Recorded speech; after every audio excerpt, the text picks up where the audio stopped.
Make sure you turn the music on in the game, because otherwise it's gonna sound like nothing. Seriously, sometimes you gotta fail to succeed? What? Is that true?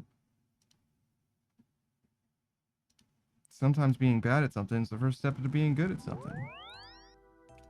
Shout out to Jake the dog. We need money in our rate. And we can do just all kinds of different stuff, to be honest.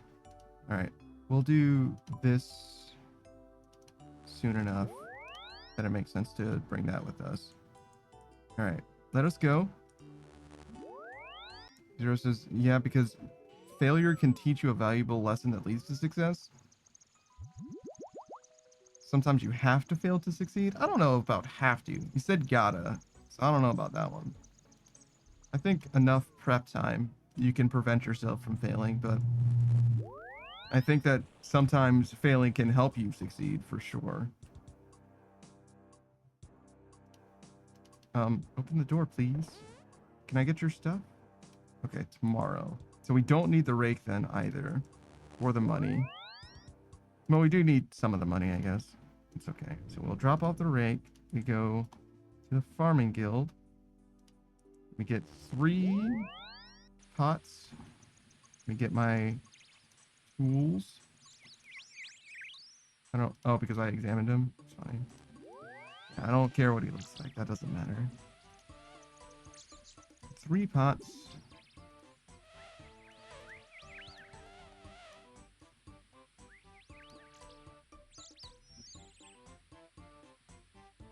Yep. Water them. Great. Water my pot. Go on then. Give him back this stuff. So we're done with our money. These will become plants eventually. It's fine. They don't need to be in our inventory, I don't think. Empty this. That tree's not finished growing. Start with our cactus. We'll go to Amir's arena as well at some point. We could do that whiteberry bush too, but it doesn't give you nearly as much money. I think that this is like 4 times as much as what a whiteberry bush gives. I don't even think whiteberry bushes are on the money-making wiki. This is kind of silly, but it does give money, and it's very, very low effort as well. It's like every hour you can just pick these cactus spines. Just doesn't give very much money, as you can see. We're talking 20,000 gold. But then again, 16,000 gold for 1 click. Well, I guess it's more like 3 because I process them like that. But it's not terrible. It's just not very good. You know, for someone who has a max tape, you'd think that they would be able to do better as far as money making methods go, but I certainly can't. Not at the moment. This is as good as it gets. That's not true. I can do a little bit better. I was doing some rev caves recently as well. It's pretty good. What do we do? Let's go to Amir's arena first, because it should be as simple as just the last place that we went. Get some more cactus spines. Go over there. And then after we get all of our cactus spines, we can do this situation. Finish our herb run that we awkwardly started already. I don't think you can double harvest here. Doesn't seem like it.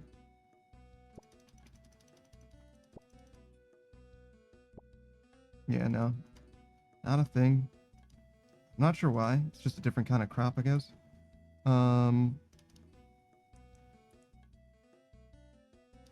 Yeah, we'll do this first. I don't know why. It just feels right.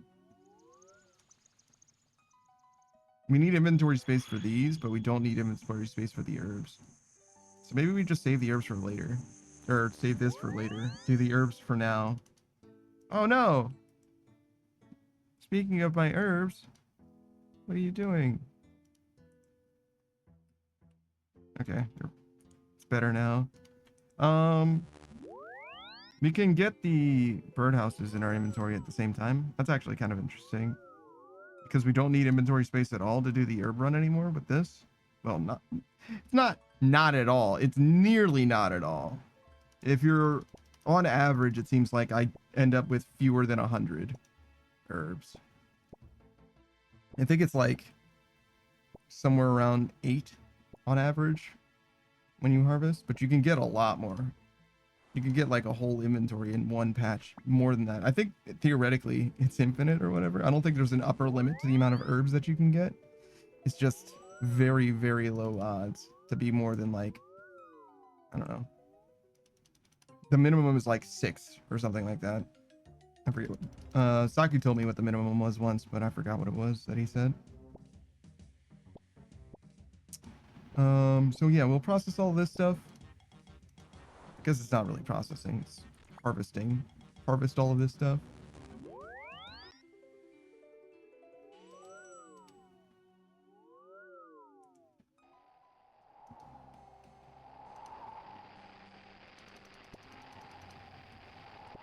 Copenhagen says, one thing about my department was that when we had a potluck, we go all out. Oh, because of the baby shower. I see. I was wondering what your job had to do with that. But it's just a potluck that has nothing to do with your job. I wasn't sure if there was like a company potluck for some reason. It was like very strange. Chef is jealous of Copenhagen's potluck because Chef was the only one who went all out for it. Everybody else just like phoned it in. Sort of makes sense though. Most people don't really have like cooking as a hobby or whatever. And for the first time as well, you kind of have to like set expectations as well. You know what I mean? Like you never know what everybody else is going to do. So in a lot of cases, people don't want to be the person that's trying the most, you know, doing the absolute most. 3, 4, and then we started with 1. So we actually don't want to be here. There's these and the farming guild. Surely we did that. Wait, so what is this? Did we go here? We did. Oh, but that one was saved. Okay, so that's why we have 5 seeds. So we have an extra seed in our inventory right now. Chef says, I made pigs in a blanket. Everyone else bought $5 cookie trays. Oh, God. You had nothing but cookies and pigs in blankets? That's so silly. Oh, no. Somebody should have at least bought, like, bags of chips or something. Shit. What is this?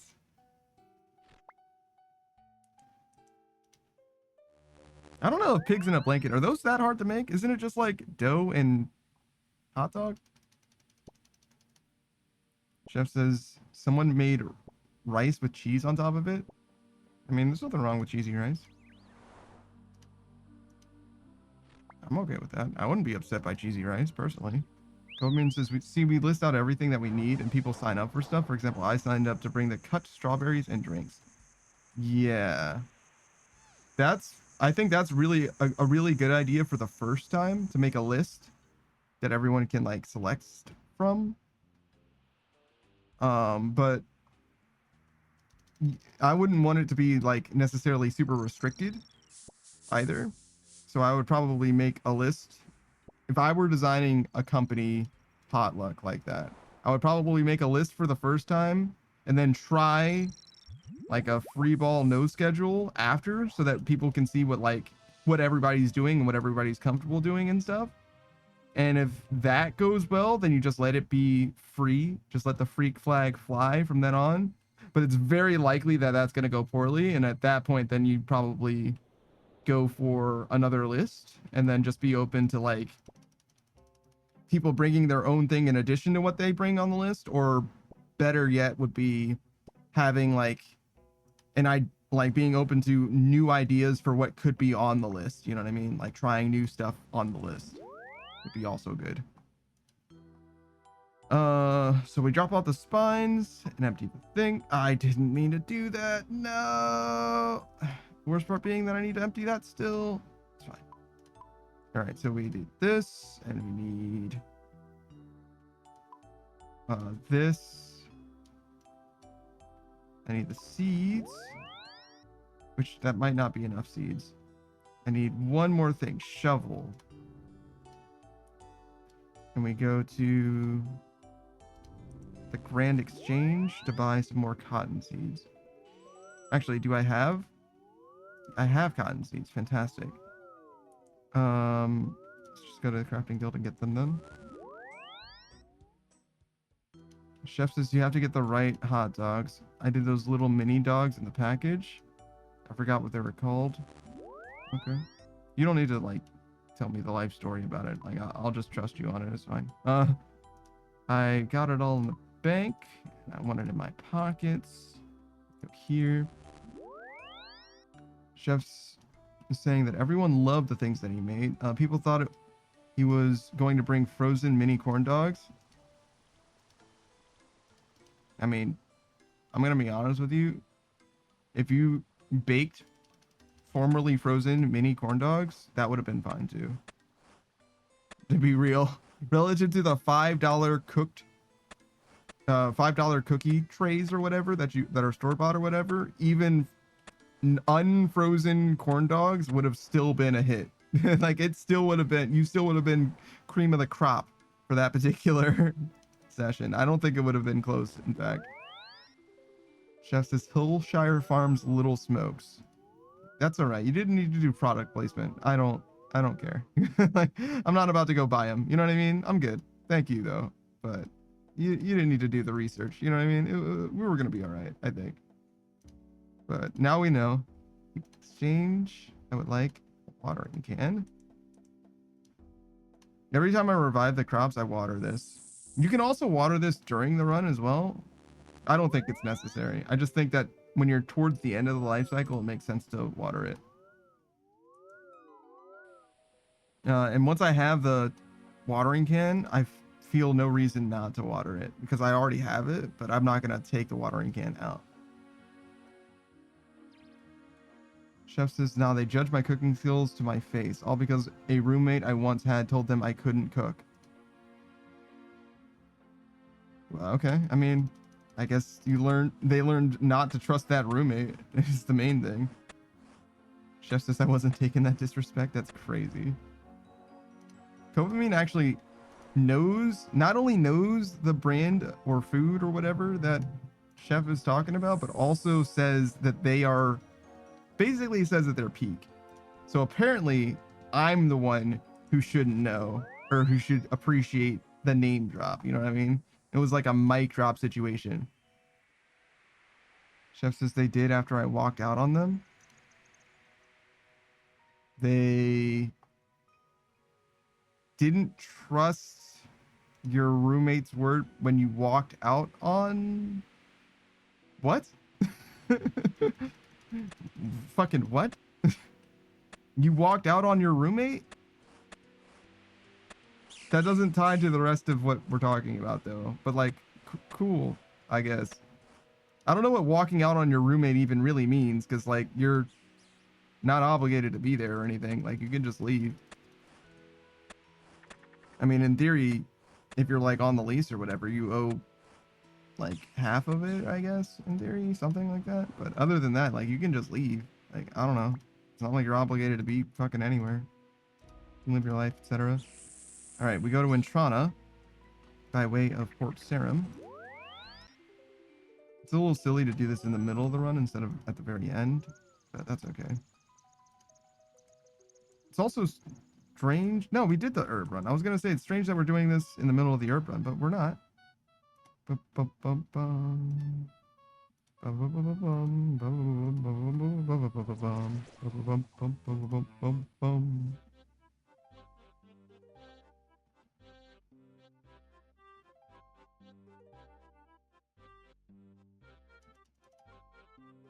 Ah, my glorious cotton, waiting for me to pick it.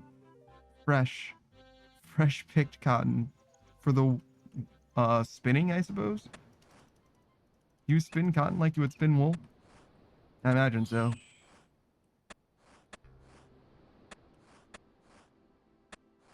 Cotton and wool are like, they're very different in that one's obviously from sheep and the other you grow and you harvest or whatever. But like, virtually identical to me. I very easily mix them up and have for all my life, I think. Mixed up cotton and wool very regularly. I think we're good, right? So we did... Oh, we didn't do birdhouses. We could do birdhouses still. So we did herb, we did coral, we did cotton. So birdhouses is the only thing that's left. Salastrus isn't ready. Spory isn't ready. And the date hasn't changed yet. The date will change later, so we can probably end stream-ish.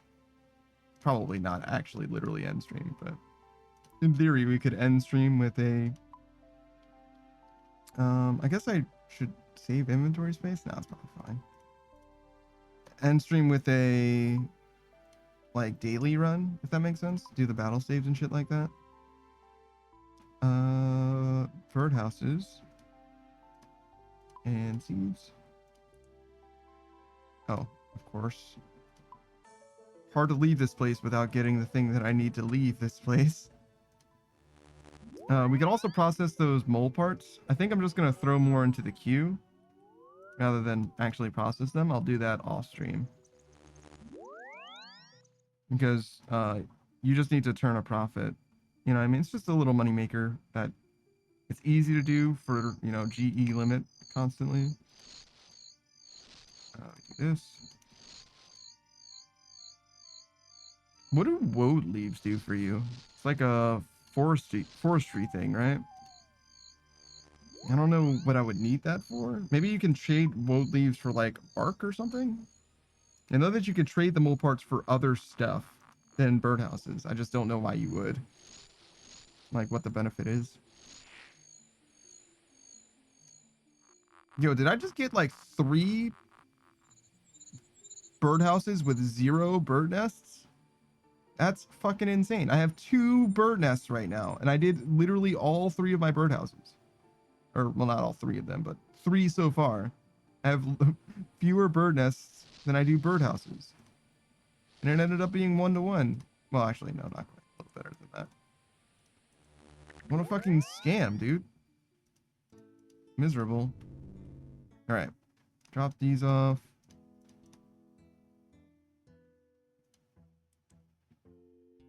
We'll go to the GE. Chef says, long story short, my ex was talking a bunch of shit, clearly.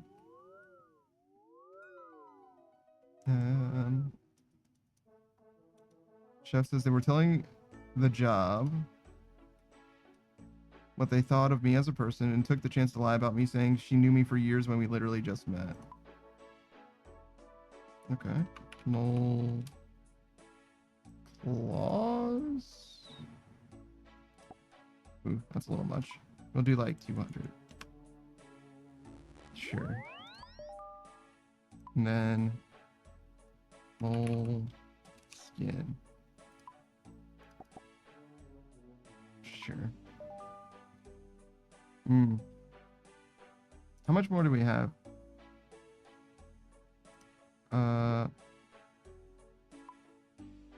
don't... 750 so far, so that's 950. No. So 250 left. And 200 there.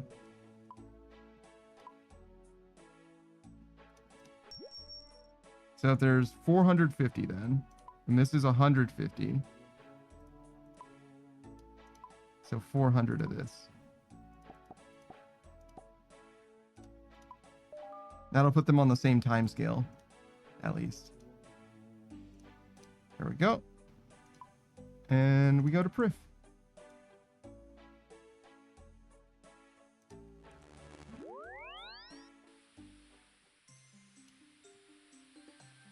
So you met someone and immediately moved in with them? That's kind of crazy. Were you like in college? Like, how did you end up moving in with someone that you literally just met? Chef says, at the time I finally snapped, months of torture, they finally spun back around on her. They saw things that didn't add up to how I acted and things I did, like cooking and being nice and polite. She was making me out to be a villain. So when I found out she was lying, I ended up quitting there. And then they were begging me to come back. Why would you quit How would you quit? I'm not totally getting it, but okay. The main thing that I don't understand is why they would lie about you not being able to cook. Because, like, lying about your character, sure, but like, lying about your your ability or inability to cook is like fully not relevant. Like, I don't understand what that's gonna do, except, like, he's gonna fuck up the potluck because he doesn't know how to cook. Like, I mean, I guess some people are just like pathological liars. I guess they just lie about anything that they can.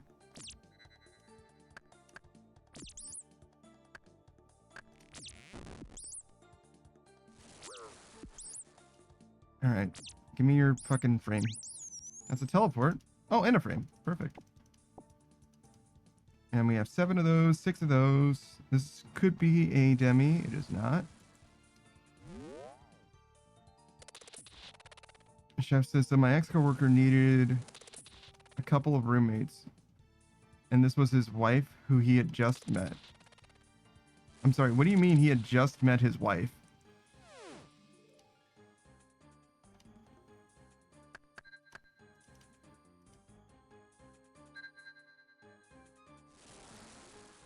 Like, you had just met his wife? Wait, so like, are you saying that everyone in this house was working the same job together? Because what the fuck is wrong with you guys? Like, you don't need to spend every waking moment together. Like, this is not a good policy. Yes, he met someone and immediately married them. I see. That's kind of crazy by itself. That's not even kind of crazy. I think that is just crazy. All right. So we got everything that we need armor-wise.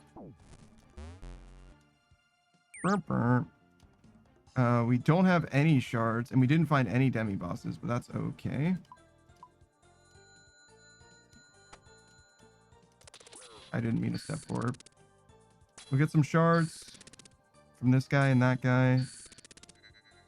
Go out into the world, see if we can find some demis. We have plenty of teleports, which is good.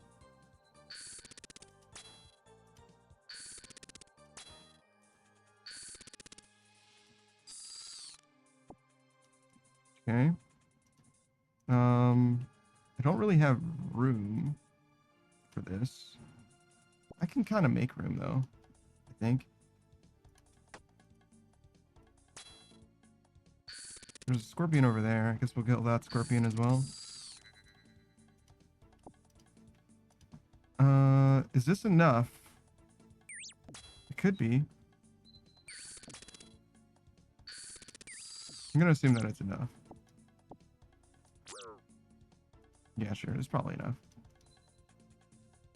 I would love to drop this and get this other herb so we can make everything that we need, and then we just worry about food later. We have food right next to us as well, so it should be really good to go. All right, so we want 3, 4, 5, 3, 4, 5.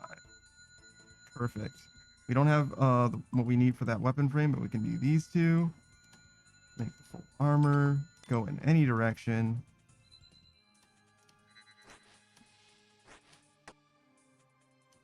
Fill these up while we're here. Finish the potions.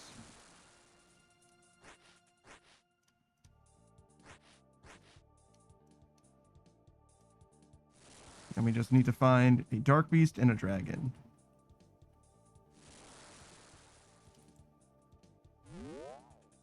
Couple means this, but I can see it helps split the living cost because living on your own is expensive. Well, yeah, clearly, but it's strange to work with the people that you are roommates with. That's like company town shit. You know what I mean? Like,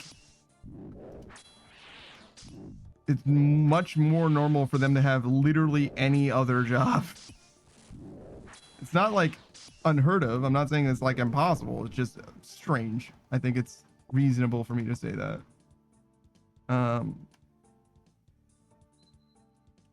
Chef says, we all worked at the same job before, but I left the job and she quit another job. So I helped her get a job the way she repaid me by spreading lies.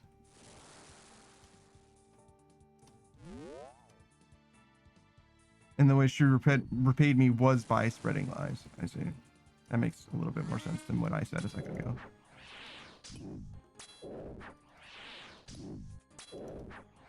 Okay, so you weren't all working at the same job. She just lost her job, and you found out, oh, hey, she may have lost her job because she's lying and deceitful. Chef says she had an anger issue and was very manipulative. Her mom brought her the mobile home we stayed in. Okay. I don't need the spike or these shards, so I'll just drop that.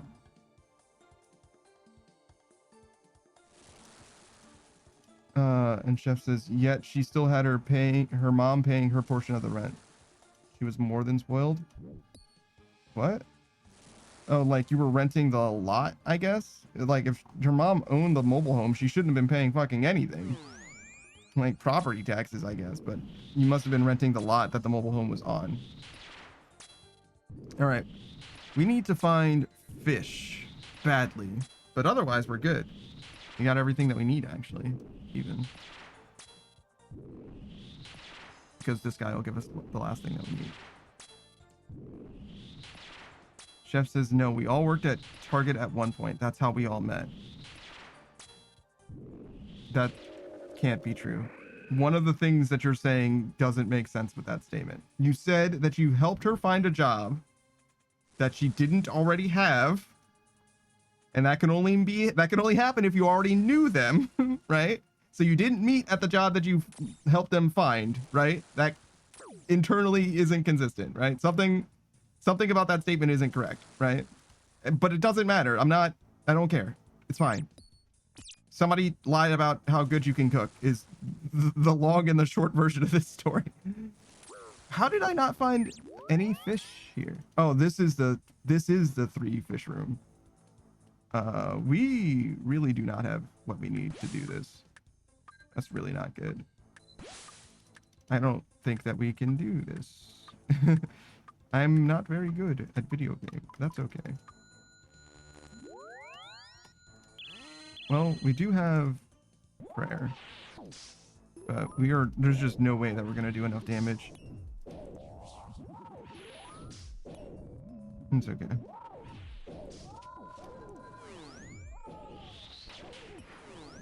We had a little bit of trouble finding the dragon, but only a little bit. I feel like we should have been okay. I guess I wasted a little bit of time getting these extra shards, but only a little bit as well. I don't know.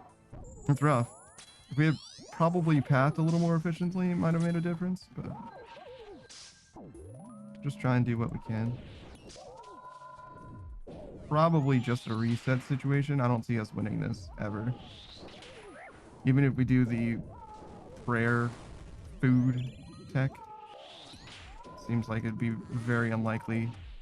It's also really hard to do. Like, I just don't think that I can even really do it consistently or anything like that.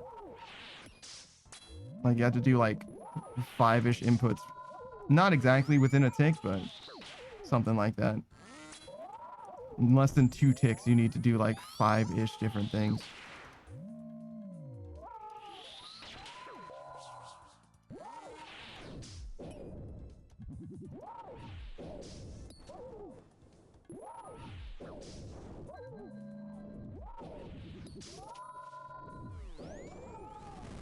Okay. I can't believe I lived. Oh, wait, no, I needed to do that before I could have gotten lethal damage, right? I was thinking about that the wrong way. It's supposed to take you low, but not be able to kill you. It's okay. The chef says I could clear it up easily. Well, you had like 5 opportunities to tell the story in a way that was comprehensible to me, and at this point you failed. You know what I mean? Like, it's okay. It's not that important anyway. It just simply can't be that important. You're in a better place now, and that's really what matters. That shit is in the past, ultimately. You know what I mean? Like, whether it's because of you or because of me, information was not communicated in a way that, like, fully is consistent, and that's fine. It doesn't matter. What matters is that somebody lied about your ability to cook for literally no reason, and that is crazy. Truly. Gained absolutely nothing about lying about your ability to cook which is just a strange, crazy thing to do. Chef says, it was my fault. I said things out of order. I mean, it is what it is. I mean, it doesn't, I don't care if it's because you fail to communicate it in a way that I can understand it, or because I am bad at reading comprehension. It doesn't matter. It's fine. And the important part of the story is that somebody lied about your ability to cook for, again, literally no reason. Truly unhinged behavior. Okay. The other thing that's crazy is that your coworker, I guess, not even your friend, your coworker married someone that they literally did not know at all, and that they literally just met. Insane thing to do. Some Vegas shit. Which is like, in Vegas, it almost makes sense, but anywhere else, it's like, what are you doing? Like, let's do this. 3, 6. We're done with this. Okay, so that's another 6. And then this is 7. 3, 6, and we need one more orb. That's it. There's plenty of fish around. We got a lot of shards. Don't stop to make anything else. This. Can't really do much else. It's okay. So we found a dragon, but we need a dark beast. No longer need this. Do you need 1 shard? Just like that.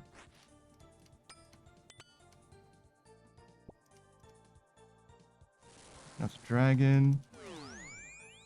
It's not bad. We can even kill this dragon rather than going to the other side, because that dragon doesn't have a dark beast and this dragon could have a dark beast.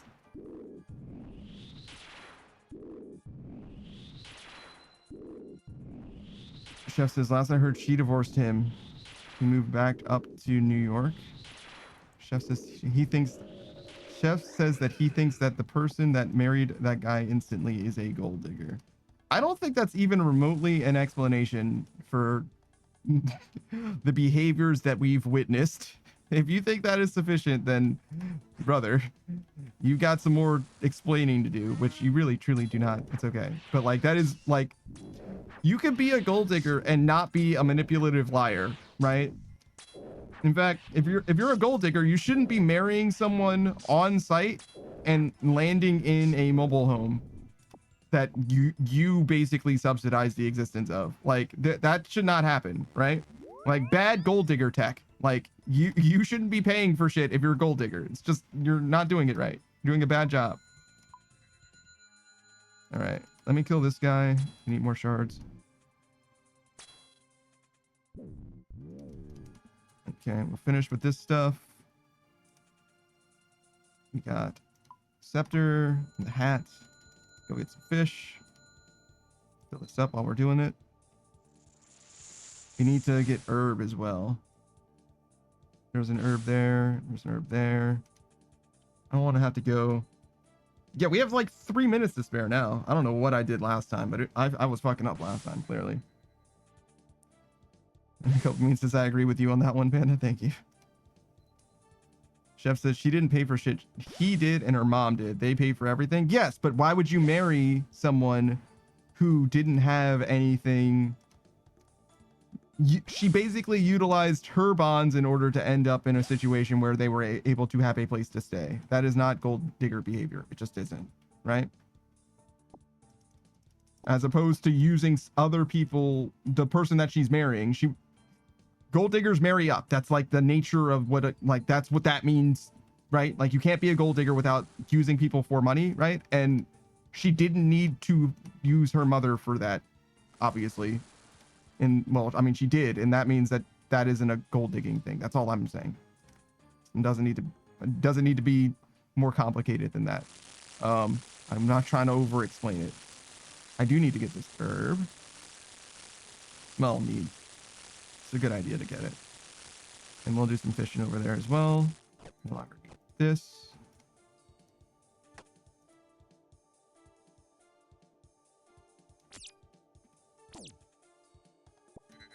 Let me go over there. next? Finish with these. That'll do.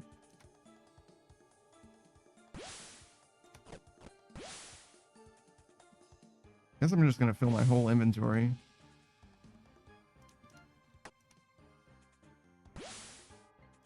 How do I do this?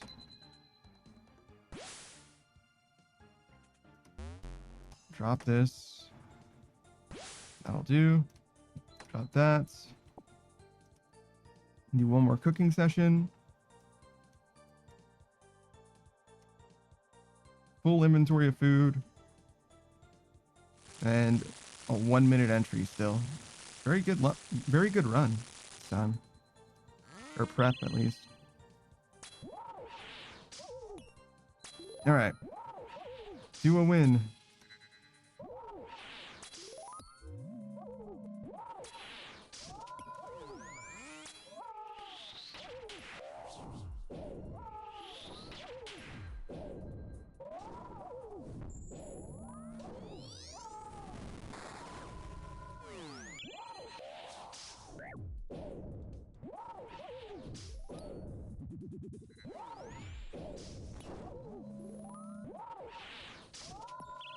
Okay.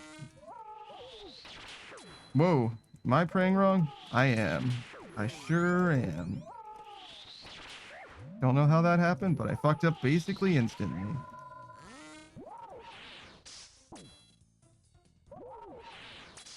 That's okay. That's what all the extra food is for, I guess.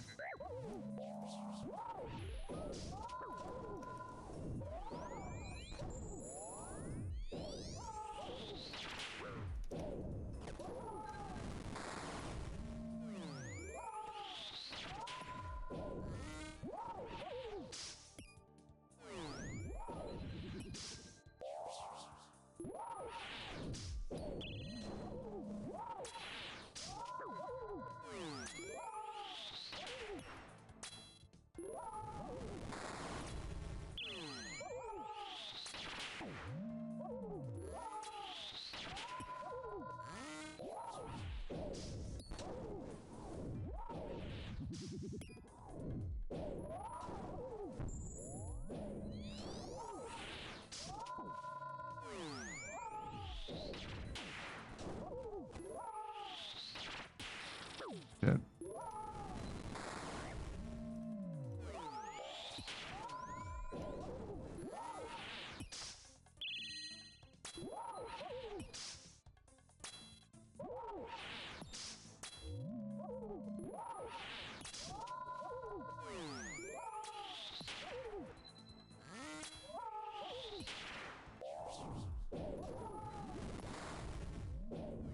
What are you doing? Gotta switch prayers faster than that, dog. Well, maybe I don't actually have to. That might have been fast enough, but it was like very slow nonetheless.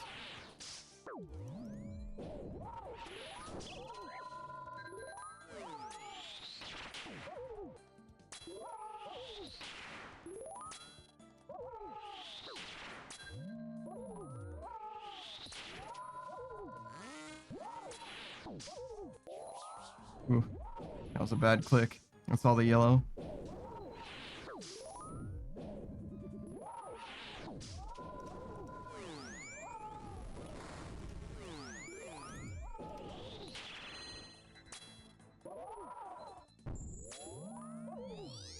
Oh, we got him. That's a lot of food left. Holy shit. And I lost like 4 of it at once, basically.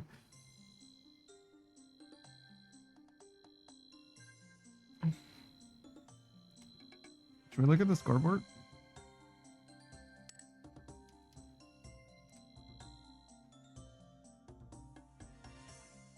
So I'm at 11 deaths in regular Gauntlet, 119 deaths in Corrupted Gauntlet. I've gone in Corrupted Gauntlet just to die a few times. But my completions are more than my deaths, 172 completions. But I'm nowhere near the ratio. The global completions to deaths are like 3 to 1, a little more than that, 3.5 to 1. So I need to get another like 170 KC to be on rate for the global success rate, if you want to call it that, right? Because right now we're just cruising past like 55% or something like that win rate. It's not very good at all. The global best time is 4:04 though. That's pretty good. 2:23 is insane. That's a very, very fast regular gauntlet. Actually, my normal completions versus deaths for Gauntlet is pretty comparable to this. There's so much fewer global completions because so many people do Corrupted instead for BOFA. It's interesting. Like such a huge difference. It was like literally an order of magnitude different.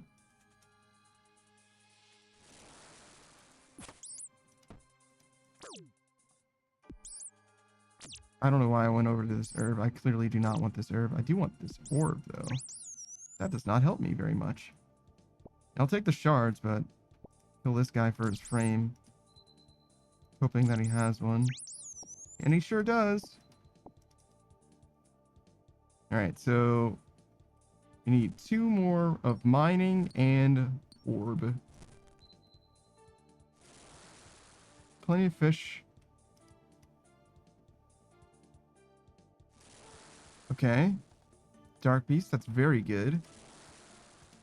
Don't need that tree. I'm glad I didn't go out of my way for it. Hit all 3 of these, and then this.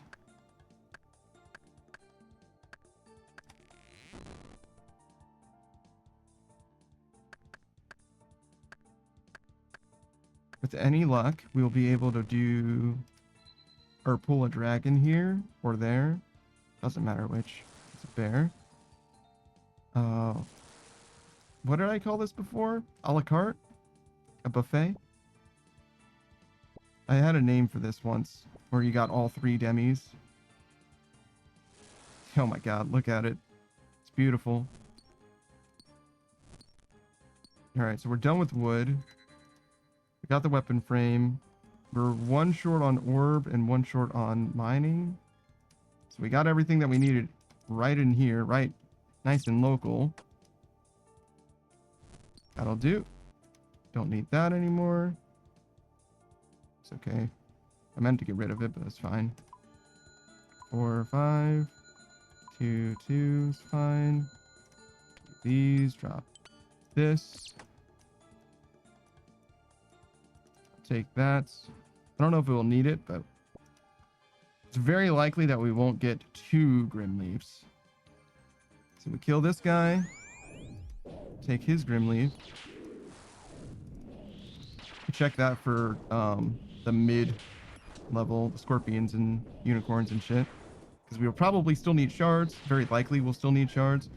I don't think we're going to kill this bear. We could kill the bear for shards, but it's a very slow way to get shards. Especially since we need to do so much fishing anyway. So yeah, we kill this guy, we'll teleport home, make what we can make, then do some fishing, and then hopefully that'll be enough. If so, this will be like the perfect little gauntlet. Like everything around us was exactly what we needed, and we explored exactly as few rooms as we would like basically ever explore to begin with.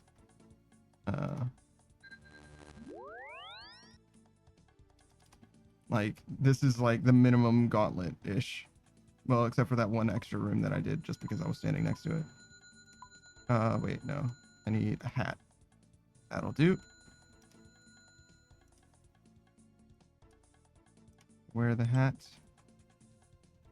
Probably should have gotten that herb since I was literally right next to it, but it's okay.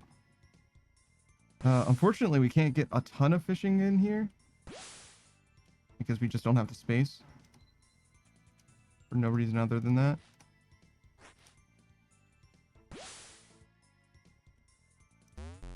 No, we don't need this anymore. We can make 2 spaces in these 2.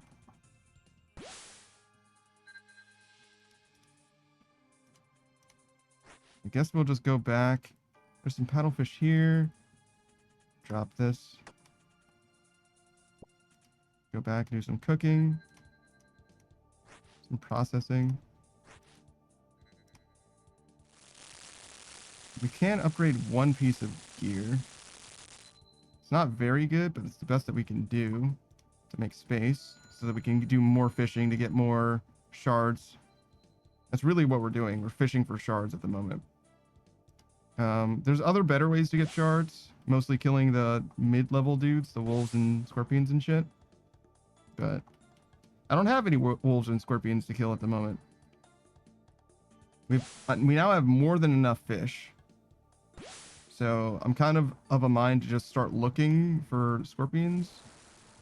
Unicorns count as scorpions for the purposes of this conversation.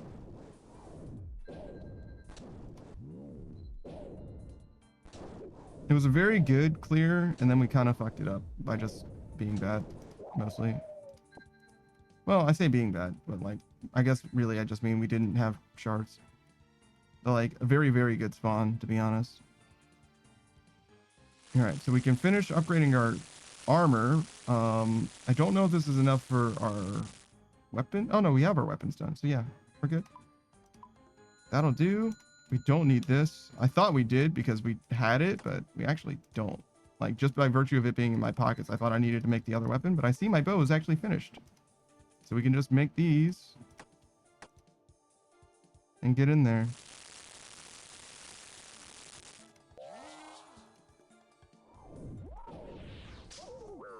How did I step here? That's crazy. Or why did I step there? Kind of the same question.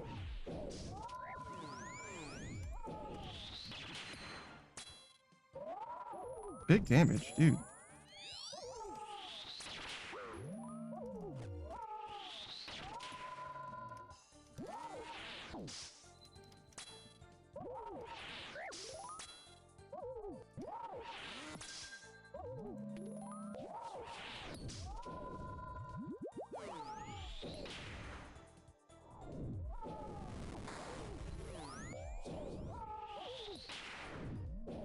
All right.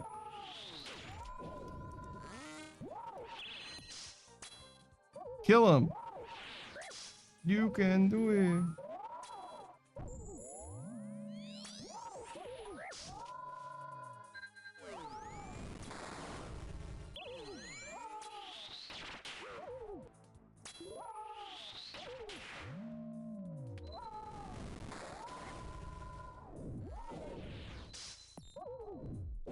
I don't know why I'm standing here.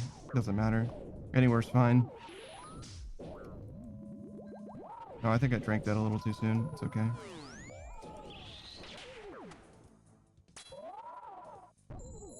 Alright, we do need to eat food.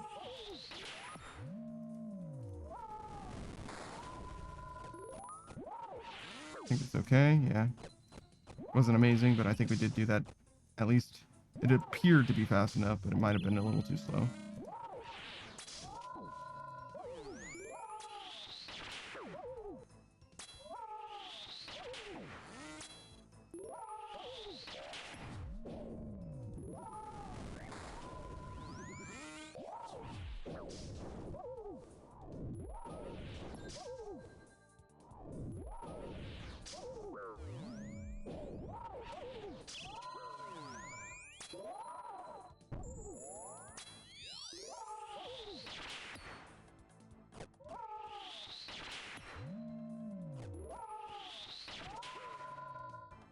Oh. Oof. Careful. We were doing so much damage earlier, too. Not doing nearly as well.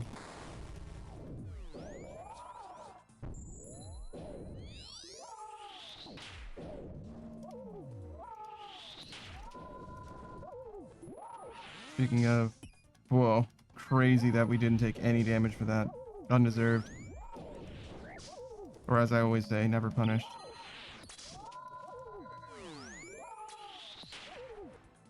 I saw Hunleaf do 51 the other day. Actually, I think it was even today. I died to Hunleaf very quickly. No, it probably was yesterday. Well, it could have been the early morning of today, I guess. When I was doing rev caves. I wanted to get rid of my PK still. And I ran in here to die very quickly. And he did 51, I believe. That's what it was. Which is more, I think, than I've ever seen him hit. I think he's only hit 40s before that, in my experience, other than getting stacked out. Which obviously has to do with the tornadoes more than anything else.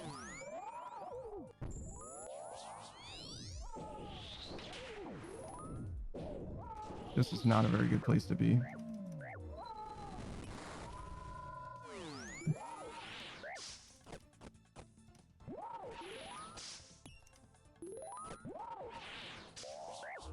I mean, we lived, but that was not a very good path or anything like that.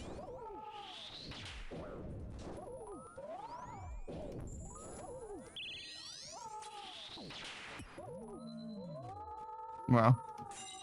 I'm surprised that I even hit him there. I guess I did that attack before I even moved. I mean, obviously you can't attack and move at the same time, but well, you sort of can, Wook's walking, but you get what I'm saying. Oh my.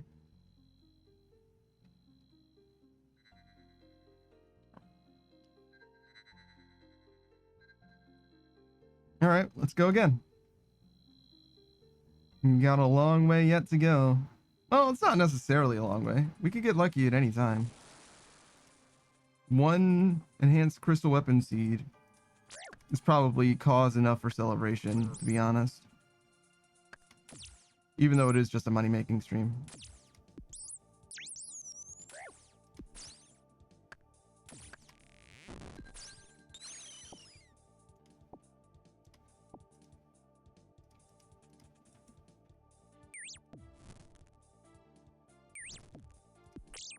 Ooh, big hit.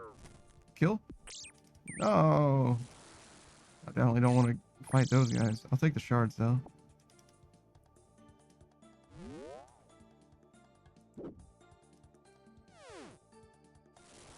Okay.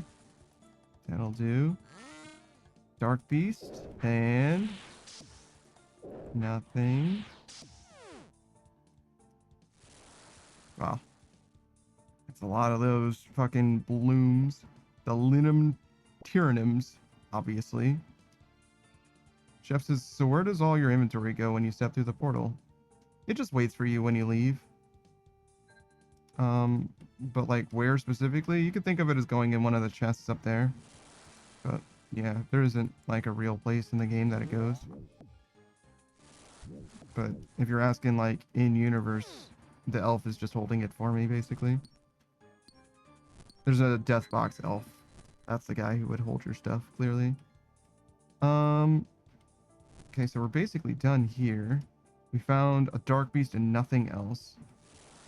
We can probably kill that dark beast. We have enough wood to make our tier 1 armor, but not our tier 2 armor.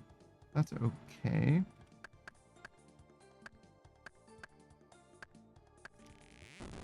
We can drop this. I don't think we really want to use our shards for anything like that. So we'll get this dark beast down. I was supposed to make 2 of those, but that's okay, I guess. Oh shit. You guys out for blood.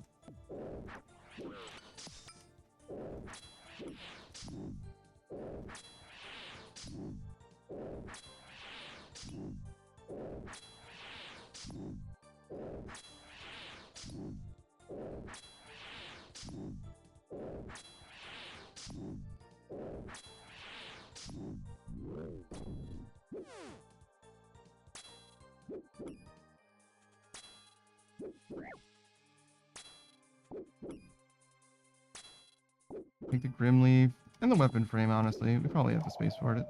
Not a big deal. It's probably okay to kill this guy too.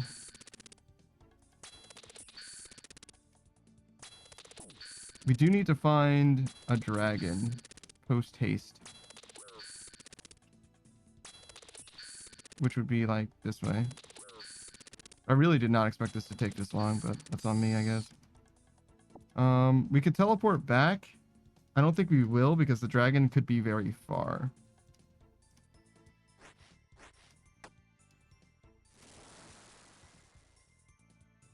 So rather than banking on the dragon being near enough. We will save this teleport.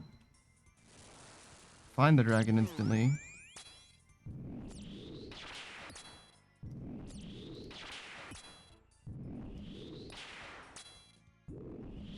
Chef says, okay, sorry for the late response. I was just checking my temperature. It's fine.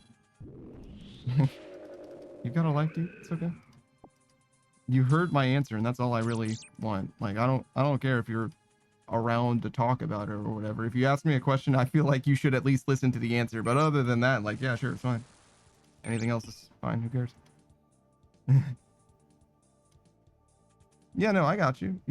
I understood that you heard it before, but that's where I draw the line. Like, the least you could do is listen to what I have to say when you ask a question. But if you do that much, then like you really can't fuck up too much after that. All right, we need more shards. We can do a little bit of cooking. Weirdly enough, we can do some fishing.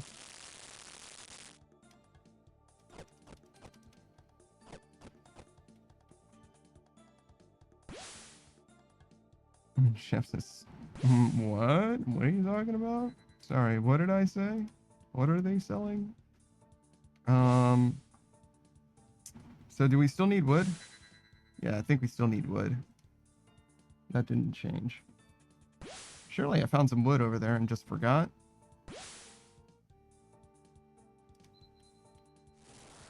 Okay, well, certainly haven't found wood yet. Still even.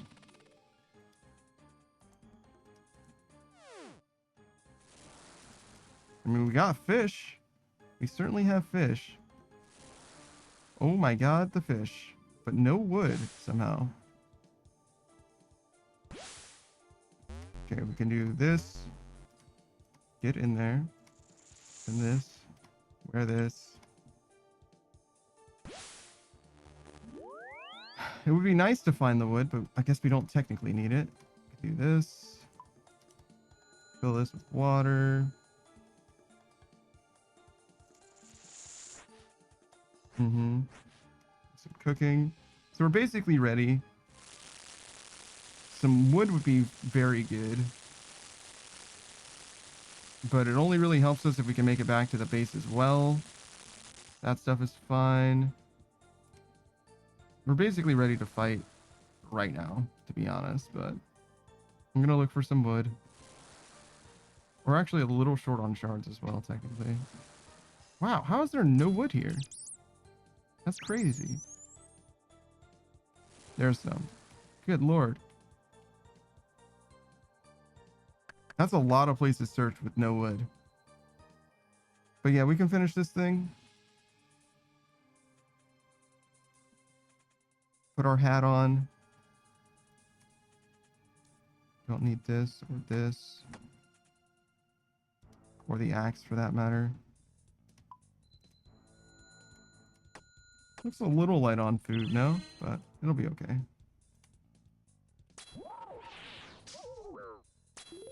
Yeah, Copamine suggested that I put my gear in my butt. If that were the case, though, I would obviously do that much more often. Like every time I die in the wilderness, right? Obviously. Ow. I guess I just didn't press the mage protection from magic.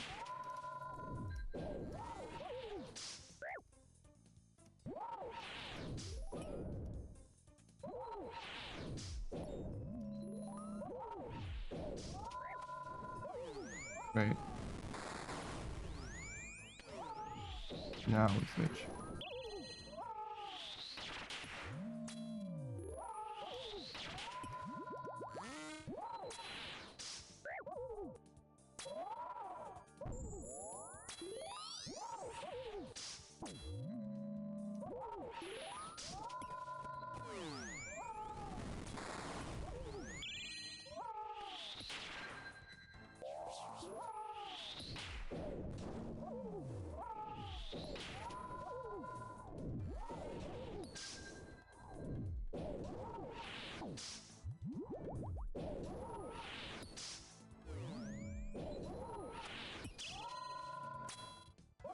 I don't know how quickly I switched that, or how slowly, I suppose, I switched to that.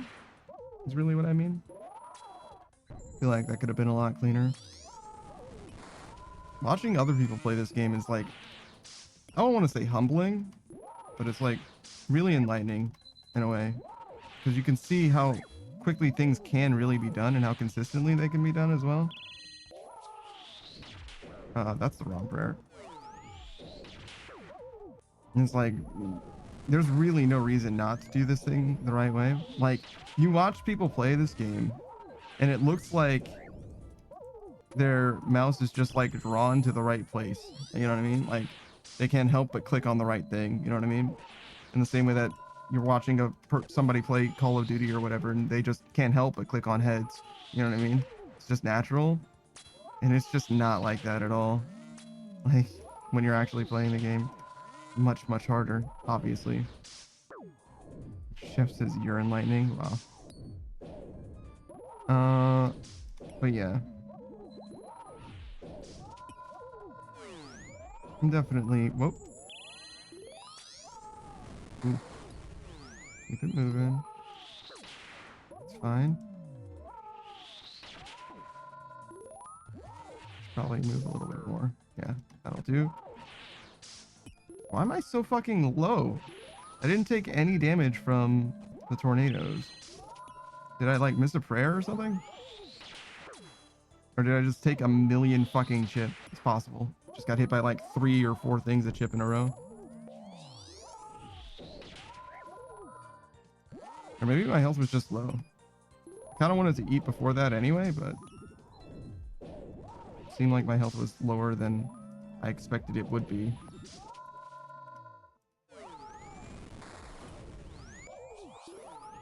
Okay. Did I switch? I certainly fucking didn't. Oh, there it goes. Yeah, not terribly close, to be honest. Well and truly executed well enough. Nothing. Not bad, though, but not amazing. You kill a fucking Rev in the Rev caves, dog, you get fucking 300k, 320k from some of their drops. Just their regular drops. Not like regular, like dragon plate legs or whatever, right? So it's not like, not literally nothing, but that is just like a thing that they can just regularly fucking drop. They also drop literally 0 sometimes, like fucking 120 coins and 15 revenue for ether or whatever. So it's not like their drops are amazing there, right? But you will often get just like dragon gear that is worth, you know, 100k, 300k or something. That does happen very frequently in the Rev caves, especially since you're literally just standing there attacking, like literally just shooting him from a distance until they fucking die. That's it. It's not very difficult at all. The difficult part of it is that you're in the wilderness, right? And that people are gonna come for your fucking butt at any time. But you're also at a low level when I'm doing it. You're at a low level of the wilderness. So as soon as you just see somebody show up, you just leave. Like, that's literally it. You just fucking leave. I've been hit technically a bunch of times in the wilderness, in the Rev caves. Like, even teleblocked technically, but I've been teleblocked as I was teleporting out. You know what I mean? I've literally never experienced any downsides of being in the Rev cave in the last few times that I've been there. Like, since I moved to the lower levels of the wilderness, I've experienced exactly 0 hardship from like being PK'd. I have to grieve exactly 0.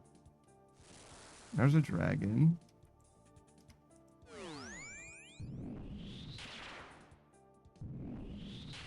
Okay, this helps. I don't want to have to do this dragon, but I might end up doing it. Actually, I probably should have done that like 1, 2, 3. But we're gonna check this next room. It doesn't have a demi in it, but it might have something. Okay, saves us the trouble of going around this way. Instead go that way, probably a little shorter. All right, drop this. That's the 7th. All right, we no longer need this axe. We'll check south. I did not mean to do that. That's okay. Or do, doesn't change very much. Probably would have done that anyway. There's a dragon. Oh wait. Oh, so I was in the right spot. I thought I was going around the side or something, but I guess I didn't. I kind of got confused. I think I checked like this demi and then went the rest of the way or something, but it doesn't matter. Kill this dude. Can't take his orb, which is of literally 0 value to my current setup because I started with a bow like a fool. That's okay though. Go yonder. We've got everything that we need materials wise. So no need to stop for that reason. We just need a dark beast, and it would be nice to get away home as well, but it's okay if we don't get away home. We can walk. It's far though. It's far to walk, but take what we can get.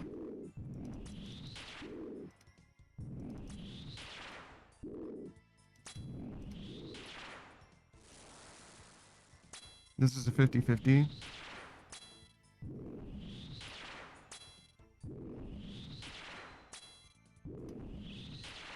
And the odds that there's a dark beast around the corner is lower than 50-50.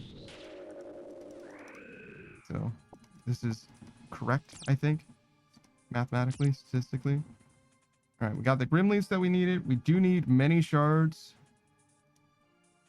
I'm sure that we encountered some stuff that would give us shards. That would give us shards as well. We have no fucking room is the biggest problem right now. So we'll finish our bow and then our staff. And make just...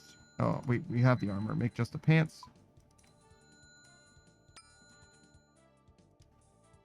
Zero says, damn, that dragon's aim was ass, hitting nothing but zeros. That's what the protection prayer does. So this over my head means that dragon can't hit me. Well, he can hit me, but he can't hurt me. Kind of the same thing, I guess, but yeah, that's what that does. It's just a RuneScape mechanic. I don't know if that was a joke, but I know you don't know RuneScape that well. You didn't get to the point where you actually had overhead prayers. This and then this. I guess we fill this with water. We only have one grim leaf. Oh, we only need the one though. Let me go get that fish. Drop this.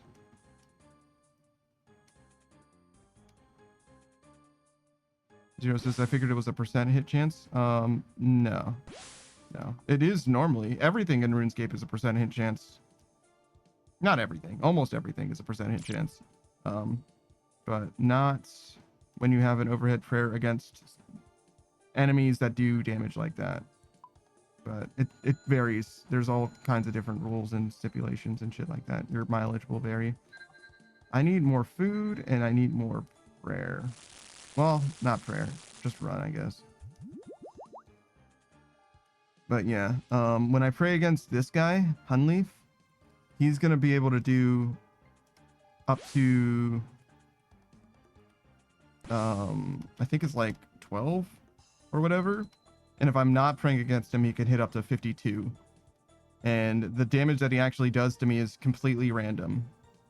Besides that, it could be anywhere from 0 to 52. And he can, in fact, roll 0 on the damage as well. I guess we eat this. This is, like, not good. I mean, we have what we need in order to win. It's just not very good. It's silly to have to run back and forth like this, but it is what it is. It's what I've got. Lovin'. I'm gonna kill this guy. I think they could drop as few as like 9 shards. I need 12. 21 is more than 9. So that'll do. We'll go in with this. We're not going to get more shards than this, I don't think. We could, but in fact, if we killed that scorpion, we would definitely have enough shards, but it's okay. We'll just make our body piece. And we'll drop everything else. And then get in there.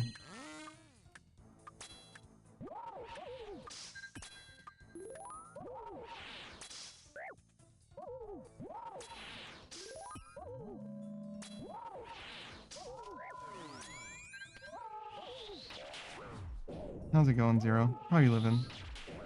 As you can see, things for me have not changed very much. I mean, we're playing old school RuneScape, so things are a little different in that we're back to this game, but we've been playing old school RuneScape every Sunday for a while now, to be honest. Not a terribly long time or anything like that, but a while now. I really intended to eat. Oh, I did eat. It just felt slow for some reason. Not sure what was up with that. That's the wrong attack style. And now it's the right attack style. Zero says, I'm doing alright. I'm just scrubbing down some creatine after a nice workout. Cool. Zero says, thinking about giving Powerworld a try since it's just got a huge update and I see tons of people are playing it.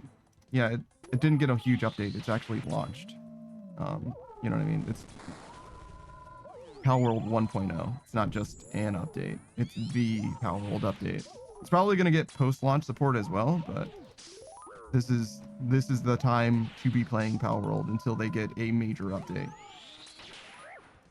Yeah.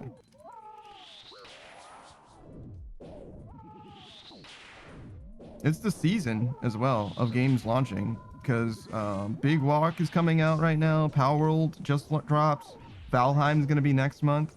A bunch of different games that all have at least various levels of hype and anticipation associated with them. That'll do. Do a bow in hand. Oh my fucking god. What are you doing? Zero says it's just what? Essentially Ark Survival Evolved, but instead of dinos, it's legally distinct Pokemon?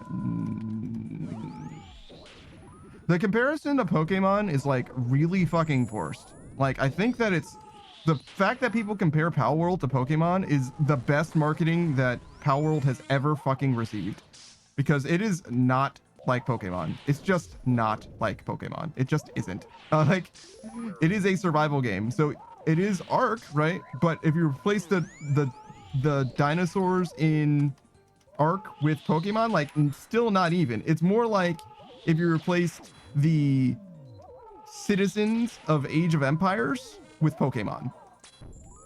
Like, and instead of being a real-time strategy game as Age of Empires is, instead you're playing Ark. In that case, like, yeah, that's like way closer. Like, it has almost nothing to do with Pokemon other than the like legally distinct designs or whatever. It's like not like Pokemon. It just isn't.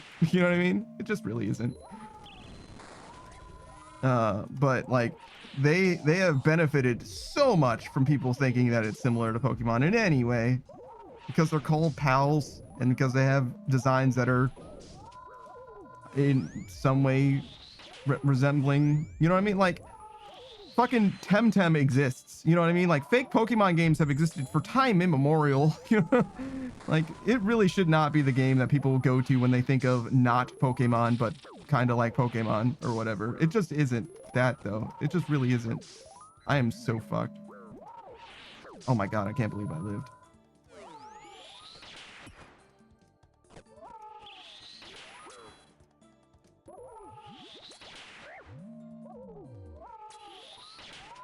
I guess it does have a capture mechanic that's similar to Pokemon. Or at least it used to be a lot more similar than to Pokemon.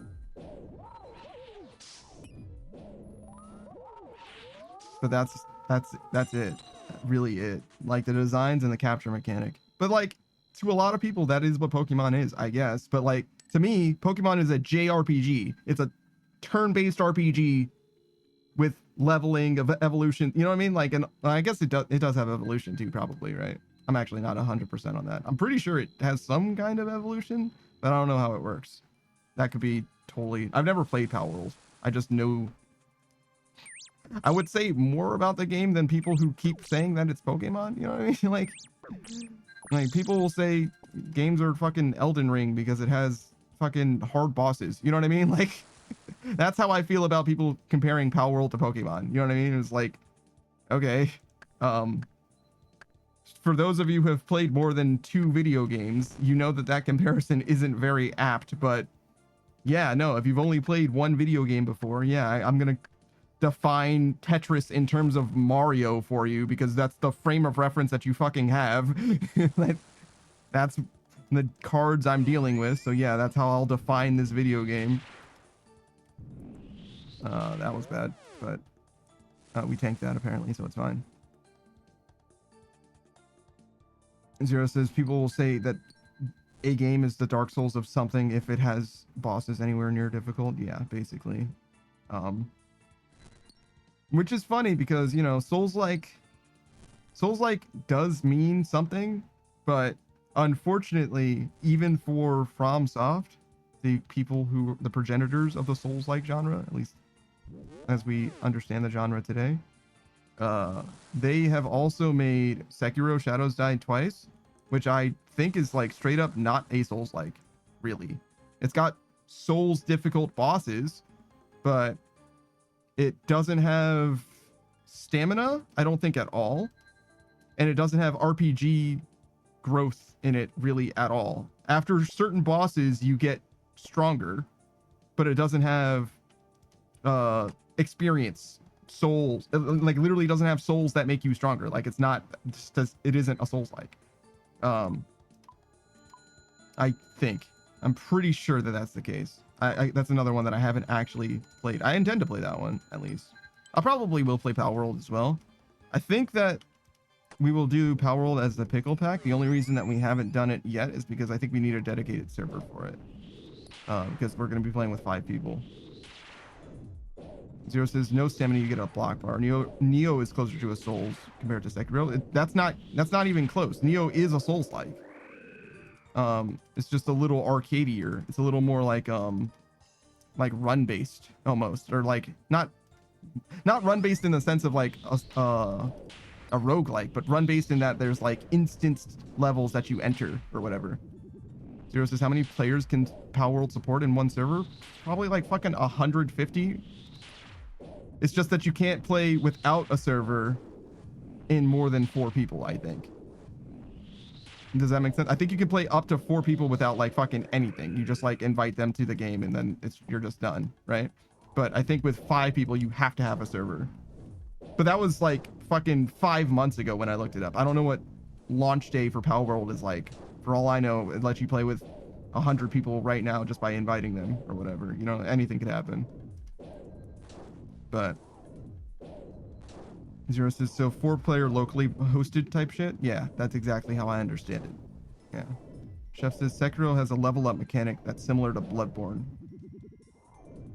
No. I don't think so. Maybe you have more experience with Sekiro than I do. But no. Bloodborne has echoes, which are souls. It's the same thing. You can just level up with them. But Chef says I played it and quit. I hear you. I don't believe you is the problem that you're facing. Like I didn't say this just because I thought it, right? I'm saying this because this is based on something, and I think that my memories of what I've seen are more reliable than your memories of an experience. But that's because I believe myself more than I believe you, right? Like I'm not trying to say that you're lying to me. I just think that you're mistaken about something. You know what I mean? Like, I trust my memories of this thing. And as I understand it, because first of all, there just aren't souls in the game. That's just not a thing. So it's not like Bloodborne. That's just not true. Bloodborne has souls in the same way that Dark Souls has souls. Like they're the same thing. But I believe the way it works is when you beat either certain bosses or enough bosses, you will get like memories basically, and those memories make you stronger. They like increase your maximum health, they make you do more damage or something like that. And that just isn't the way that any Souls game works, including Bloodborne and Dark Souls. That's just not a thing. It's just a separate progression system. It's like, it's more similar to like upgrading your Estus in Dark Souls. It's just like a fully separate like way to make your character stronger.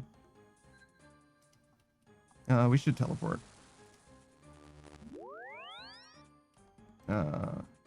Copenhagen says, I only played a little bit of Bloodborne, but I did like the mechanics of Bloodborne, especially one weapon transforming into another type of weapon. Yeah, people like the weapon transformation a lot in Bloodborne. The only reason I haven't played it is because it's on Sony games exclusively, or Sony consoles exclusively. Chef says, I haven't played Bloodborne or Dark Souls enough to dispute.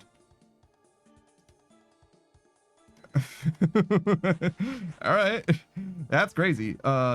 You should probably play Dark Souls. It's kind of a big deal.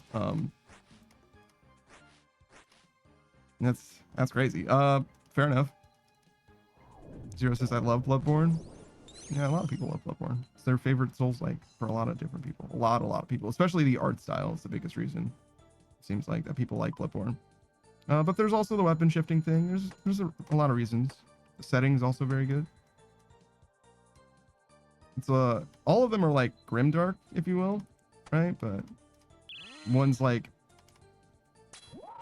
Bloodborne's a lot more oppressive and aggressive, whereas like Bloodborne's angrier as well, whereas Souls is a lot more sad and just like dismal, like lost, solemn. Chef says you don't want to see me rage. That's fine.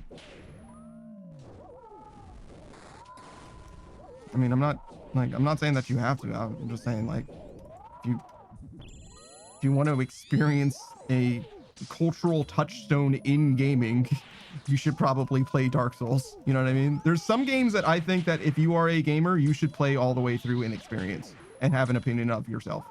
That's just my opinion, though. I think that there are important enough games that it doesn't matter if you like them, if you enjoy the genre, whatever. It doesn't matter. You should have an opinion on Dark Souls. You should have an opinion on Mario. You should have an opinion on Zelda. You should have an opinion on Halo. There's just a bunch of games that I think that... But then it's just me. I'm just a fucking guy, right? Like, you don't have to listen to what the fuck I have to say about it. But I think that there are games that you should have an opinion on, and I don't think that you can have an opinion on something, a real opinion on something, unless you play it yourself. But yeah, there's a bunch of stuff like that. Half-Life, I would even say Deus Ex, and like immersive sims. But that, like, it also breaks down by like genre, right? Like if you love Skyrim, right? If Skyrim is your favorite game in the world, right? I'm gonna say, oh, then you should play Half-Life, Deus Ex, and System Shock, because Skyrim's sandboxiness wouldn't exist in the way that it does if not for those games. You understand? Like, those games are progenitors of Skyrim in ways that many games cannot trace their lineage so cleanly, right? And in the same way, there's other games that apply the same way. And there's a lot of intersection as well. Like, those games I mentioned before without, you know, the importance of the genre, because those games are also just, like, formative, extremely influential games in general. But if we wanted to talk about first-person shooters, Deus Ex and System Shock aren't on the list anymore, but Half-Life absolutely still is on the list. And replacing those two games is like Halo, for example, right? Like, doesn't matter what first-person shooter you like, or shooter in general that you like, I'm going to say you should probably play Halo, because if you like the idea of playing a first-person shooter with 2 analog sticks, Halo's kind of your guy. Halo isn't the first game that came up with that, but it is the game that did that and people actually liked, because when they first saw 2-stick shooting like Halo does, they were like, oh, the control scheme is ugly and weird and we hate it. It was like some Aliens game, weirdly enough. And it was like panned for doing that or whatever, but Halo's the one that really brought first-person shooting like to consoles or whatever. So it like doesn't really matter which shooter you even care about. You know what I mean? Like, Halo's still the one, and that's not just because I am a big Halo guy. Doesn't have anything to do with that. I just happen to know these things, and I think that the history matters. But like, again, that's just me as a person who, you know, cares about games and wants to experience, you know, games like in a holistic, informed way, which doesn't have to be the way that anybody else looks at it. You can, you know, do what you want. You can live your own life, etc. But yeah, and I say that, and I haven't experienced all those games myself. I still haven't played Half-Life. It's on my list. I will play Half-Life one day. I just haven't played it yet.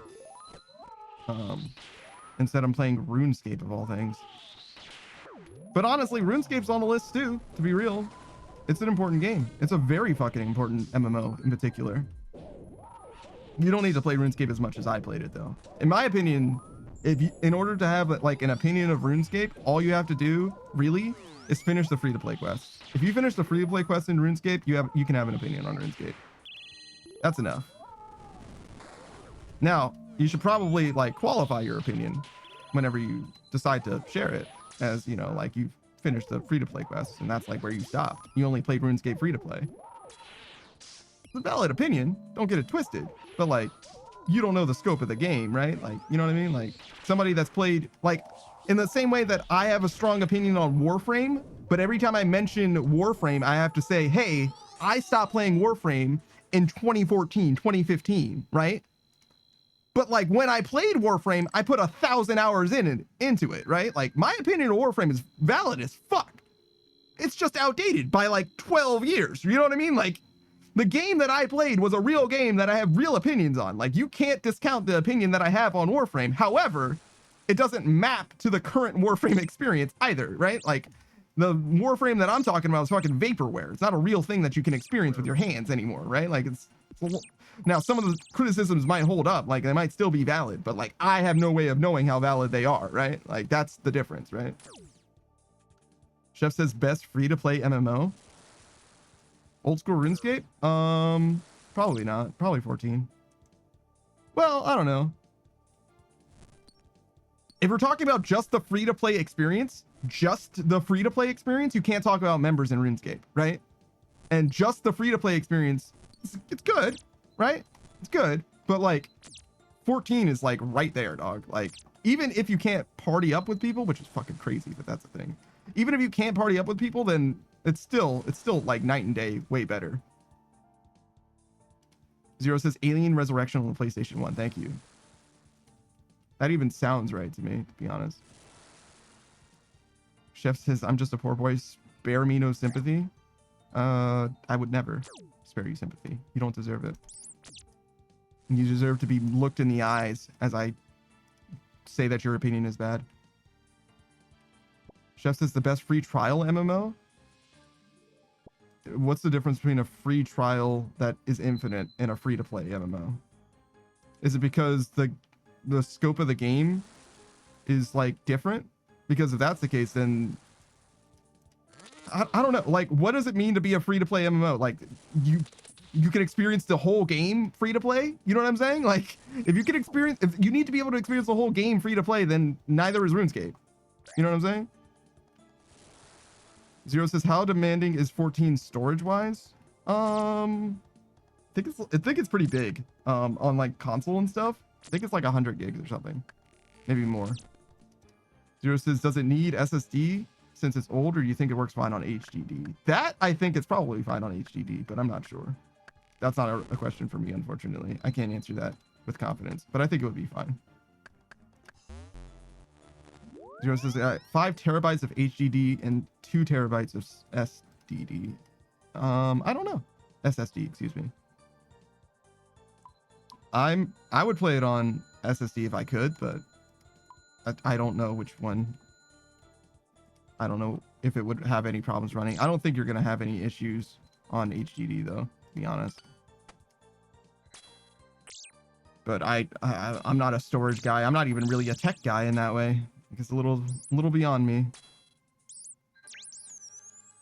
Yeah, the PS4 only has HDD. You're right, because PlayStation 5 has the short loading screens in Miles Morales and whatnot. So yeah, that checks out. I think I just upgraded my bow or my armor instead of my fucking bow like a clown. Zero says I downloaded one of the HDDs tonight. Yeah, it's free. You can even get it through Steam if you want to. All right, upgrade my fucking bow. All right, we no longer need this.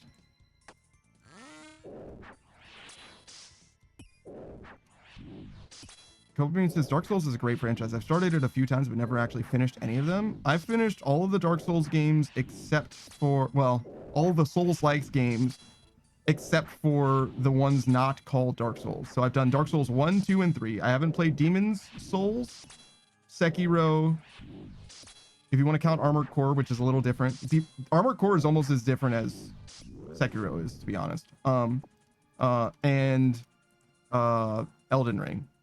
I haven't played, so I played half of the FromSoft games that are of note in the conversation. I'm missing Elden Ring, Sekiro, Armored Core, and I plan on playing all 3 of those. They're all on my docket. So like sooner rather than later in a way, but like not like particularly soon. Zero says, I played all the Souls-based games except for Demon's Souls. Everybody gets Demon's Souls wrong. The name of that game is Demon's Souls. But yeah, close.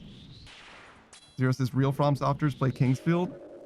That was back in the day when we didn't have options. Now that we have options, we don't need to play Kingsfield. People still like Kingsfield, okay, but I'm all right, I think. I don't think I care about that game. I don't think I'm ever gonna play it. But it was early enough to be a viable alternative, but I don't think it stands up as like a true competitor or anything like that. I think that people just like it, you know what I mean? All right, so that's good. We can upgrade our pants, so we will do some fishing. You know, I'm wishing I was fishing. All right, so we got some fish here, some fish there.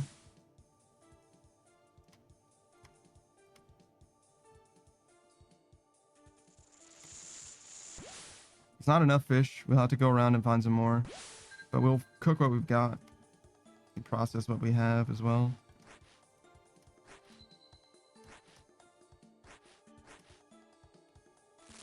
Okay, we can do the last piece of armor when we get back as well. Probably should do it now anyway, but I think we'll have enough time to find some fish. We're just gonna run around. It's actually this one. We've checked these, and in this 3x3, you're guaranteed to find 3 fish right here. See? Every time I do that, I feel like an anime character, you know what I mean? With a reveal. You've activated my trap card. All right, so we still need shards. We could do a little more fish. We have enough space as well, so we don't need the scepter. And then we go home. But yeah, I'm not necessarily like a Souls-like guy. I don't have a problem with Souls games or anything like that. I like them. They're fine. But some people like love them. Like the genre is like really truly for them. I feel like Souls-like games I like as much as roguelike games. The reason I like the genre is because I like particular entries in the genre, right? It's not because I like the genre. You know what I mean? In the same way that I like really, really fuck with Hades and Hades 2, I really don't care about almost any other roguelikes. Like Spelunky's cool, but like I don't want to put 100 hours into Spelunky. Not that there's anything wrong with Spelunky, don't get it twisted. And like Dead Cells exists and is even cool, but like, you know what I mean? Cult of the Lamb, like it's cool, sure, but like I'm not playing Cult of the Lamb ever, probably. And a bunch of games like that as well, where it's like nothing wrong with them, right? I got nothing against them, but I probably will never play them myself. That's the wrong prayer and the wrong attack style. Zero says the Binding of Isaac. Yeah, I should have said the Binding of Isaac. That's another great example of like a game that you should play. Like, not even just like, I mean, blank slate game that you should play, honestly, but like also like specifically in the genre, like Binding of Isaac is one of those games that's like for the roguelikes, like you should play Binding of Isaac. You know what I mean? Like you really should experience specifically the Binding of Isaac. I mean, it doesn't matter which version of the game. I guess there's a million fucking versions or whatever, or you can only buy the newest version. But like, you should play the Binding of Isaac. Like, in order to have the, like, how do I want to describe it? In order to have like the lexicon, in order to engage with other people who are gamers and interested in games that you are interested in, or vice and all that, like you need to experience like formative touchstone keystone games. You know what I mean? To have the same vocabulary that everyone else will or does or should have. You know what I mean? That's like kind of where I'm coming from with that. It's like it will help you have conversations if you're interested in having conversations, but it's also helpful for like just experiencing like the scope of things and like the, you know, progenitor of these things, like where these ideas come from and like why it is the way that it is. Because a lot of ideas, even if they're fantastic ideas, go nowhere because they aren't influential enough. And the influential games, whether they are good or not, doesn't really matter because they're the ones whose ideas propagated forward. You know what I mean? And in a lot of cases, they are fucking good as well. So like, it's fine. Eat your fucking vegetables. It's okay. Like, you'll be okay. You know what I mean? Like, it's worth doing in a lot of cases, in my opinion. You know what I mean? Like, some people are like, oh, you know, in order to have an opinion on, you know, Final Fantasy, you have to play every fucking Final Fantasy game. Like, and to be honest, if you think that you like a Final Fantasy game because it is the best Final Fantasy game, I will say that you need to play all the other Final Fantasy games then. Yeah, like, in order to like really know that it is the best, like you can't say that fucking any of them is the best. You can't say 7's the best when you've only played 3 of them. Fuck off. Like, you don't know shit. You know what I mean? Like, you're just a fucking guy. You could say that you like 7 the best. It could be your favorite, but you can't act like it's the best Final Fantasy game when you've only played it. You know what I mean? I don't give a shit if it is. You don't know that. You know what I'm saying? Like, hello, little mimic you thing. I'm fine. How are you doing? Happy Sunday, etc. I'm dying and also popping off about video games once again. This time it's about gaming culture in a way. Oh, I should not have stood there. I deserve that. Oh, I forgot that I was running away from the tornadoes. I fully forgot. Zero said, I'd also put Skyrim as a game that everyone should play at least once. Don't even gotta beat the game. Getting out of hell, getting just fucking around is also the Skyrim experience. Yeah, no, Skyrim's formative enough. And I think that most people have played Skyrim, though, is why it's not on the list. Skyrim's been re-released so many times and all that, like, I feel like I don't need to, but yeah, no, Skyrim would be definitely on the list. Yeah, sure.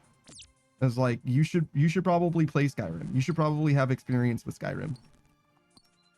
Because the discourse with Skyrim is crazy, because people will say that Skyrim is a bad game. Like, they will go so far as to act like Skyrim is objectively a bad video game. And I'm like, you need to like get up for air. You know what I mean? Like, you're so deep in the sauce that you've forgotten what it means to be bad. Like, you know what I mean? Like, there are truly bad video games out there. Some people, same thing, Warframe and Destiny. People will say Destiny is a bad video game.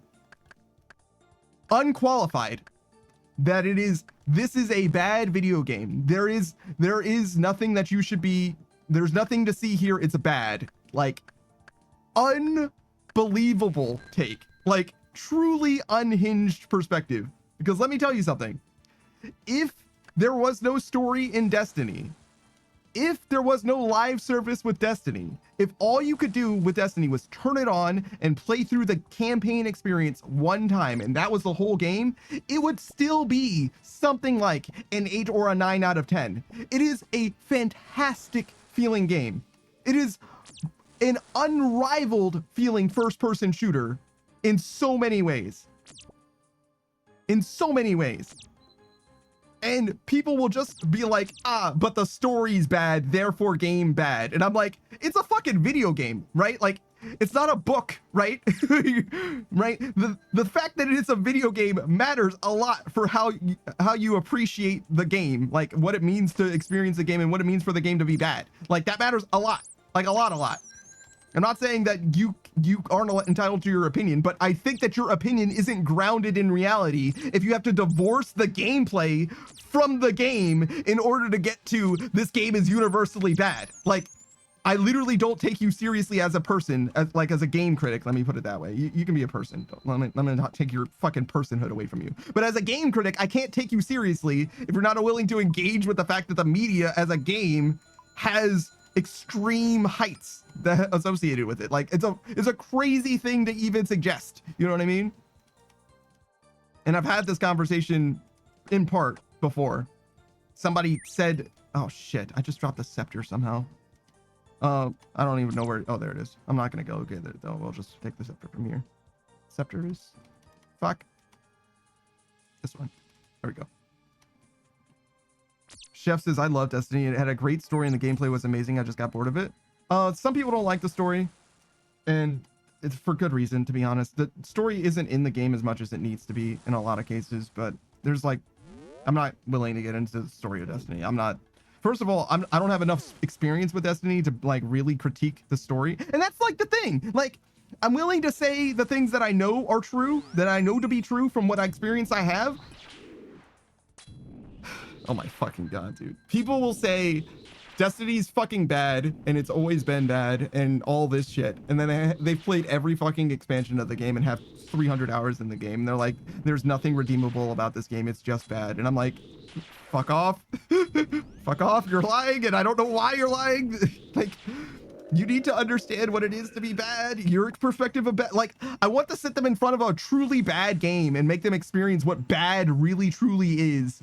You know what I mean? Because they've lost themselves. They've lost what it is to be bad. They don't know what bad is anymore.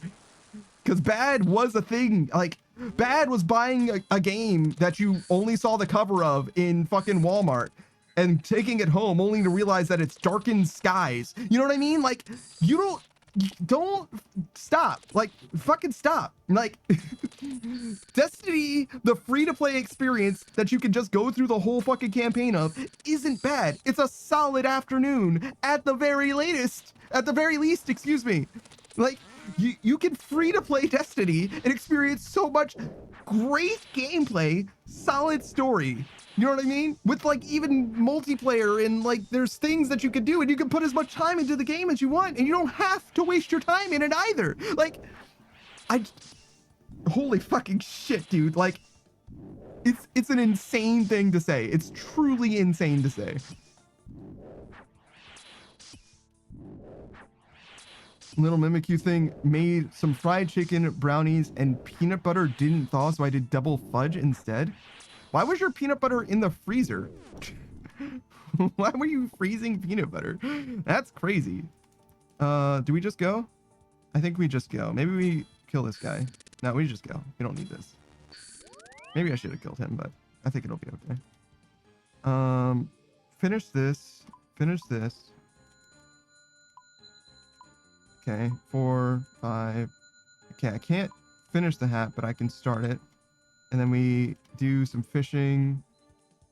I guess we go here to do fishing and then go there and do some fishing. Little Mimikyu says, what do you mean you don't freeze peanut butter? My family always put peanut butter in the fridge? Okay, first of all, there's a difference between the fridge and the freezer. We'll start there, right? Because it shouldn't be frozen if it's in the fridge. That's number one. But number two, you don't need to refrigerate peanut butter. Peanut butter is a preservative. It's like refrigerating honey. Like it will go bad eventually, I guess, but it's like good. It's got a very long shelf life. Very, very long shelf life. I don't know how long it is actually.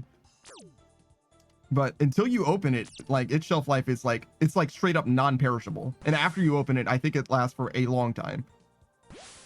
Little Mimikyu says, I did not know that. I'm new to this stuff. Everyone is. Everyone has to learn this shit themselves because nobody has a centralized like learning base for this stuff for some reason. Chef says, have you tried peanut butter and pickles? Just like dipping a pickle into peanut butter? Like, what do you mean peanut butter and pickles? You got to give me more instructions than that, big dog. That's not enough. That's not enough information. I hope it's not enough information. Maybe that's what you mean. Zero says, your peanut butter isn't in the cabinet? Yeah, in the cupboard or whatever. Usually, for me, that's where it goes. But it's not like, you know, down with the heretic. Like, I don't care. Like, you can do what you want. I'm not offended that you decided to put it there, but that's, I would say, atypical.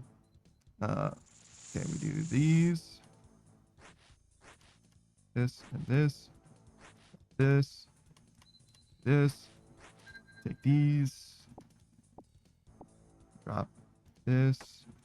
Oh, actually, I didn't even need to drop that. Just cook it. All right, we don't have time for these, obviously. Drop this. Do not drop that. Spring range. Chef says, yes, dipping pickles in peanut butter or spreading a layer of peanut butter on a pickle. I don't know why you gave me two instructions as if those aren't the same thing. Like, well, it's different when you don't spread it on. Okay. The proportions are maybe different, but like, come on, man. It's the same thing, bro. We're good.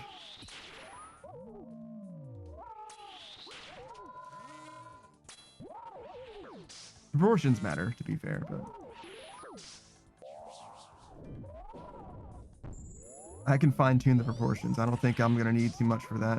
You don't need to give me the amount of serving sizes for, or I'm sorry, the tablespoons for my peanut butter pickle. I think I'll figure it out. But no, I haven't ever had that. I'm not afraid of trying it though. I wouldn't be against it, but I don't think I'm gonna make that happen anytime soon. Just as I was always taught by my great grandparents to put canned or jarred things in the fridge so nothing will go bad faster. If it's in a can or a jar, you don't need to put it in the refrigerator at all until it is opened.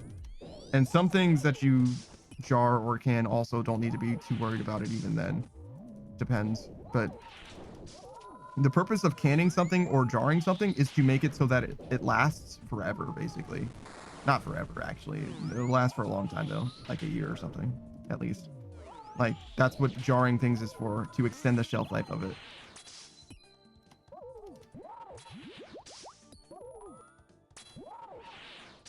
Cam says, it's like the pickles are the cereal and the peanut butter is the milk. Feel me?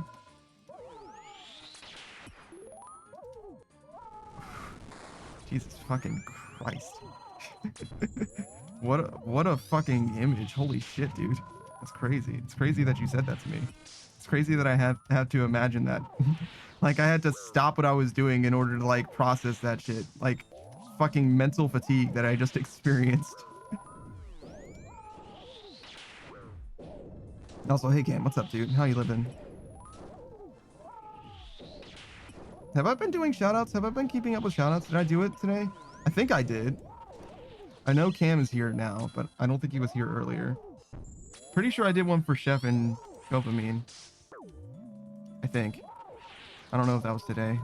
I do shoutouts for everybody so often. It's also hard to know if it was today or a different day as well, I guess. No, I didn't do a shoutout for Copamine because I would have mentioned Dynasty Warriors. Or no, not Dynasty Warriors. I would have mentioned House Flipper. I've got new intel for Copamine. Download complete. Chef says I don't even remember real. I know I didn't do one for Zero. But that's because I was also in this. I'm just... Wait, no. Wait, no, I did do one for Zero today. He was just here way earlier, right? Like, way earlier. I don't know. I don't know what's going on.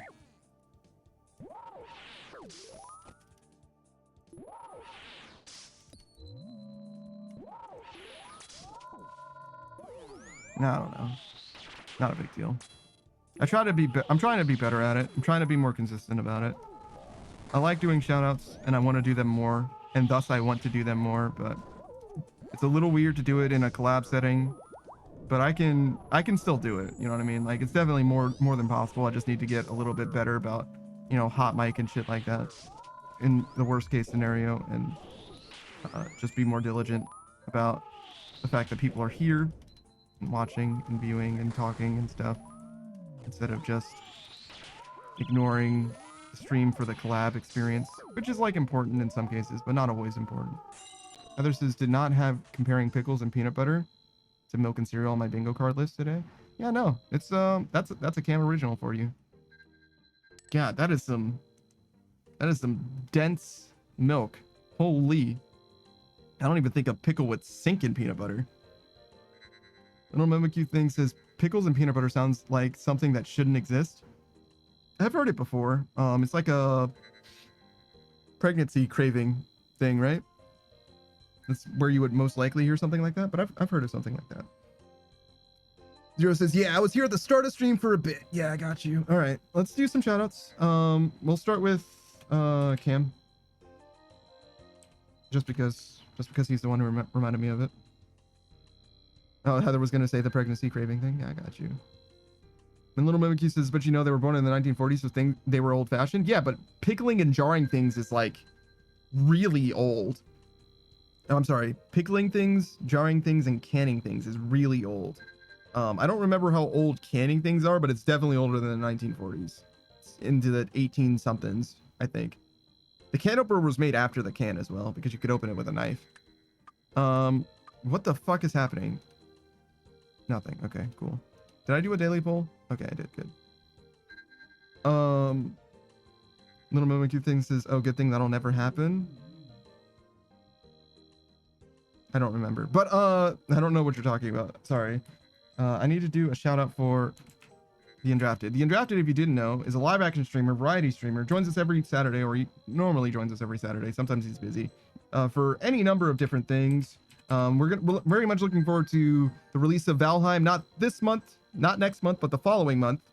That would be September 4th. So the Saturday after that, we're almost certainly going to be starting a Valheim playthrough, where you play through the 1.0 version of Valheim from the very beginning all the way to the very end, experiencing everything in between that we possibly can, probably, except for the side quests in the tower, probably, because I think that's kind of silly. I think it just gives you cosmetics. But other than that, we've played any number of different games besides. We've been playing Friends vs. Friends as a filler game, as well as Mecha Chameleon, and other games besides, I'm sure. I don't remember off the top of my head what we would be doing, but we might be doing like some Left 4 Dead if somebody else ends up going missing. We're going to be playing Long Walk, the game that Savage really likes. That's going to be coming out like basically 3 weeks from now, like somewhere around the first week of August. So we'll be playing that for a few weeks probably. Other than that, Cam is a Fallout streamer as well. He's a variety streamer, true blue variety streamer. He likes retro games a lot. But his favorite franchise is the Fallout franchise. So he's been playing Fallouts 1 and 2 a lot, especially recently. He's trying to get those games down so he doesn't have to play them with like the wiki open basically as he's going through, just like experiencing the game. And but he's like locked in when it comes to New Vegas and also, you know, Fallout 3. He's also tried the other games, Brotherhood of Steel and Tactics. They're not as good. Oh, Fallout 4, of course, right? He fucks with Fallout 4. Everybody likes Fallout. Well, not everybody. Some people like it less than New Vegas. Most people like it less than New Vegas. It's like a split. It's like 50-50 maybe. But yeah, that's Cam for you. You can make him wear a pickle suit. It's funniest shit I've ever seen. Also here is Heather X Games. Heather is another live action streamer, another bit of a retro streamer, variety streamer. Plays all kinds of different games. We should just go ahead and bank and do a farm run so I can continue talking about people. I definitely recommend you check out Heather if you've been interested in one of any number of different things. We were talking about Destiny before. I know Heather's played Destiny. The final update for Destiny just dropped. Not just, but came out relatively recently. Before that, they were playing Division 2. Neither of which were on stream, but they certainly did play them with a few friends who I happen to know, and that's why I was able to, you know, bear witness to them playing. Other than that, Fortnite is a bit of a mainstay, and I've also seen them play. Was it Stardew Valley? I think I've seen you play Stardew Valley. And Assassin's Creed is the one that I always go back to. I think that Assassin's Creed was the first game that I saw Heather playing, like on a live stream. Hey, look at this guy. We could go drop this off. Probably not going to do that on stream. We could, but I don't want to lose. So if we high out this says that we get 300,000 gold, and if we sell it to the emblem trader, we get 500,000 gold. So it's a 200,000 gold perk, but we're risking that 300,000 gold. If we take this into the wilderness and die, whoever kills us gets it. So it's a big risk. It's a biscuit risk. Big biscuit risk it. Let's go here and do a farm run, and then we'll also buy some battle staves and shit like that. Beatrice says, do you think maxing in OSRS makes one cool? No, it just means that you're determined. It shows tenacity. It shows, like, to some degree, a certain strength of character, but it doesn't actually make you cool. Sorry, Snake. Unfortunately, it doesn't make you cool. Your maxscape is cool, but maxing in old school RuneScape doesn't make you cool. Does that make sense? Snake says, what the fuck, bro? And Beatrice says, how did he know? Because anytime you come into the chat with a question for me, it has to do with Snake. It's because you're disagreeing with Snake and you want me to choose your side over Snake's side. And I almost always go with Snake's side, even when I don't know what the question is or whose side is whose. I almost always end up on Snake's side, but this time, sorry, Snake. My bad, bro. I had to tell the truth. You can't fault me for being honest. So Beatrice, since that wasn't the case, I just wanted confirmation. All right. I'll count that one as an L for me, but nonetheless. Snake says, no, you were right. No, you were right. Interruptus says, what can I say? Me and Follow go together like a bowl of pickles and peanut butter. Have you had peanut butters and pickles, Cam? Because I will not tolerate this conversation any further unless you've had peanut butter and pickles. You understand? Like, I'm going to make that happen in your life specifically soon. If that isn't the case already. You understand? Like, if you say peanut butters and pickles to me one more time, we are going to have to make that happen. I don't care what it takes. The draft says my lawyer advised me not to answer that question. All right, then you better settle down with that peanut butter and pickle talk, brother. You're on watch. You're on fucking notice now. You better simmer down with that. All right, so Noah's story. We'll go over here. Beatrice's panda brain so big. I don't know about that one. So we did a shout out for you. We'll do a shout out for Beatrice. I don't know if we did one for Beatrice earlier, but she deserves it. Why not? Beatrice Gambit, she's a big enough person that she deserves another shout out. You know what I mean? She's literally stronger and taller than I am. As if that's a fucking bar to clear. I'm fucking 4 foot nothing. No, I'm not that short, but she's much taller than I am. But she's also much stronger than I am. Oh, hold on. We need to go somewhere. I definitely recommend you check out Beatrice Gambit. She's the Bunny Girl Casino hostess VTuber. She's been playing 2 Final Fantasy games. Count them, 2 Final Fantasy games. In Final Fantasy 16 and Final Fantasy, the first one again, but this time it's got like a modern class changing system. It plays like Final Fantasy 16 or 15 in that it's like very much a, you know, action RPG instead of a turn-based RPG and all that. You know what I mean? It's also like a spiritual successor. It's like a remake, sort of. It's like really not the first Final Fantasy game again, but it is kind of also the first Final Fantasy game again. If you know, you know. It's fine. Don't worry about it. We don't need to go here. We can just drop this stuff off. You know, just says, I wish I was big IRL. You can always get bigger, work out. And you can always get wider. That's even easier. Just eat more food and don't die. Hold on. We need this and this, right? Right? Is it time? Yeah, it's totally time. Beatrice says, bro, we're both high as fuck and you just murdered us. What the fuck did I do? But anyways, did I need to do anything else for Beatrice Gambit? No, she does everything for herself. She does her own thing. Miss Independent. She has cats.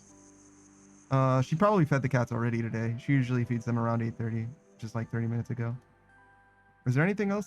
Yeah, no, we're good. She's good. She likes Marvel Rivals. That's the last thing. We didn't do a shout out for someone else though, who is obviously.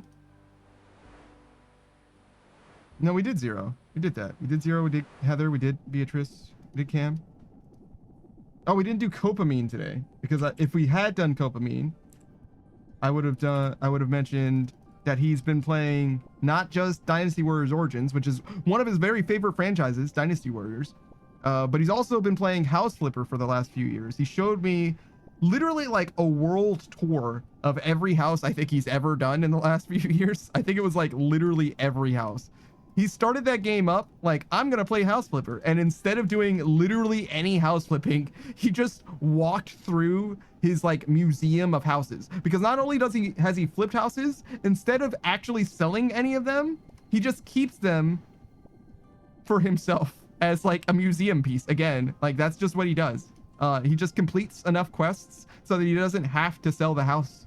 He's like fully not a house flipper. Like it's actually fraudulent. It's crazy.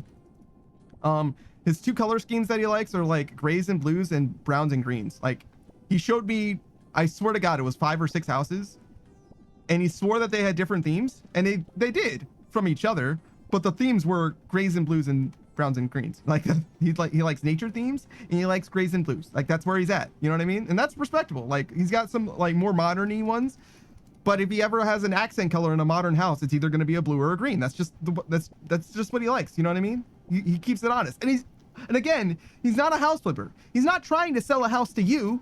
The house is for him. He wants it. He's collecting houses. He's not even like a slumlord. You know what I mean? He's not a real estate mogul. He's not renting the houses out. It's for him. He doesn't give a shit about you or the environment or anything. He wants to own the house. That's what he wants. He's creating an artistic museum piece, move-in ready, and he's going to let it rot in space. That's all he needs. He doesn't give a shit about anything else. Zero says he's in the no current with the current housing market doing his part. Yeah, no shit. The house is supposed to exist. It's not supposed to have people in it. It's accruing value right now. He's going to sell it when the bubble bursts or just before. He's going to burst the bubble by selling all of that. But yeah, that's Copamine for you. Sorry. He's a PNG tuber, VTuber. Very chill guy. Extremely chill streamer. Also plays some Oldschool Runescape on the side. I don't think that we did a shout out for Kolya as well, because Kolya was here and out, like very quietly. Literally just stopped by for a second, was like hello, and then went about their business. Kolya is extremely fucking busy. One of the most active people I know, as far as like going out and doing things. Like every weekend or so, Kolya's doing some kind of art project or involved in the community around Kolya, or doing something with some friends that are, you know, extremely talented professional voice actors in the German speaking space. Kolya is a native German speaker, fluent English speaker, aspiring voice actor, doesn't want just a voice acting job, wants your voice acting job. He specifically wants to be a voice actor in the English space. Fuck speaking German is native tongue, not interested. You understand? Not good enough. More than that. How about in the English space instead? As I understand it, actually a fiend. His favorite franchise, I'm pretty sure, is Zelda. Big into Zelda games. But he also likes rhythm games in general, and Zelda and rhythm games intersect at the Cadence of Hyrule, which has nothing to do with Kolya as far as I know. I presume that he played it at some point, but I have actually no idea if he has any history with that game whatsoever. But Cadence of Hyrule, if you didn't know, is a spin-off to Crypt of the Necrodancer, which is a rhythm game. And Rift of the Necrodancer is a sequel to Crypt of the Necrodancer, and that is one of Kolya's very favorite games, at least in recent memory. It came out like last year around February, something like that. And he's been playing that game like a fucking fiend. He's like top 10 in the world on one of the tracks on medium difficulty. Like he's dedicated some serious time to that game. He loves that game very dearly, very obviously, right? Go this way? Sure. What else do I have to say about Kolya? That's fine. Kolya also likes Oldschool Runescape. Sure. That's how we found each other. No, he's also a VTuber most of the time. Well, sometimes. Sometimes he's not a VTuber. I don't know. Sometimes he chooses to be, sometimes he chooses not to be. I don't know what's going on with him.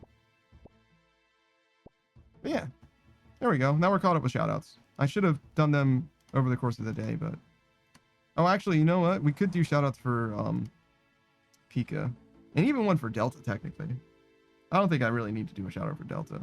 Delta's like fucking like low-key co-streaming with me. You know what I mean? In this one, like our weekends are shared. We have shared guardianship, you know what I mean? Like Delta and I are co-parents on the weekends.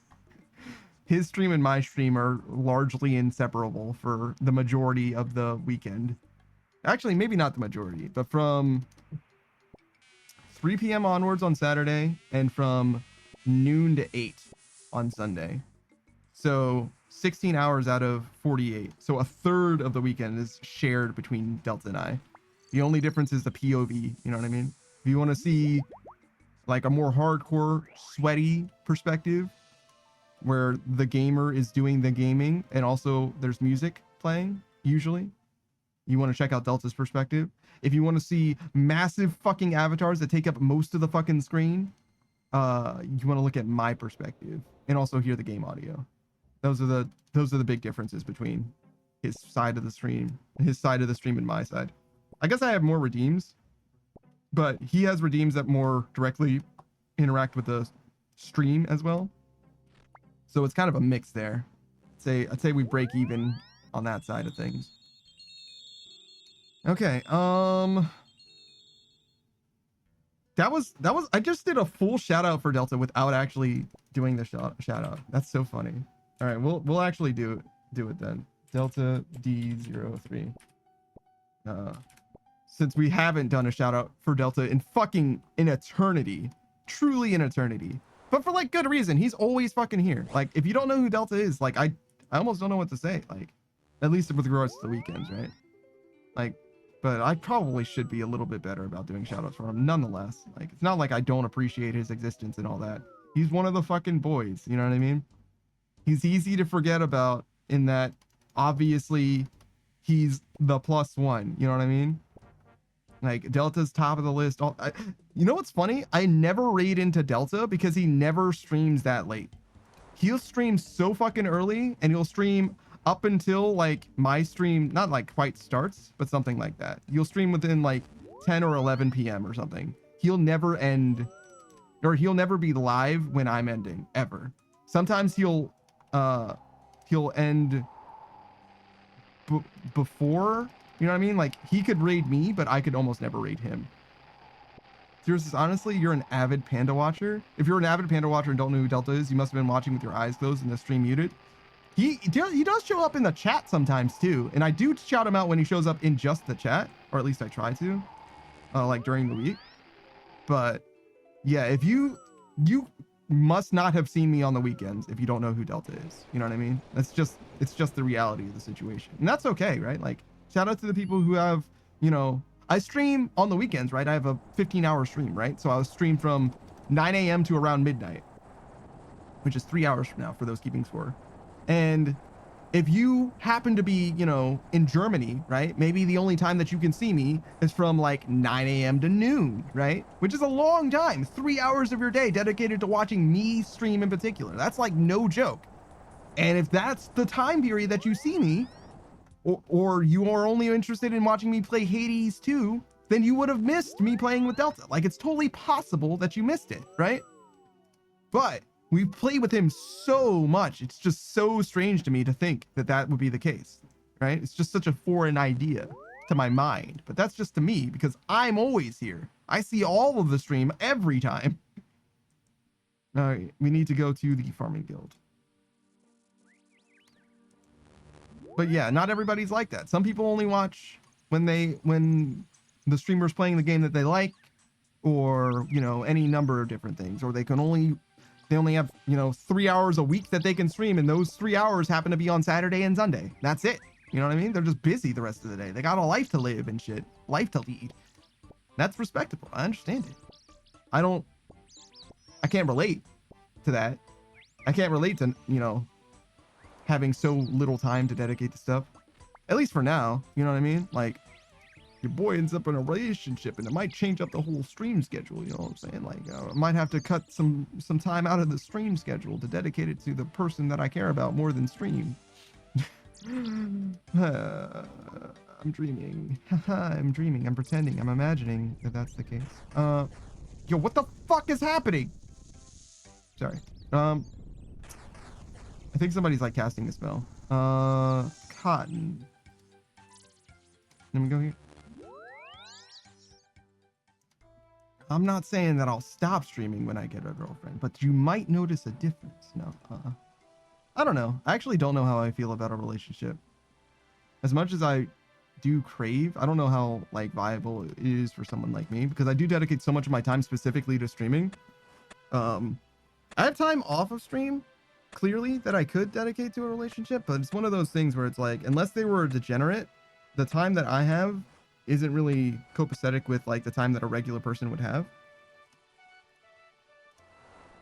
I think that like truly being in a relationship would require me to dial down the stream time for sure. Chef says vitamin D. No, for me, actually I've been getting more vitamin D now than ever, really, because I've been going for basically just a jog. I've been doing a little bit of a Deltas thing. I've been going for a little bit of a jog, a little bit of a run in my local park.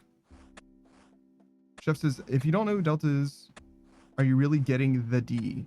Oh. I read half of that. Oh no, I read what Zero said. I was like, I feel like I remember half of that sentiment. Yeah, but yeah, no. Are you really getting the D? That's a crazy thing to say.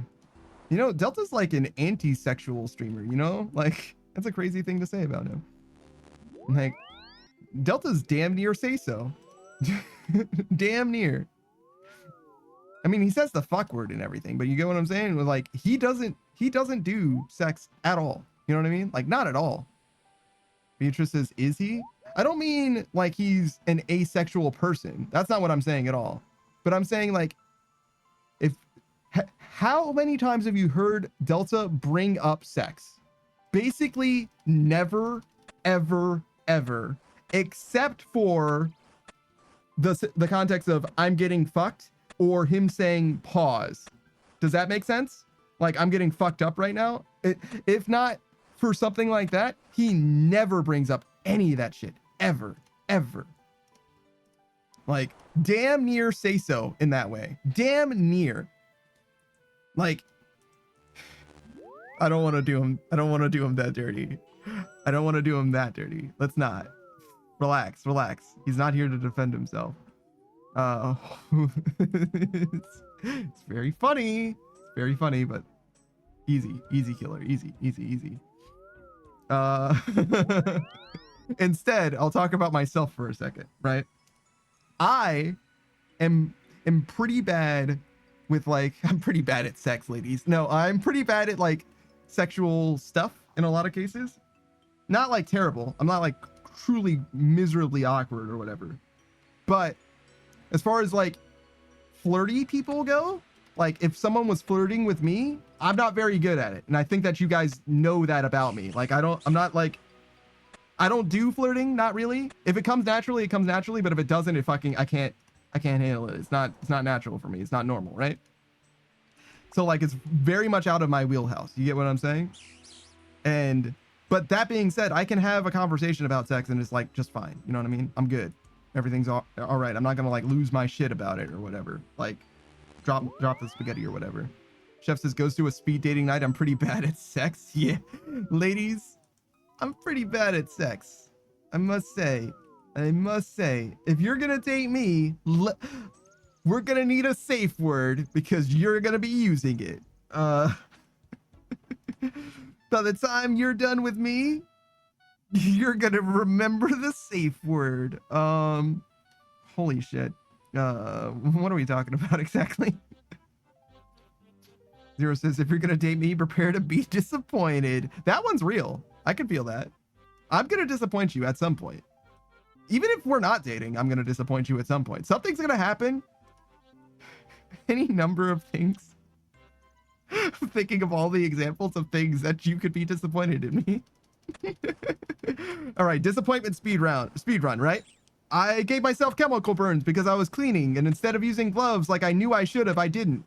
I read the label and it said to use gloves, and I'm like, I'm sure it'll be fine. And it wasn't. I burned myself. There's a hole in my finger. It's mostly healed now. There was a hole in my finger. Actually, a genuine hole in my finger.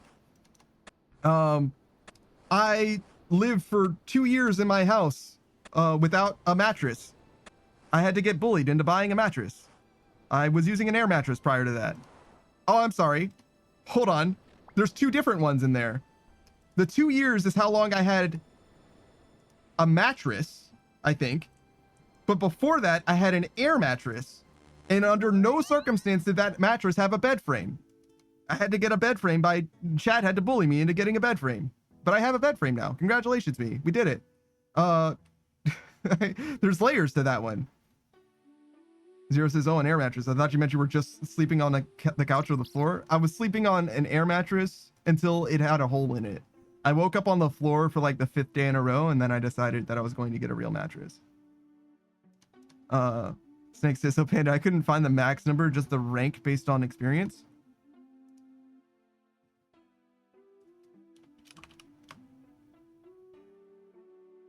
Oh, well, yeah, those are probably the same thing, to be fair. Yeah, rank based on experience is different, huh? Yeah, no, it would be on the wiki then. You're right, I guess. But if you go to the wiki, the number of max capes, it does tell you there. Yeah. I was thinking that was the thing, but you're right. If somebody got, 200 mil mining, they would show up there. So technically the thing that I have on my about page is a little bit off, but it's pretty close as well. I don't know. I think it's probably fine, but it's technically not correct. How many people have a max cape now? Let's see. I just opened Google Chrome on my other computer and it is extremely fucking slow. Max cape OSRS. Because it's not like everybody's getting a max cape every single day. People are getting max capes often. There are 49,889 players that have achieved 99 in all skills. And I am rank 50,359 as of July 1st. So that's 2 weeks ago. So like, they're not the same, but for whatever reason, they do correlate. You see what I'm saying?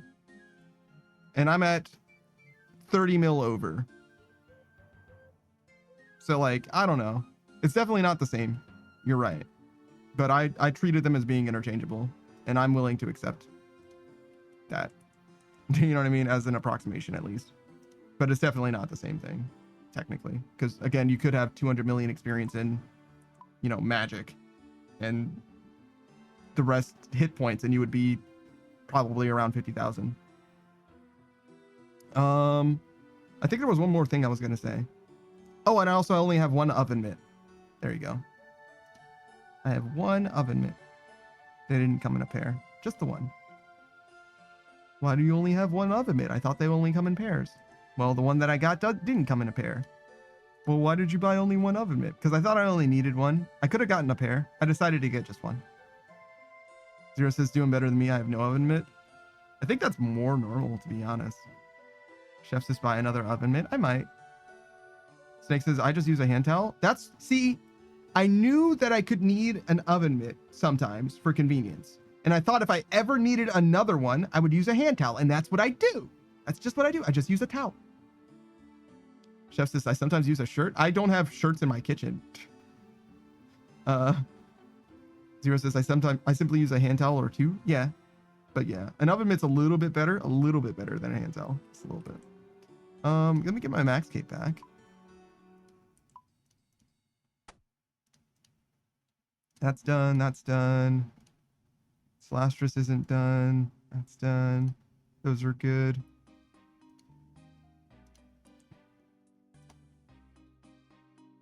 Oh yeah, that was right. I want to go to Priftinus. Beatrice says I have a silicone oven mitt pair. I think mine's silicone. I think. I don't remember. Beatrice says, why are you guys like this? Because no one taught us. No one taught us. You see what I'm saying? We're all good enough. And good enough means a lot of different things. Chef says the shirt I'm wearing? Dude, that's crazy. Do you take your shirt off in order to... Because one layer of cloth is not enough to like... That's... If I take out something that's 400 degrees, it's gonna fucking burn me before I can set it down. Chef says sometimes? Okay, yeah, no. If you take your shirt off, then it's fine. But if you didn't take your shirt off, you can't get it out of the oven and onto the stove fast enough without burning your fucking hand. Like it wouldn't burn you badly, but you would definitely be burned. You would definitely be like, oh, fuck, that was hot. Chef says, nah, it's fine. No, if you take it off, I believe it. But if you're wearing that shirt, there's no way that you can do it fast enough. I mean, you can do it fast enough, but you got to be going fast. You got to be like, you got to be getting it. You're like, yeah, all right, we did it. Beatrice says, one thing about safety, then you stinkies. If any part of your shirt towel is wet, do not use it to grab hot things. Because the water will heat up? I don't know. It seems like that would be fine. What's the problem? Like, I don't see why that's an issue. It's not like the water is gonna instantly boil. Oh, wait, Chef learned it. Okay, I guess I didn't experience this one. The heat gets transferred and burned? Yeah, but like, water has a lot of surface heat. You just gotta be fast. Just don't be slow and it'll be fine.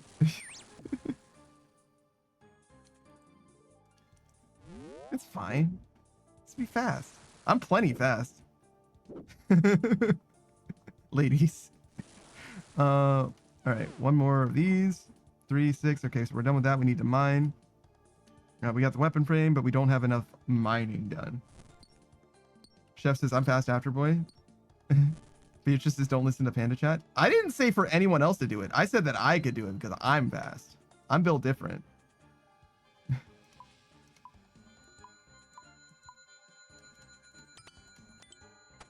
I'm actually built alternatively, personally. Chef says about to turn autocorrect on my phone. I'm fast as fuck, boy. Oh, I see. The Keemstar. Beatrice says, can we clip the bad at sex thing and and start sending that start sending to women for you? I'm okay with that. Yeah. That's fucking marketing, to be honest. Listen, if someone responds positively to me saying I'm bad at sex, the bar is on the fucking ground. I'm gonna blow their fucking mind. You understand? I'm okay with that. You can send in clips of me saying I have a small penis and I'm bad at sex. I'm down with that. Because if anybody responds positively to that, I'm in. You understand? I'm fucking in. r/small penis. You know what I mean? I'm here for it. Sorry, the reason why I'm attracted to guys with small penises is because I'm allergic to large dick. I'm like, oh, okay, actually, this could be a problem then, I guess. I'm allergic to average sized cock. Oh my fucking god, dude. Zero says, life hack, wetting your hands with cold water gives you about 4 seconds of fire resistance, which means if you're skilled enough, you can pull shit out of the oven. It's not 4 seconds. It is way less than that, big dog. But you're right. It does work. But like, it's way less than that though. It's like not, that is like way, way, way overestimating. It will help though. But you got to refresh the water as well. The fire resistance is a one-time use. You gotta reset the water with cold water, obviously. Don't use hot water to reset your fire resistance.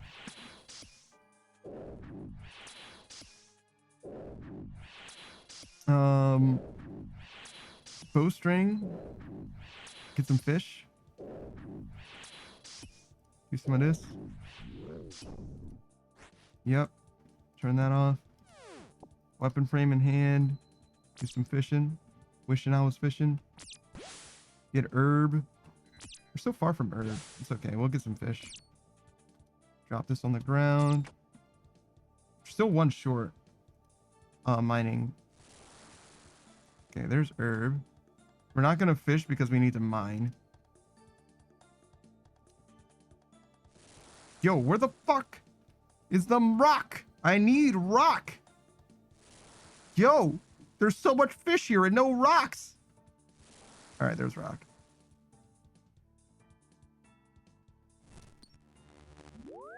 Snake says, don't worry, chat, I clipped it. Thank you. Basically, anything that you clip, by the way, will end up on the YouTube channel. As long as I think it's funny. It does have to be funny, but like, it only needs to be like a little funny. To be honest, it doesn't need to be like, listen, I understand how funny I am. You know what I mean? It just needs to be a little funny. And if I think like I need to look at the clip and be like, huh, you know what I mean? Like if it's enough for a smirk, then I'm like, yeah, it gets to go on the YouTube channel. It gets to live forever on the YouTube channel. That's all it takes. That's literally all it takes. What the fuck am I doing? Oh yeah, fishing. But yeah, like I know who I am. You know what I mean? Like it doesn't need to be amazing. Okay, do some fishing. Drop this. Zero says, Pal World's funny as fuck. A pal broke out of the Pokeball and it said, it broke free, cheeky bastard. Cheeky bastard.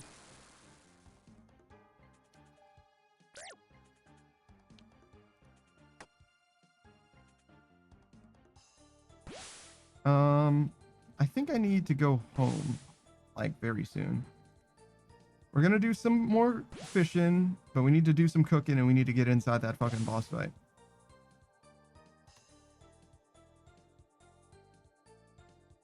And I think we'll be able to do these 4. You know what's funny? We actually can't go there because I dropped the scepter. It's okay. We'll just run around.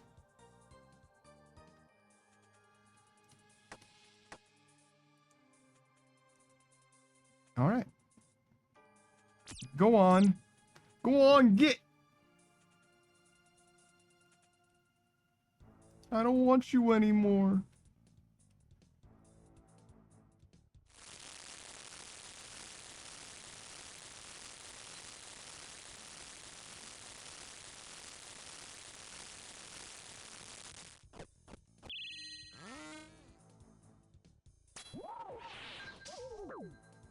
I'm surprised how short Kingdom Hearts is. We've played through all of Kingdom Hearts recently, and I beat that game like basically 100%.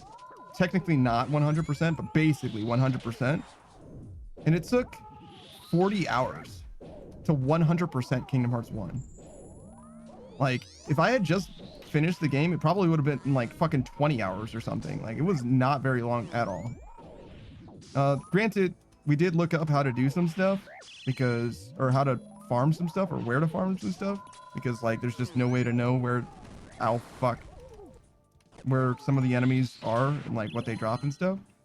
But generally, like, it's pretty content light, to be honest. I liked it though. I think that it holds up. I think it's a great game. I've heard a lot of people, not necessarily a lot of people, I've heard a few people that like did not like Kingdom Hearts 1, who think that Kingdom Hearts 1 is bad, like genuinely a bad game. I don't see it. I think it's fine. Especially the final mix version of it. I can maybe see it for the original release for some of it. Some of it's definitely clunky, but I think it's fine. Like, honestly, genuinely, I would play Kingdom Hearts again right now. I think it's a fine game. Zero says Kingdom Hearts 1 isn't bad. Kingdom Hearts 2 is tough to 100%, and Kingdom Hearts 3 you haven't ever considered. I don't know anything about Remind for Kingdom Hearts 3. The like new, I don't even know if it's the DLC for it or what. I guess it would be DLC because it didn't come with a base game, but I don't know anything about Remind really. Kingdom Hearts 2 I've not completed. I did not mean to open this. I did not complete it or anything like that, but I did get the ultimate weapon in Kingdom Hearts 2. I don't know what completion looks like in Kingdom Hearts 2 other than maxing out the drive forms, your level, and getting the ultimate weapon. Other than that, I really don't know what completion criteria there is.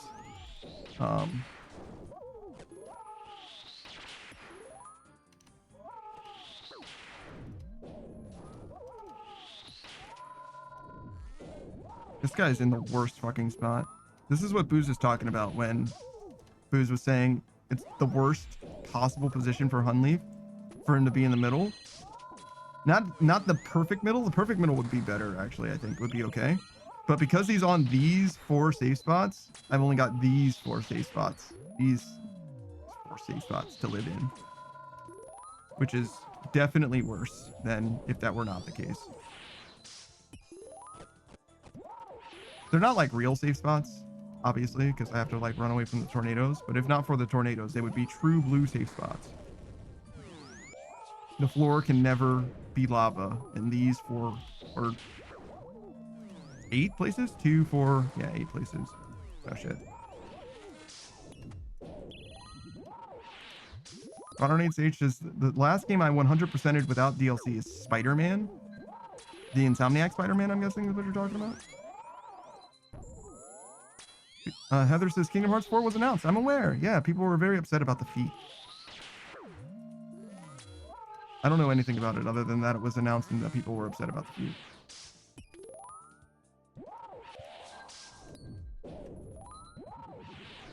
Yeah, Chef's talking about the Insomniac one. People love Insomniac Spider-Man. People fucking love that shit. All 3 of them. It's crazy that Spider-Man 2 features 2 Spider-Men and isn't a co-op game. Like, I get what they're going for. I get why it is that way story-wise. However, mistake. Spider-Man 2 should have been a co-op Spider-Man game. Would have blown people a fucking way. Would have changed the gaming space, to be honest, as like a legendary entry in the superhero genre. It's still a good game. People still love it or whatever. I think it's a lot more dry now. I think that it's not nearly new enough. But Spider-Man 3 can still get that bag, I think. It still could be it. It wouldn't be as good because now we're at the 4th Spider-Man game, but like whatever.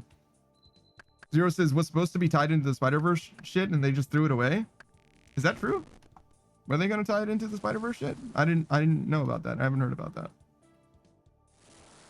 I don't think it needs to be Spider-Verse-y, to be honest. I kind of don't want it to be that because we've already got a Peter Parker in that. Zero says there was an entire trailer for Spider-Verse, for Spider-Man 2? Really?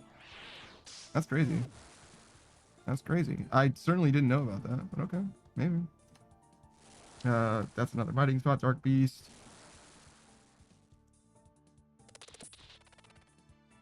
No dragon. I'll take the wood. I think I'm gonna teleport, to be honest, because we're so far away. Maybe I can find the orbs before we teleport.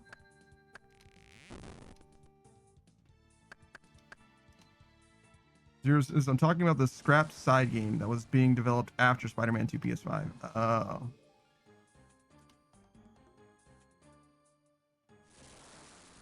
Zeros is but having a Spider-Man 4 running around the simplest solution lore-wise is multiverse shenanigans.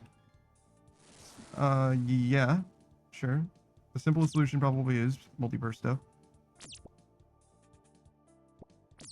Chef says, I'm upset it was announced again. Like they announced it a few years back when they were finally working on it. The announcement for Kingdom Hearts 4 was only to announce it on the Switch. It was the same gameplay for years ago. I feel like people forgot about that trailer and didn't realize it's the exact same trailer. I have no idea.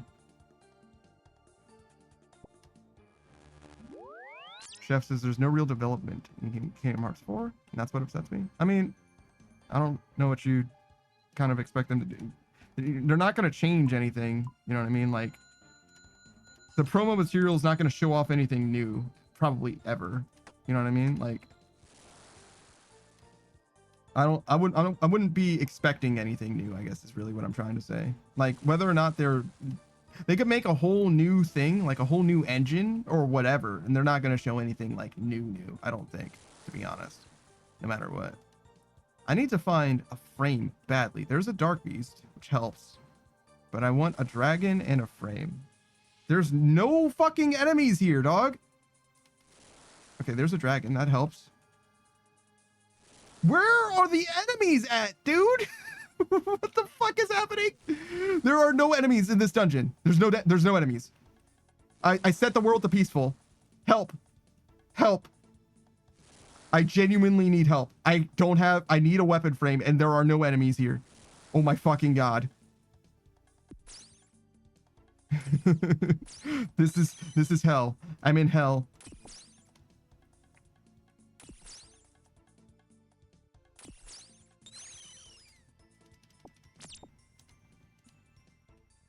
Okay. Just make this fucking weapon and get these fucking dudes killed. Holy shit.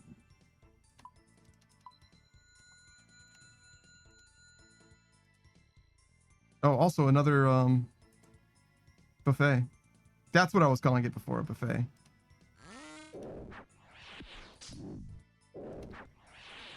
Oh, I don't have a bow in hand. I'm worried about the dragon shooting me. That's why I was running around like a fucking crazy person. There's this plus the second Miles Morales movie in the Spider Hub. We see PS4 Spider-Man in his advanced suit. Got the white armor suit on. The white logo suit, but yeah. Yeah, but that doesn't mean anything. Just because they made a Spider-Verse... Sorry, they made a Insomniac's reference in the Spider-Verse movie doesn't mean that vice versa is a thing at all, or whatever. It's just a one-way thing. The Spider-Verse movie should reference Insomniac Spider-Man. They can. Why not? Cost them a normal-looking Spider-Man design plus a white spider on it. It's like really not that different. You know what I mean? It's like not that deep. All right. Let's get it. Orb. Don't need the weapon frame, just the paddlefish. Do you need the herb? There's another herb. And then we need to fish many fish. This. We don't really have space, so we'll just go now. We should have enough for all the weapons, at least. Yeah, that's all we had, though. It's okay. Fill this. Do some cooking. Do some fishing. We'll make our way that way. We have no shards. That's actually kind of tragic. Makes sense why we stopped doing stuff, I guess. We don't need any healing. Okay, we have enough shards for one thing, so we will go back here to make something. So we get 3 more inventory spots. I'm going to drop the fish on the ground. Just so I have more space. This is a good amount of space, to be honest, but we should have time to drop this on the ground and go get more fish. Yeah, plenty of time. 9 fish. I don't know how much more fish we want. Running. Certainly 8. You have 1 minute and 10 seconds. 15 seconds. That's a lot of time. I think we could just do all 3 of these. Yeah, we should be able to do all 3 of these. It only took like 10 seconds to get over here. So 10 seconds or so to get back. That's plenty of time to cook all this. We only have enough to upgrade 2 pieces of armor so far, or 1 piece of armor so far. So another piece would be good. Okay, we're 9 short of 1 other armor upgrade. We can do some cooking for now. I don't know where any of the fucking enemies are, dude. It's crazy right now. This is actually too much food, I think. Let's look for an enemy. There we go. This guy's guaranteed to drop at least 9. I've never seen them drop less than 9. Oh, God. I'm not going to be able to pick up the food, but that's okay. I'll pick up some of it. Maybe. None of it, but that's alright. I dropped too much on the ground. I should have kept some in my inventory, because I could have, but it's okay. We have enough food anyway. It won't matter. I only die if I get stacked down anyway.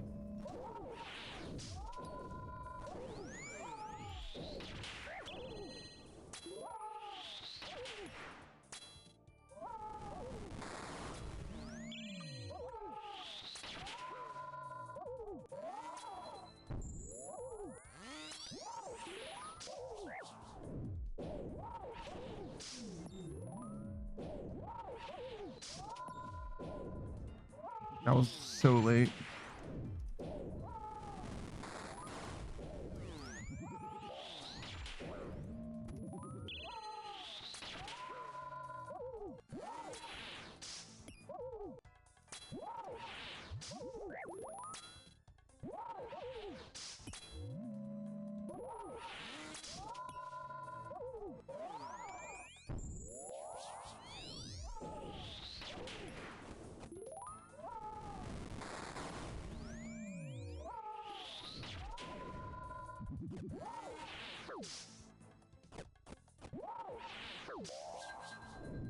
I don't like to be in the corner, but otherwise it doesn't really matter where I stand.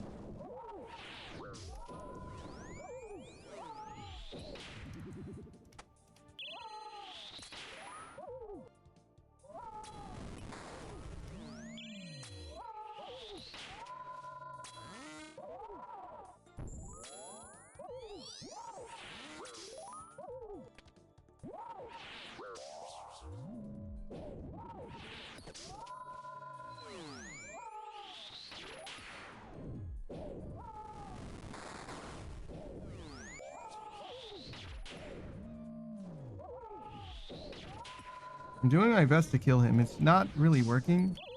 I mean, it's sort of working. We're halfway done. He's more dead than I am.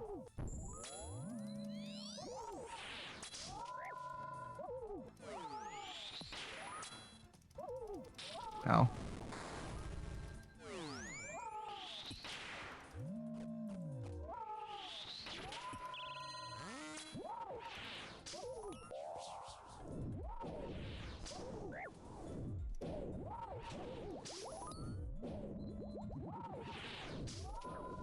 Sir, you're supposed to get hit sometimes. Sure, 2. We'll take it.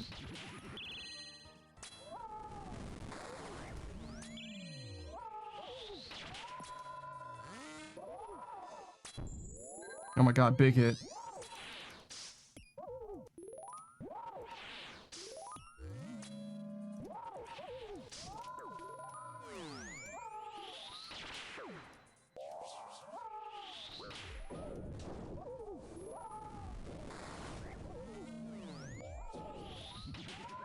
Mm-hmm.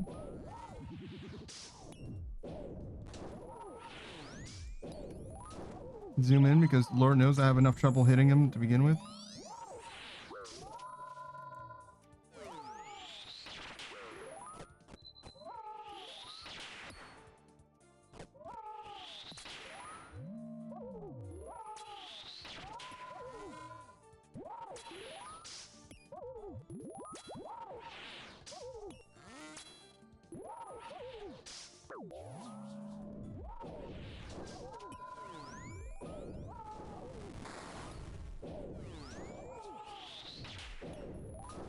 I don't really count his attacks anymore, but I definitely have like a little bit of an internal counter. I definitely hear him making the noise as well, but there's a few different things that are like the reason why I'm able to like switch my prayer. But yeah, it's definitely like an internal counter thing. I'm very glad that I learned how to do. Ooh, a salad blade. Look, that weapon, that's one of the 2 things that you can make with the drop that we're looking for. We are not going to make this weapon probably ever, to be honest, because though it is a compelling weapon, let us look at its stats. Oh, hold on. Let's check this. Nothing. Okay. Let's look at its stats. Right. We've got, I'm looking at it on the left. That's why I'm looking over there. We've got this weapon here. So this is plus 89 strength versus plus 63 strength. It is plus 94 slash versus plus 61 slash. So this is a bum ass, boo boo ass budget version of the salad blade, the blade of Saildor. Like boo boo, right? Truly not comparable, right? However, I have that weapon already and it is perfectly fucking free. You just complete a quest, you get this thing for free. And there's really no way that you can like, not like get rid of it, but like no way that you can really get rid of it. You know what I mean? Like you can always get it back, I think. You know what I mean? Like it's nothing. It's just an easy thing. Whereas this, yeah, as you saw, it was effectively 150 mil for that thing. Which you can do, right? It's even technically best in slot. It's like literally the best one-handed slash weapon. Hold on. Does the Saildor, Blade of Saildor, does it benefit from crystal armor? I don't think it does.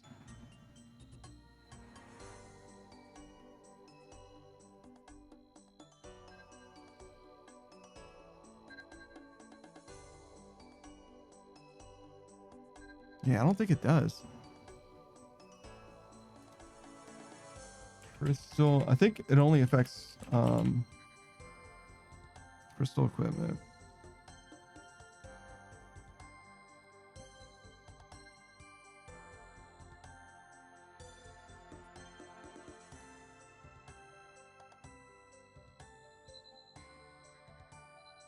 Each crystal armor has a bonus effect when equipped with when given a damage and accuracy increase to the crystal bow and bofa, adding up to 15%.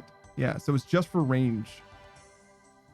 Wearing the crystal body and crystal legs with a Slayer helmet, the damage bonus from the crystal is multiplied by the 15% range damage boost from the helmet. With both body and legs, this results in a combined bonus of approximately 29.375. Wow. Chef says booba? No. Bofa D's nuts. Beatrice is what the aura you probably get from this? From this? No. The only people who make this are irons. It's not about aura. It's literally about utility. It is very good. Don't get it twisted. It's a very good weapon for slash.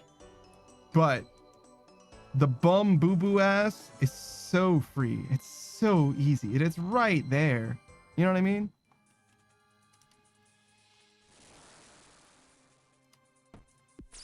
Real aura would be going out of your way to get that, even though it has no use. I don't know why I'm fighting this guy. That's what real aura is. Because it's like factually best. Like truly factually best. At that one specific thing. One-handed slash 4-tick. But other than that, it's not necessarily... I don't know what I don't know what that means for it. Like I don't know where you're going to use it. There's places that it definitely can be used, but like I don't know what. Chef says real aura is fighting someone you don't have to. Well, the aura part is like making someone not want to fight you even though they must. That's you know what I mean? But like yeah. You're right. Like we're talking about the same thing, but like even more aura than that would be like, I must fight you, but I can't because I've already lost. Like the emotionally losing before you ever fight someone. That's what real aura can do. Who the fuck is Zero? But yes, like Zoro versus Mihawk. Except that's not actually, he definitely fights Mihawk. It's just not much of a fight. It's one of the most one-sided fights in anime. Did I find a dark beast or anything? I don't remember seeing anything or saying anything, so I imagine I just didn't see one. Yeah, that's a bear. Yeah, just a bear. Dragon. Chef says Mihawk as aura. I don't know. I don't know about that. Yeah, I don't know about that. Mihawk. There's a bunch of people that are in One Piece. The more you get into the community, the more the people that are, call them feetless, become like heavily fucking ridiculed. Because for a long time, Mihawk and Shanks have done fucking nothing. Like, Mihawk has beaten Zoro when he was at like basically his fucking weakest, right? He's cut a ship apart, which is like kind of remarkable in a way. And hold on, we need this and that to do. And he showed up to Marineford. I don't even think he did anything relevant at Marineford, to be honest. I'm not sure what he would have done.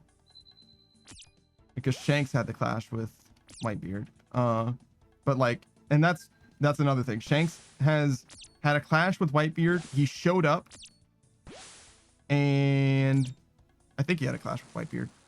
I might be imagining that actually, as I'm thinking about it further. But I'm pretty sure he did. But nonetheless, and he had one thing with Kid like way later.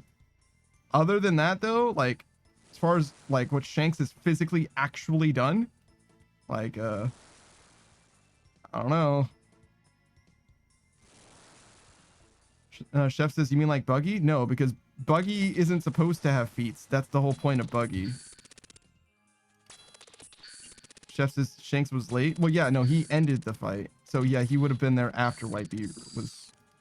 Never mind. But yeah, the timeline says that couldn't have happened the way that I imagined it in my mind. I don't know where the fuck these dragons...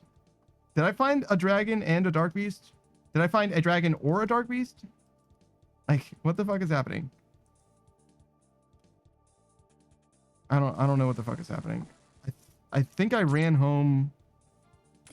I mean, clearly I ran home, but I think I ran home because I found nothing. But at this point, I just need to start killing stuff. There's a dark beast.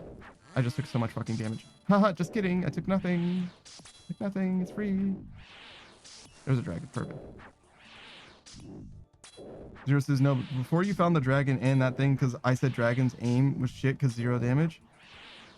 That was like fucking 8 runs ago, dog. Like, what do you mean?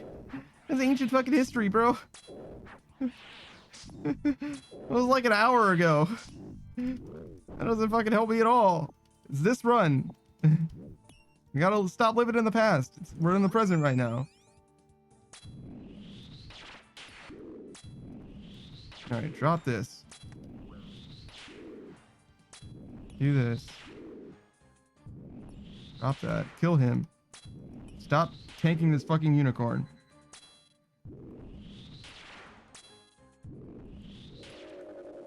Oh, I really want these paddlefish, but I can't hold them, unfortunately.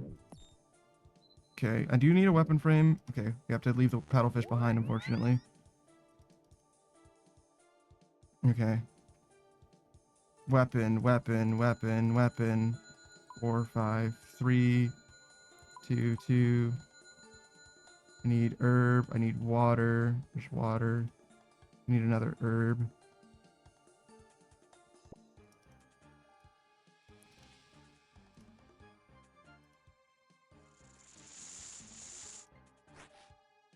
Cook. Fish. Why are there no fucking fish here? Okay. We don't need shards. This goes here. This goes here. This. Get a little more fish.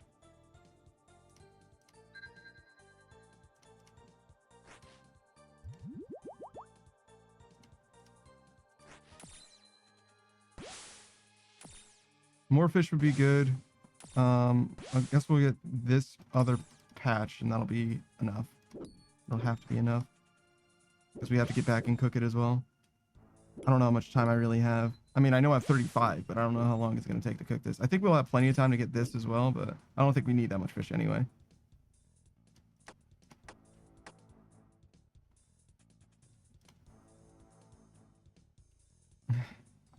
Chef says, when I get out of the hospital, I'm going to finish One Piece so I can finally make it once pieces.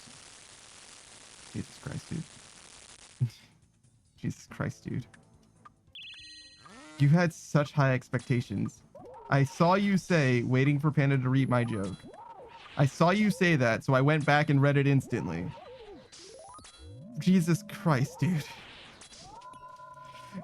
Is this your king? Is this your king? Oh man, I can't believe I dodged that. One tick. Oh fuck. I'm terrible.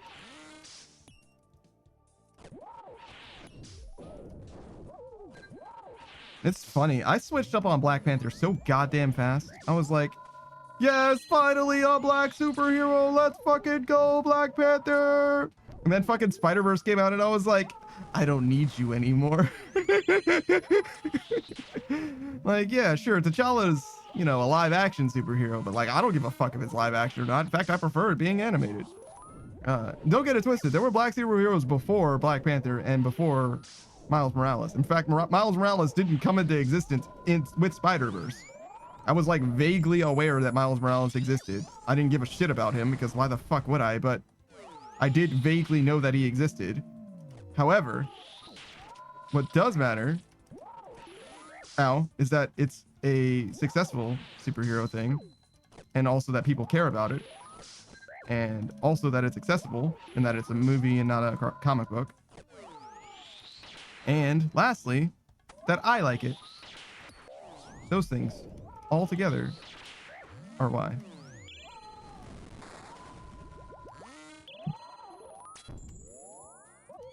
I like Black Panther, okay, don't get it twisted. It's like a 7 out of 10 or whatever, it's fine. But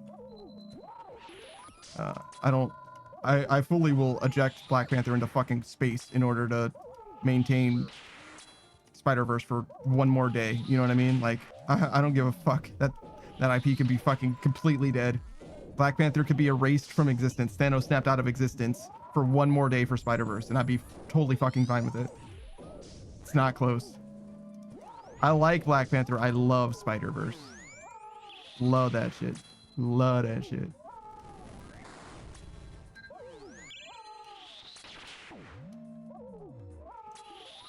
But yeah, Static Shock is the first black superhero that I was ever aware of, for sure. Superhero Static Shock. Whoop, whoop. Criminals, get twisted. Yeah, no, I fuck with Static Shock. I don't even know if I've seen all of Static Shock, to be honest, because it was like a fucking Saturday morning shit. Ow, fuck. But yeah, no, I definitely fuck with Static Shock. Don't get it twisted. But Static Shock is not in a movie, basically, is what it is. He was on cartoons, you know what I mean? That's plenty accessible, but like, it's not the same kind of accessible, you know what I mean? It's not the same kind of like cultural permeation. Nowadays, it would be because of the way like Netflix works and all that shit, but like at the time, it wasn't the same, you know?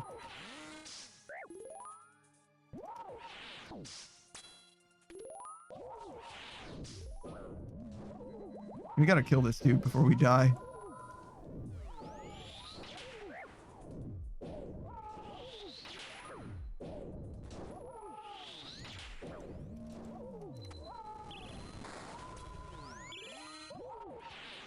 We are on a real timer to kill this dude.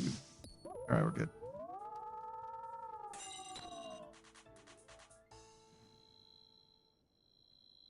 Zero says, my favorite black superhero is Static Shock. I introduced him when he teamed up with Batman Beyond. Oh yeah, no, sure. Shout out to Terry McGinnis.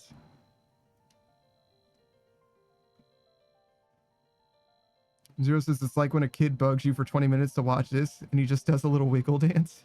It's crazy. Chef says, bro, Miles is half black, half Puerto Rican. I instantly dropped Peter because I'm Puerto Rican. Yeah, it's true. It's true. That's, see, listen, you're right. He is also Puerto Rican, and I'm glad to share Miles Morales with the fellow Puerto Ricans. And by fellow, I mean, they and I are sharing Miles Morales. But you could say he's Puerto Rican, and I'd be like, yes, you're correct. And you could say he's black, and I'd be like, yes, he's correct. I don't think you need to say he's mixed, and he's not just, you know what I mean? Like, he's both. It's fine.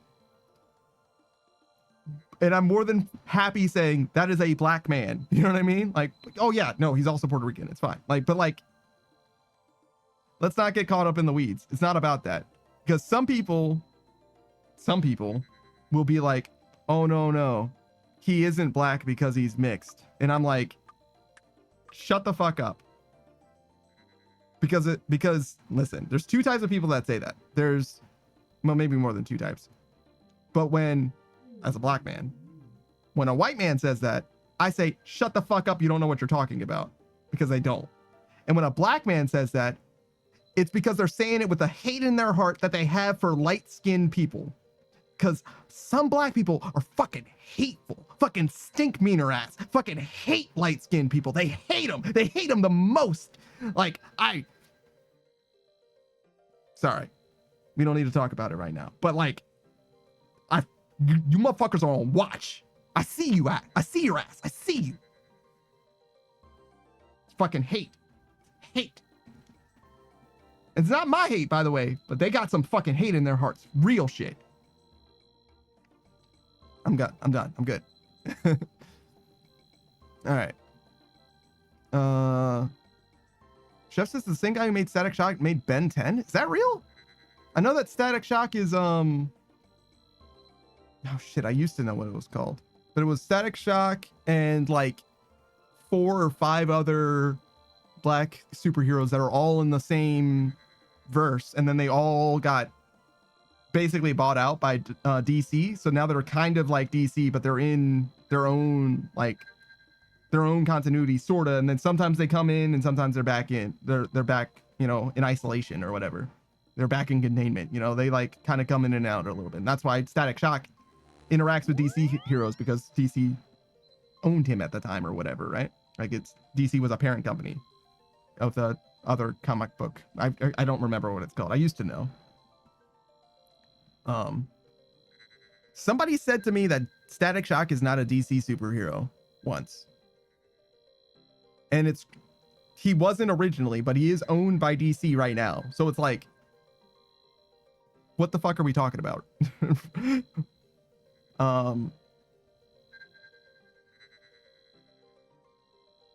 Zero says, I watched it live on Saturday mornings. Batman Beyond, I imagine. So I definitely didn't get to see all of Static Shock. Yeah, no, I got you. And he also loves Ben 10. He loves Miles Morales, but that Adidas outfit he calls Miles Virgil a straight ass. That one I'm not familiar with. Oh, the Adidas outfit? You mean like the one from the Spider-Verse, maybe? Does he call that a Miles original? I have no idea. Zero says, I unequipped that shit right out the cutscene. Oh, okay. So, it's from a cutscene in the Insomniac Spider-Man. Maybe. Yeah, I'm not familiar with it off the top. The one where his hair is out is stupid. I don't really like that one. Zero says, actually, Stinkmeaner might be my favorite black hero now that I think about it. Stomping on a fresh pair of shoes for zero reason. He's not a hero. He's a fucking villain. Zero says, okay, so no. Static Shock was co-created by Dwayne McDuffie, who also directed Ben 10. Who made Ben 10? Is there one mind behind Ben 10? Chef says that Dwayne made Ben 10. They had a whole story on him on YouTube. Well, the director, so it depends, right? Like if Ben 10 was originally a comic or whatever, then the writer of the comic is the person who made Ben 10, which I don't think it is. I think it was a TV show originally, but so the writer is more so responsible for as like the inception, the creation or whatever, much more so than the director in almost all cases. Sometimes the idea can come from a director and then somebody else writes it. That's possible, but it's almost always the writer is like the seed of the character or whatever. But like, and ownership is different than creation as well, because ownership can transfer and stuff. Chef says Static Shock is a DC superhero since the ending of the show. I don't know if I mean, it depends. It's like, it's messier than that. It's the easy way of saying that. Zero says from Spider-Man 2, it's like obvious, obnoxious neon blue. The Miles Morales original outfit is what you're talking about. Gotcha. Zero says Wikipedia is lying to me. The OG comics were made by Duncan Rollo, Joey Casey, Joey Kelly, and Stephen T. Siegel for Ben 10. Chef says Wikipedia is lying to you. I watched a whole documentary about Dwayne and how he originated Ben 10. I mean, just because you saw a documentary on YouTube doesn't mean that they're telling the truth exactly. You kind of need a little bit more than that, you know what I mean, to like truly substantiate it. But it's definitely contentious is what I'm willing to say right now. It's not, I'm not sure what the truth is where I'm at. We agree that he was the director, but the only question is whether or not the director happened to be the guy behind Ben 10. Because like the director's vision is what Ben 10 is, right? The show is the way that it is because the director wanted it to be that way, right? However, that doesn't mean that he made the character, right? By itself. Yeah, you need a little bit more, just a little bit more than that. Zero says, in an age of unlimited information, there's an equal amount of misinformation. It's true. It's true. Chef says it was from the creators, but I'll have to find it. It was years ago. From the creators of what? Like the director himself was saying that he made it. That still doesn't mean that he did though, right? Like people fucking lie. You know what I mean? Chef says, so after Dwayne died, his co-author bought the rights to Ben 10. Okay. So that sounds like he was at least intimately involved, which makes sense as the director of a TV show, right? Like, again, I'm not willing to say one way definitively or not at the moment, just because there's too much contention in the space. We've had people doing research live on stream, and we haven't reached a unanimous answer where all parties agree. So as of now, I'm still uncertain, and I will remain uncertain until all parties agree, which I think is fair, because the only other way for me to figure this out is for me to do research myself and look with my own eyes at something, and for that thing to say something unambiguous in a way that I respect and trust. Which I don't even know what that would really, how that would really manifest. Chef says, if I wasn't in the hospital, it would be on your doorstep. Well, yeah, well. That's what happens when you're sick. You don't get to prove your case in court. Have you considered that?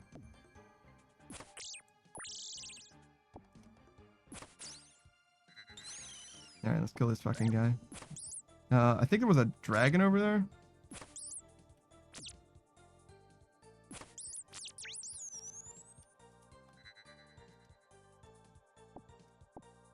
That's not what I wanted. Alright, so... kill this dragon. It's like a bear and a dragon, yeah.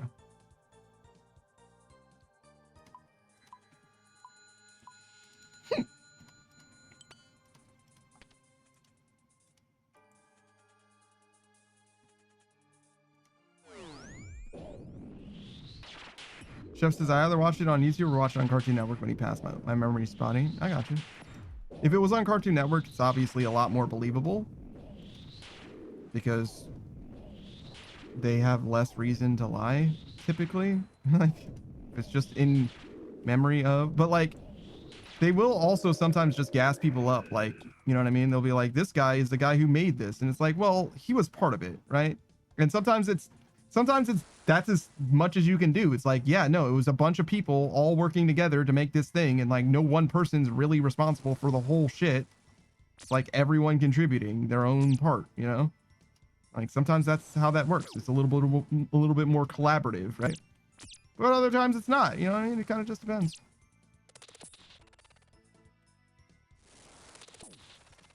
Hero says a lot of times it's this guy made it and it's like one of 5 creators. Yeah, exactly. But like I made Ben 10 and he is one person that is like, if the director of the show made Ben 10 the way that he is by being the director of the show, you know what I mean? But he didn't like originally design the character or design any of the, you know what I mean? Like, but like he's still right. Like he still did do it. Right. Yeah, no doubt. Right. Like even like the artist of a comic, right? If there's a comic book that's being drawn by one person and hold on, I need to drop this.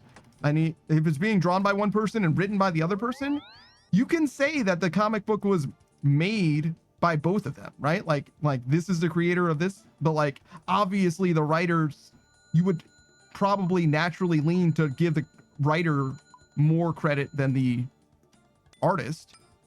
Well, I mean, I would. I don't know about you. I would lean in that direction, but like I'm just me, right? And that's just like the nature of the beast for me specifically, right? Well, we should definitely be using this instead. But yeah, it's not, I'm not saying that the other person isn't like intensely involved, and I wouldn't even have a problem with them saying that they made it, but they're not like the guy to me specifically, at least. All right, we need to get back over here, and we definitely need to do some fishing as well.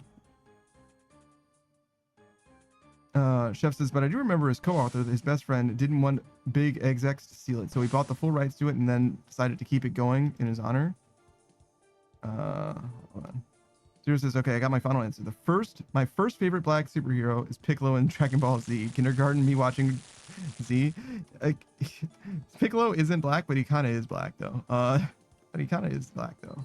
But yeah, I hear you. I hear you, big dog. He isn't, but like he kind of is though. All right.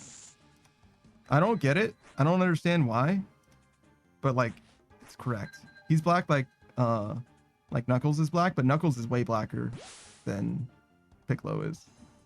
Knuckles has like a whole ass fucking African flag on his shoes or whatever, right? Like like that dude is black. And ironically, Shadow the Hedgehog, not black at all. Not even a little bit. Just an edgelord.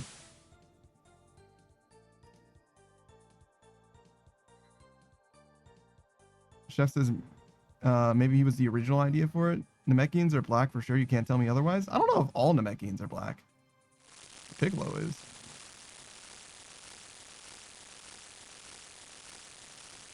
All right, we need to get a little bit more shards, or a few shards short of upgrading our bow. Zero says Dende isn't black. He's as white as they come. Neither was Kami. Kami separated the original Namekian that was that arrived on Earth. Separated the evil from him. Wait, so you're saying the evil side of Kami is black? That's fucked up. You can't say that. Wait a second. Hold on now. You're saying that that the original Namekian, the nameless Namekian, separated the black from him, and that's the evil part of him? Bro. Zero says, wow, what did Toriyama mean by that? No, you said that. No. Toriyama didn't say shit. You leave Toriyama the fuck alone. He didn't say any of that. That's you. You were saying that.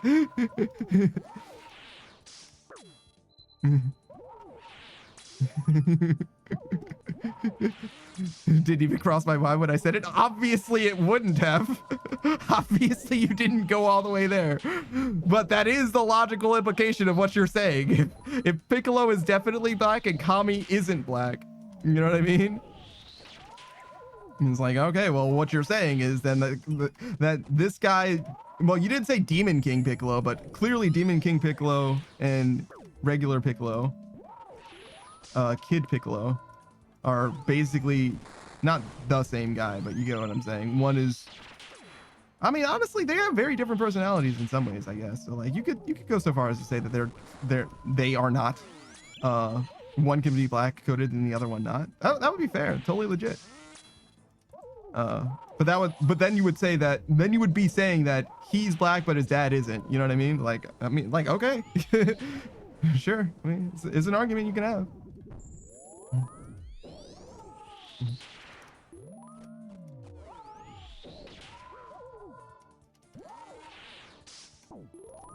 Oh shit, switch up.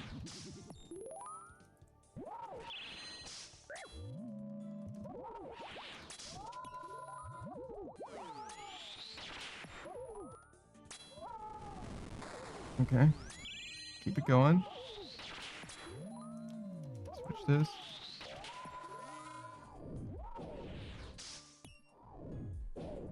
Zero says, Demon King Piccolo, are you dipping in the chocolate? Me, never. Don't call me Demon King Piccolo. Fuck.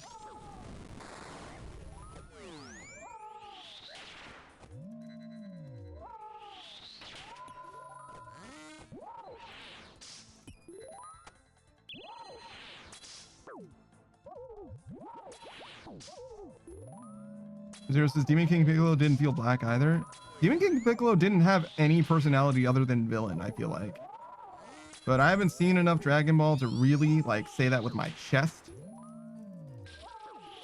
But he just felt like the big bad guy.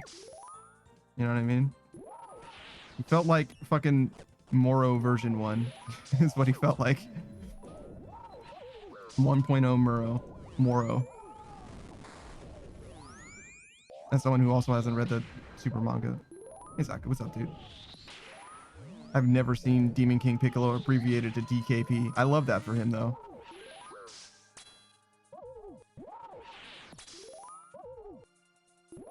Chef says, I'm gonna stay out of this one, dog. That is the correct answer. That is the correct answer. You want to stay out of trouble is what you want to do.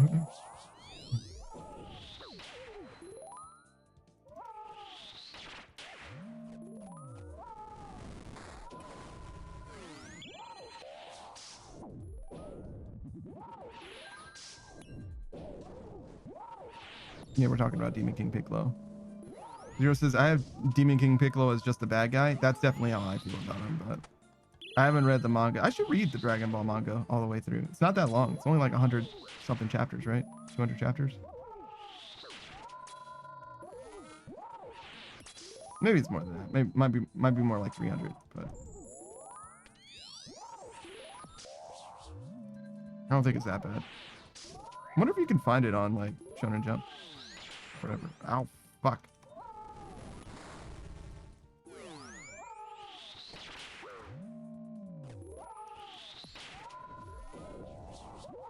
All right, get out of here. Go on. You done made your point. Fuck me up. Thank you. Taki says that's like a unit for WoW raids. DKP or Demon King Piccolo. Like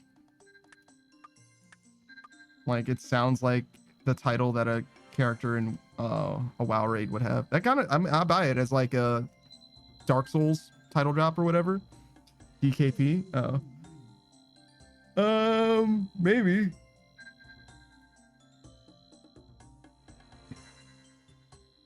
Zero says Donkey Kong pants. Weak. Weak. I don't buy it. Not good enough. Saku says I think it's some sort of participation points. Oh, okay.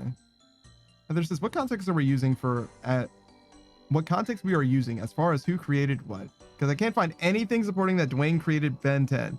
He played a big role in shaping the franchise, but as far as writing or drawing, I can't see it. I'm so confused at this point. Well, to be fair, the only person who said that is Chef, and he's going off of his memory of something that he watched one time. Saku says DK picks? True. So, you know, maybe he's just misremembering. That's okay. You know what I mean? It's all right. Not a big deal. Shit, I forget some stuff too. Once.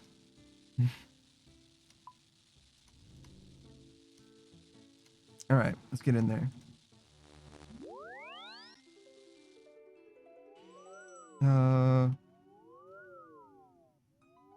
This way. Zero says, I forget stuff all the time. Oh yeah? If you forget stuff all the time, what's the last thing you forgot? I rest my case. I don't remember. Yo, look at the fan. I didn't know that a hand fan existed in this game. Fashionscape.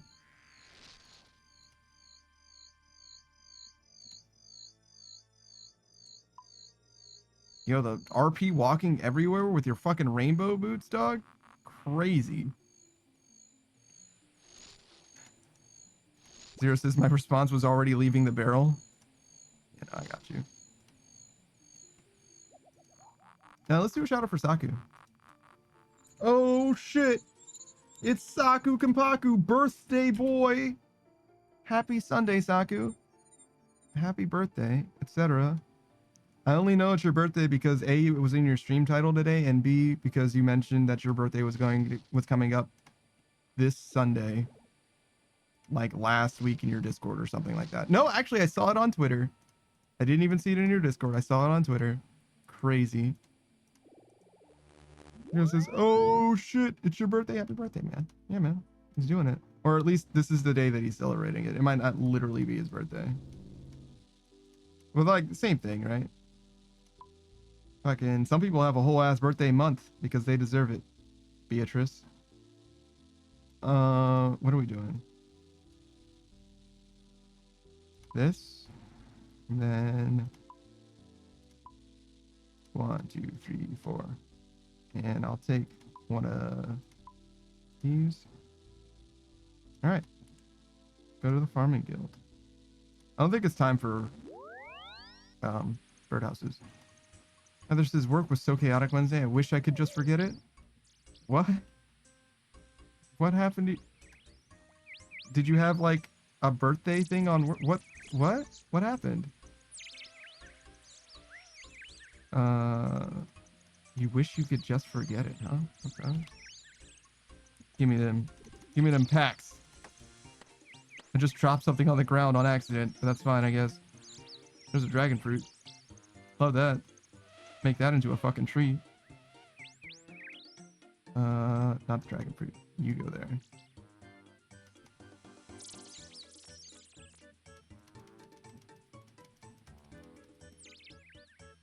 Get out of here. Get in your home.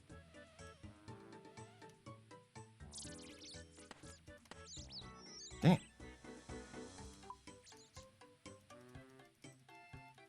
that another spirit seed? Motherfucker. Alright. No! It's fine. It doesn't matter. If I drop it out of my inventory, that means that it's a worthless seed, basically. Alright. Snapdragon. Alright. I need a little bit of gold.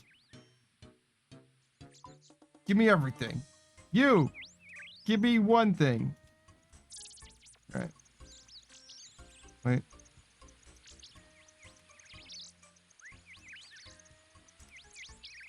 Oh my fucking god. Just give me one, please. Thank you. That's fine. Exchange. Nope, not examine. All right, hold on. Did we change him to exchange?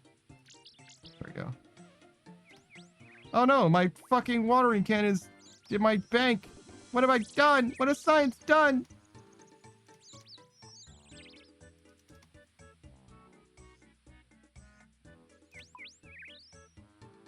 Now there's a garden trowel in here too now. Where's my watering can? Where? What has happened? No, here it is. It's not where that goes. All right. You can go in here. You'll be okay.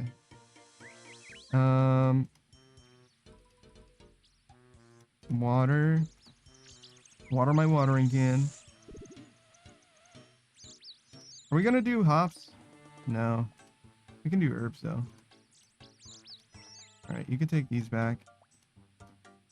No, I should have dropped off the rest of this stuff in my bank. What am I doing? Ooh, Celastris.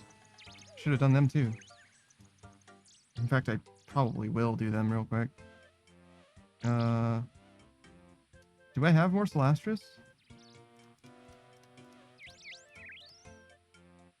I don't see any.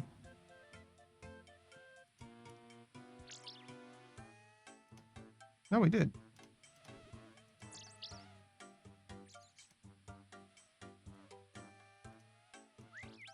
Fine.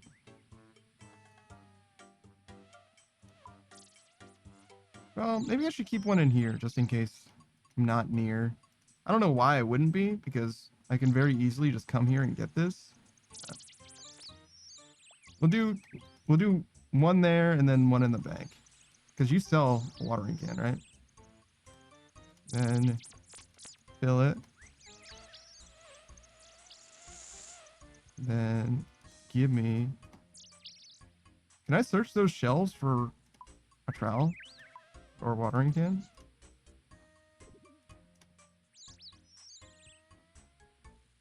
Why is it so slow? Oh my god, it's fucking glacial. Alright. These can go here as well. It's fine. Okay, drop this off. That can go in here. Let me fill this with water. Even I am not so cruel.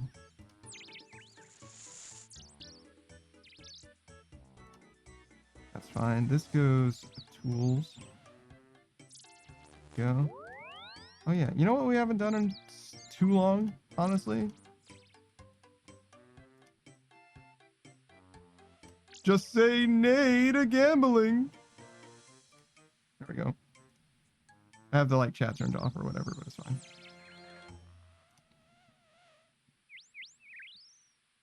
Okay, so yeah, we'll do farm run and herb run specifically. Because this is still on cooldown. This is on cooldown. No Sporty, no Celastris. We can maybe do it today though, in a couple hours. Not really. Saki says, well, birthday was yesterday, but also it was also reserved for my family. Yeah, that makes sense. Celebrated the day after for the stream, for the people.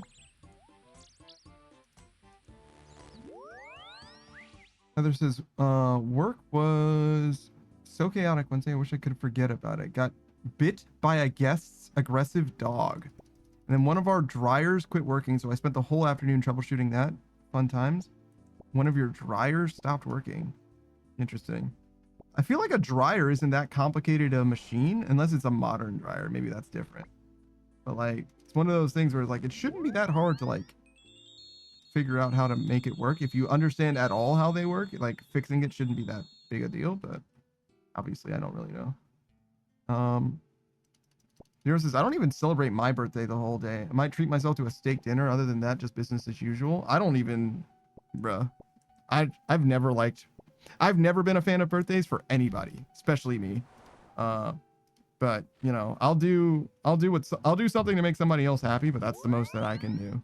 If it's for me, then I can't be bothered to do fucking anything at all. Zero says, easy fix. Simply have your VTuber's birthday the day after your IRL birthday so you can celebrate with both family and friends. True. True. Zero says, you're filling up clay pots with water inside your chest? Kinda, yeah. No, so what I did was I bought clay pots filled with dirt to plant Celastris seeds to make Celastris saplings, as well as a dragon fruit sapling. The dragon fruit sapling is what people use to level farming, right?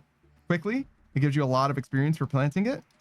So people use that to level farming very quickly, and they're willing to pay to get a dragon fruit sapling.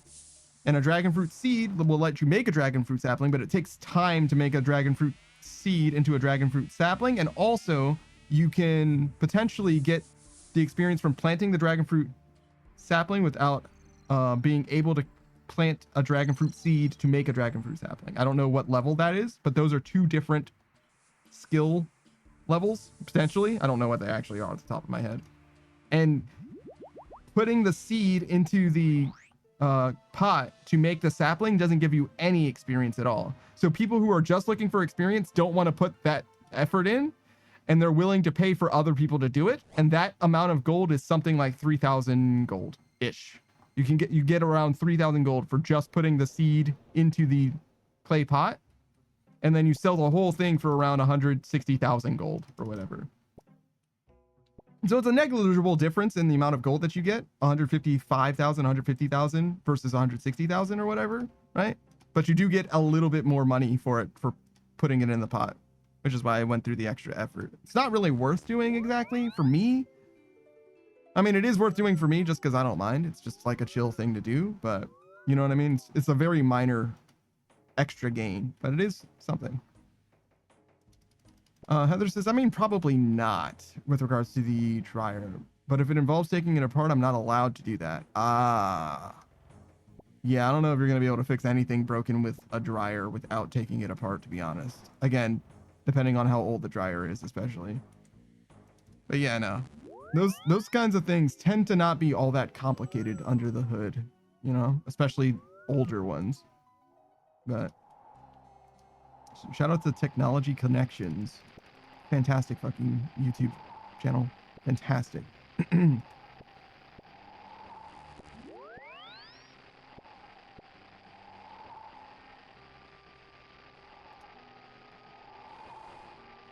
No, Chef is looking for stuff. Hold on. He's looking through things. Dwayne McDuffel passed away at the age of 49. It's really sad to see his creation has been disrespected by the company that he once worked for, and that people have been calling him certain names and stuff. He's one of the reasons why we have great cartoons and original characters today, with all due respect. Co-founded Milestone Media, that sounds like the thing that made Static Shock. That sounds correct to me. We gotta go to Harmony Island.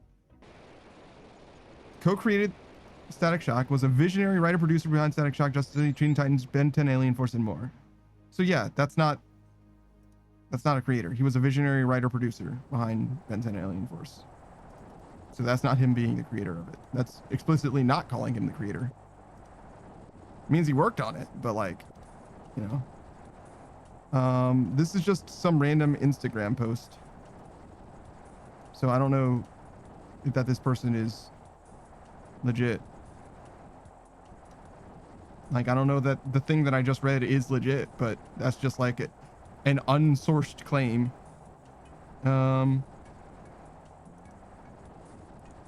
Okay, what am I doing?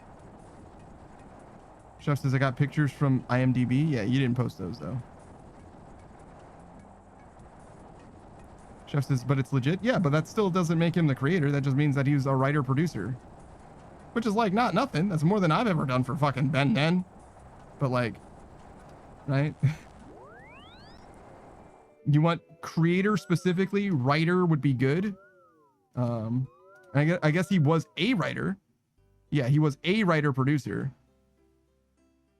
But he was I'm sorry, not even a writer. He was a visionary writer slash producer, which is literally just like, that's like, so Chef has showed me some stuff, some raps that he's come up with. That's like me saying that I wrote your rap because you talked to me about it and I gave you some of my thoughts about it. Like, I'm a writer for that. Like, no. No. I wouldn't even say that I contributed to that, to be honest. On the real, I gave you my opinions on it, but that is like far from contributing to the creation. You know what I mean? Like, not really. At most editing, but even that's generous, you know? Like, that's a crazy thing to say, in my opinion. But, you know, again, in my opinion. Zero says, technically, we were both right, just on different levels. He was a writer, it seems like. Yes, certainly. In some capacity. We should do this and this. What am I doing otherwise? Nothing? Yeah, nothing. I should buy some Snapdragons or Renars. I keep the Snapdragons so that I can farm them. Snapdragons aren't super good as far as being profitable as Renars are, but if you have the Snapdragons for free, they obviously get you a lot more money. It's just the margin's worse. Teleport menu.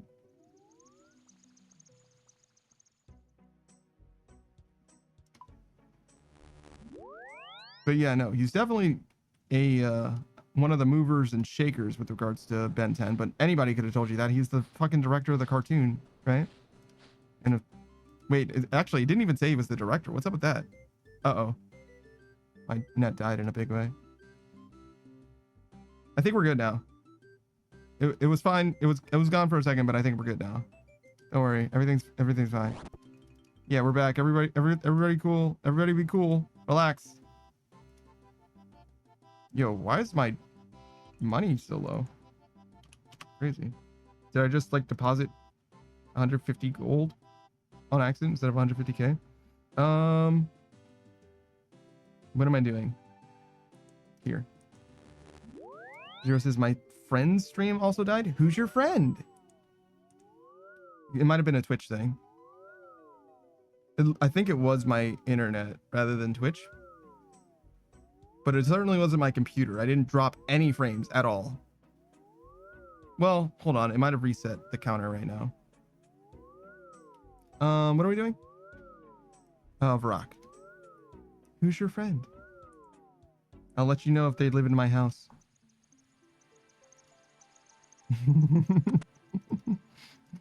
There's a non-zero chance that they're in my fucking walls. All right.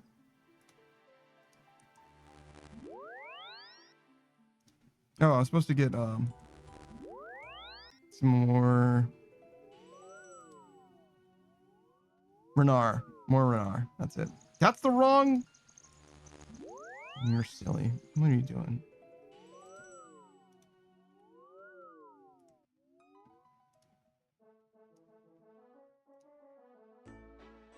I don't know about this visionary writer credit. That's like, you're doing too much to me. It's kind of expensive, but we can do it. I mean, we don't need it now. We'll need it later, but no.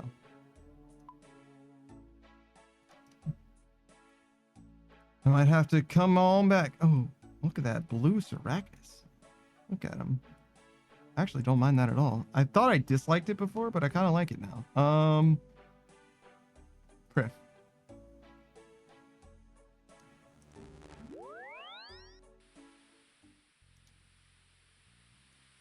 Zero says he has a redeem called Metal Talks, where he repeats whatever you typed in a metal screamer voice. And I misunderstood the assignment and thought it was a discussion about metal music in general. So me being funny, man, I hit him with the, so that galvanized steel, huh? So that galvanized steel, ha! Awesome. I love that for him. I love that he had to repeat that for you. Zero says he found it so funny he's changing the redeem to be talking about random metal for 2 minutes. I see. Oh god, here we go. Dwayne McDuffel was an African-American comic book and animator writer, best known for being one of the founders of Milestone Media, an imprint of DC Comics dedicated to... What does imprint mean? Dedicated to promoting better stories and characterizations for minorities, and for his contributions to Justice League and Justice League Unlimited, the final installment of what DC Comics fans refer to as the DCAU. McDuffie, who notoriously despised stereotypes and vehemently fought against them in his work, won 3 Eisner Awards. Award nominations for his work in comics. Wait, Eisner Award nominations? So he didn't win shit. What do you fucking mean? Born Dwayne Glenn McDuffie in Detroit, Michigan, the son of Edmund McDuffie Gardner. As a child, he initially dreamed of becoming an astronaut and studied physics, but he was rejected from the occupation due to his 6'5" stature. Too big to be an astronaut? Sort of makes sense. A voracious reader, McDuffel then dedicated his energy to writing. Following a stint as a copy editor for Investment Dealer's Digest, a business magazine, a friend's connection helped him with an interview at Marvel Comics as an assistant editor to Bob Budinsky, where he cut his literary teeth on helping develop the company's first superhero trading cards and writing Damage Control and Ministries dealing with the insurance company that also has to deal... That doesn't fucking have anything to do with what the fuck we're talking about. Not a single bit of that.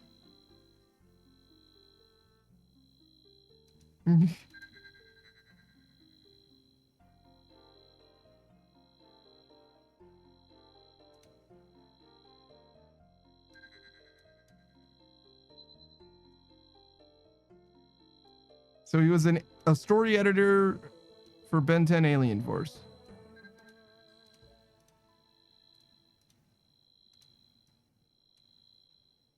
He did the story for Ben 10 Omniverse as well.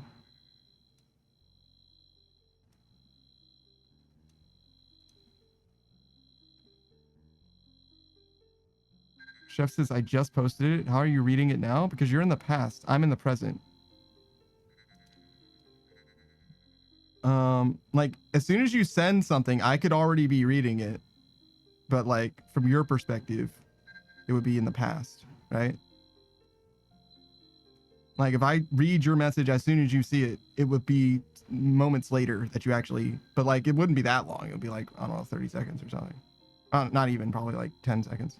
Like, you could see it come across the screen very, very fast most of the time. But, yeah, no, that didn't fucking do... This is nothing. Why did I read this? Why did you send me this? What is this? What the fuck are you trying to prove to me? What is this? Port tasks. How the fuck do I have a port task plugin? What am I trying to do? Oh, I wanted to know if the GE thing. I got 2 Renar. That's actually enough, I think, actually. Crazy. Chef says history? I'm not writing a fucking paper on the guy. I wanted to know if he was the creator of Ben 10 or not.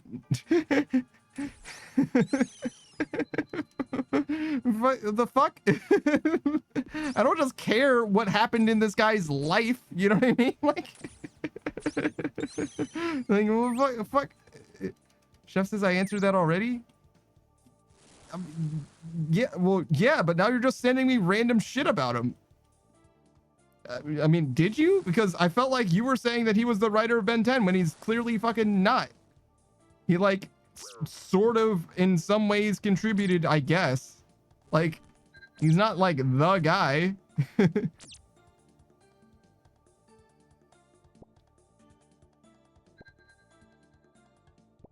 He worked with Alien Force. The original creators of Ben 10 were 5 people who founded the main action studios. I think the same people Zero might have mentioned. Okay. It still is an unsubstantiated claim, which I thought is what you were going to send me. Because that still doesn't... The thing that you're saying... The thing that you sent me pictures of still doesn't substantiate the claim that you're making, except that he did indeed work on, like... We're no closer to solving the... Like, the fucking side quest is fucking real.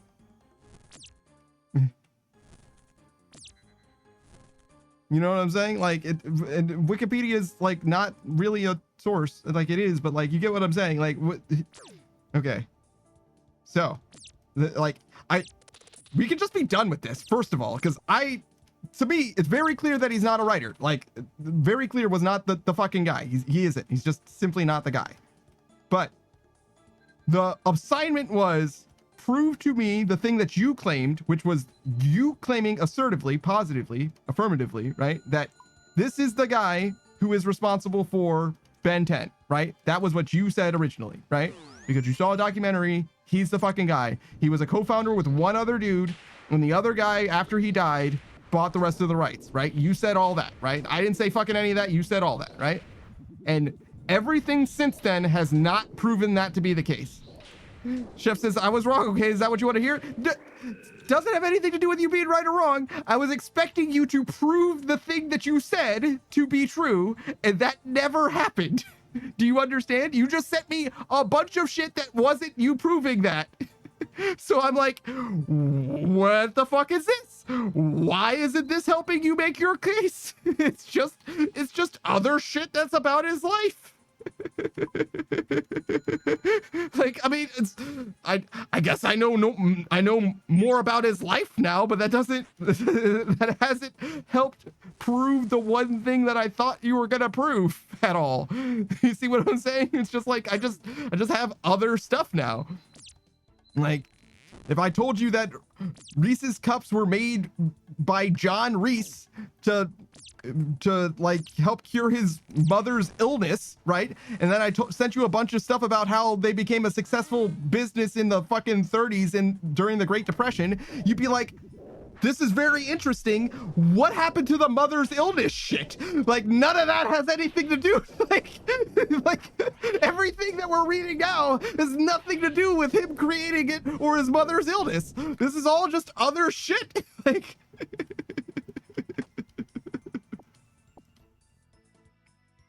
I think I don't want this. No, I don't need that actually. So we'll take the axe. All right, we go. Saku says, a cure to his mother's illness. He has Reese's coughs. Yeah, true. She got it from him. In very rare condition. 3, 5, 4, 2, 2. Put this stuff on.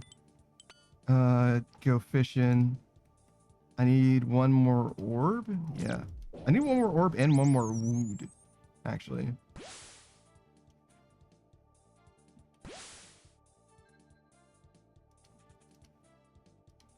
I do need some shards, but only a few shards. There's orb. Remember to get orb. Remember to get wood. Heather says, I thought the whole time we were giving more credit to a dude for a character that was actually due. Miscommunication at its best. Yeah, I fully did not know. I mean, I fully did not know what Chef was trying to tell me this whole time. But he made it very clear just now, and that he was saying, oh no, I was wrong. Here's what his contribution actually was to this IP that is Ben 10. Mostly in Alien Force. But he did, the person who made Static Shock did seem to have a big part of Alien Force specifically, which is good to know. Interesting, certainly. I need fucking wood, man. Where the fuck is the wood at? How is there no wood here? Oh my god. There's no fucking way I can find exactly 0. I'm taking that wood. I'm taking it. I need it.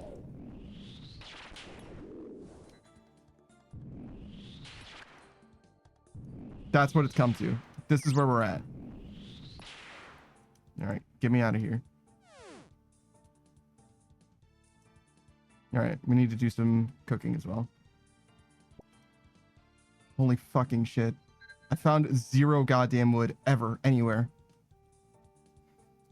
So it means this pan has a craving for nice wood. Good wood. Tira says you chopped it all down in the last mission, but not in this one. They're supposed to be separate. All right. Bow. Make another one of these. Fill it with water. Do some fishing.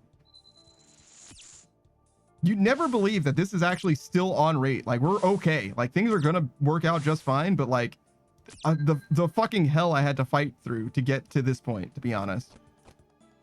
Like, literally 0 wood ever. A fucking field. A veritable field of stuff. Not a single wood, though. All right, drop this, drop this, drop this. That's fine.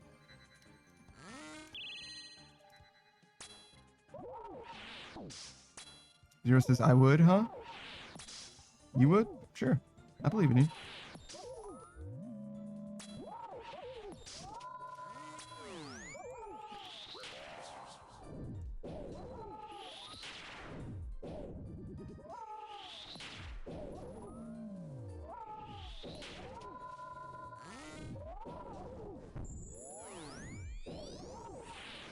Zero says, I heard zero wood and didn't hear the rest. It's not zero. It's not zero wood. It's zero wood. It's not something that you might do. It's zero tree. Yes. I understand my accent is hard to understand, right? You can't. I'm fucking gargling my fucking woods. No, words, not woods. Zero's like, I would what? No, it's not about you, all right? This is my stream. Fucking, I will never forget. I will never forget when Kovami was like, I'm sorry, this is an A and B conversation. Why don't you see your way out of it, streamer? Just because I'm having it in your chat doesn't mean it has anything to do with you. And I'm like, oh shit, my fucking bad. I just got fucking third wheeled in my own fucking stream. Fucking Kovami put me in my goddamn place. Like, I'm sorry. Did I say that this had anything to do with you? Did I say I was talking to you? Like, Jesus, my bad. I just thought that the words in my chat might have something to do with me, I guess. Like, fucking got me, dude. Fucking fully got me.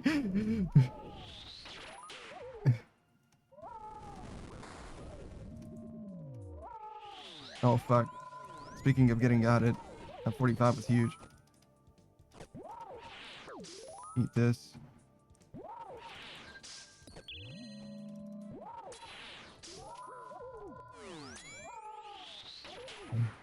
Kofi says, I don't know what you're talking about. Lies. Like, bruh. Bruh.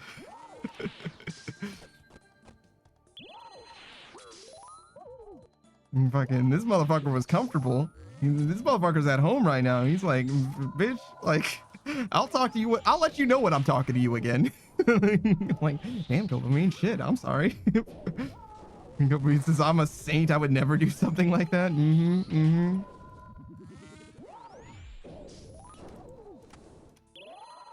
Zero says, that kills me. Like, damn, you come into my kitchen, suck my dick, and call me gay? Yeah, true. True. Ow, fuck.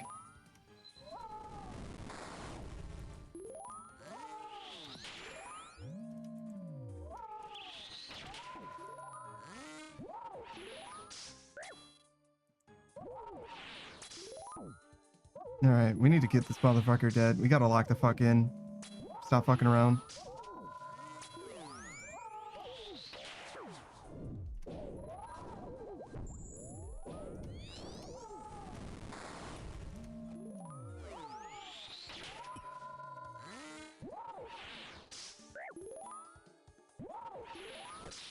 Fuck. Ow. Why did my screen flash blue? What does that mean?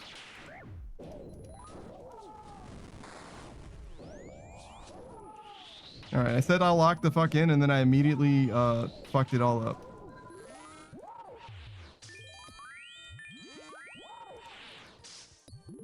Yo, we're fucking doing tech. Knowers know. That's all I have to say. Fuck. Ah! All right, well. You saw it, though. I fucking nailed the redemption tech. And then I fucking stopped praying correctly and fucking died.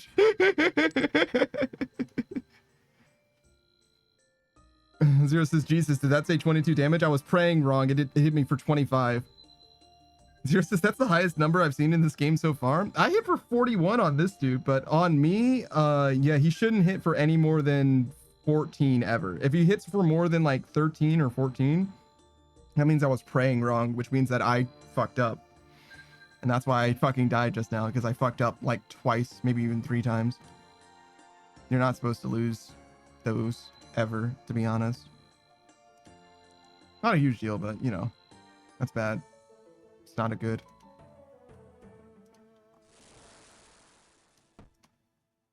Kobe says, to be honest, I'm not much of a dick sucker for sexual intimacy. I like those cute, cozy, romantic stuff, cuddling and forehead kisses. I do not mind making out. I don't think it was an accusation. You know what I mean?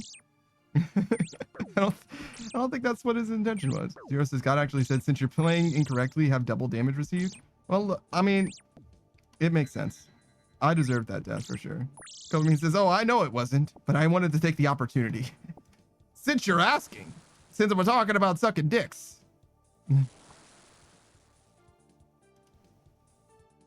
Fair enough.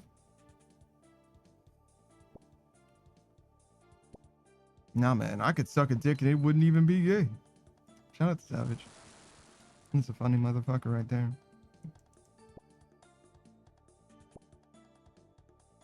Listen, I'll suck your dick and it won't be gay, but you have to let me take a picture of it. Couple Bean says it's not gay if it's with the homies. It could definitely be gay if it's with the homies. Zero says, speaking of sucking dicks, perfect segue into a shout out. That's not a shout out. Savage doesn't need a shout out. He's good. He doesn't give a fuck. Zero says, as long as we both have socks on. What if I'm wearing your socks while you're still wearing them?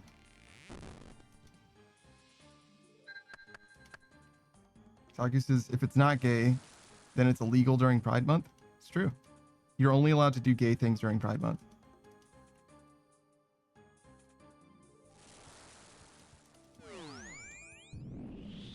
Zero says, then you owe me a new pair of socks for stretching them out. That's it?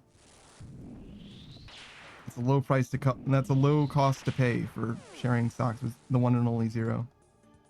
Kobe means exactly. If we both like, hey man, I'm not going to be gay, but I'm just lonely. Can I suck your dick? I've never been so lonely that I needed to suck someone's dick before. I've never been that lonely before. I guess I'm all right. You know what I mean? I guess things are doing okay in my life. That I've never been like, shit. It's just so lonely. If only I had someone's dick to suck. All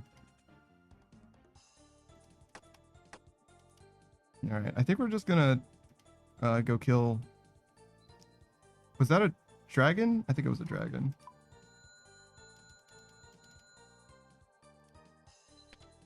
All right, we don't need wood anymore. Yeah, there's a dragon here. We do need to mine this. And it was just a dragon, no dark beast. Yeah.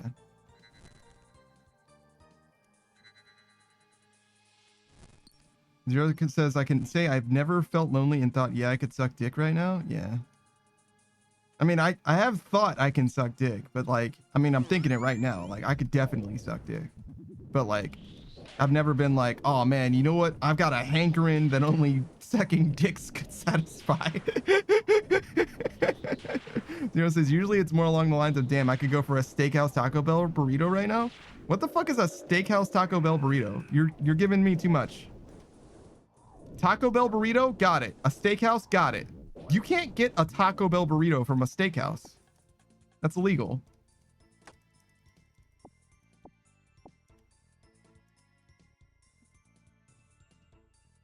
I'm gonna kill this fucking unicorn. You guys are gonna fucking watch me do it. Zero says, I got a hankering only one-eyed Winkin' Willie can solve. Yeah. Zero says, the steakhouse burrito was a steakhouse burrito. I'm sorry. What the fuck just happened? The steakhouse burrito was a steak burrito. That was the best thing on the menu? Okay. Like, I definitely just had a fucking stroke. Okay, that's good. Got some paddlefish here. We just need fish. No, wait, no, I need to kill a dark beast too. Fuck.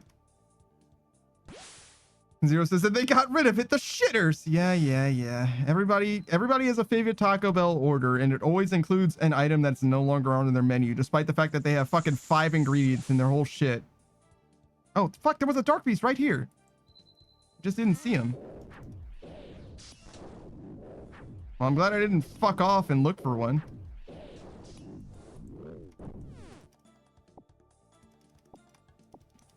All right, we got another teleport too. Zero says day 3,465 of asking for the steakhouse burrito bag. I don't even think you're... No, you're old enough for that.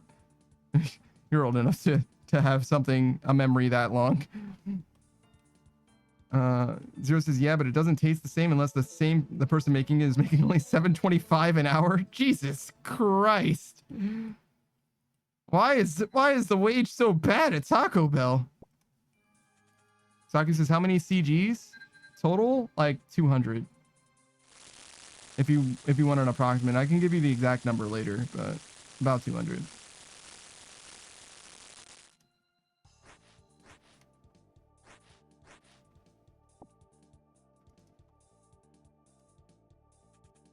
Saki says, Dan? Yeah, I've gotten 2 weapon seeds and 2 armor seeds so far, I think. I could have definitely just teleported back instead of walking, but whatever. I'm sorry, it was like 175 KC, actually.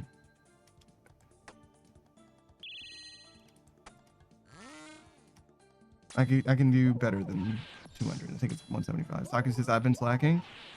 Yeah, I'm at... Wait. Yeah, no, I'm at 175 KC and 120 something deaths. I checked earlier, and I just remembered that I did check, so I did have better information than what I thought. But yeah, my KD on Hunleaf is not very good, but I'm at around 200 KC-ish, almost.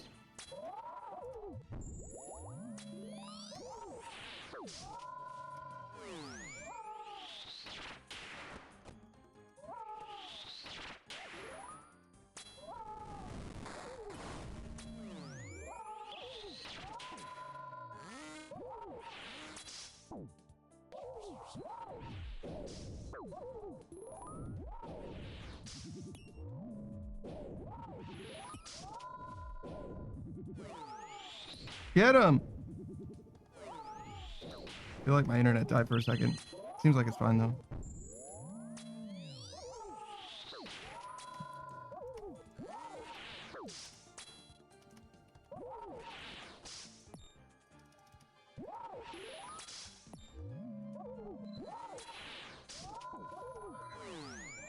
No shit. Change this. Change that. Do this.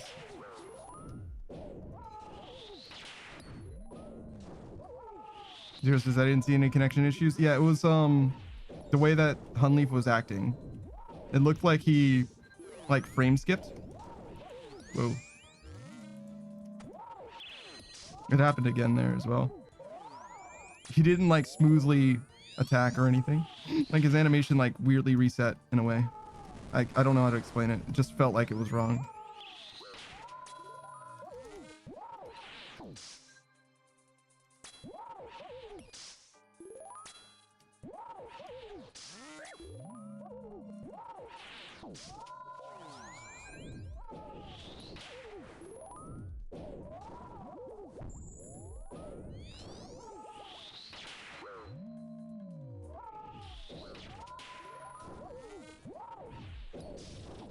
Ow.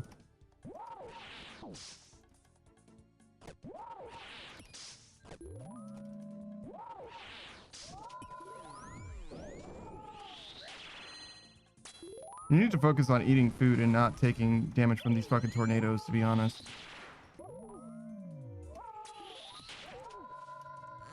Getting careless.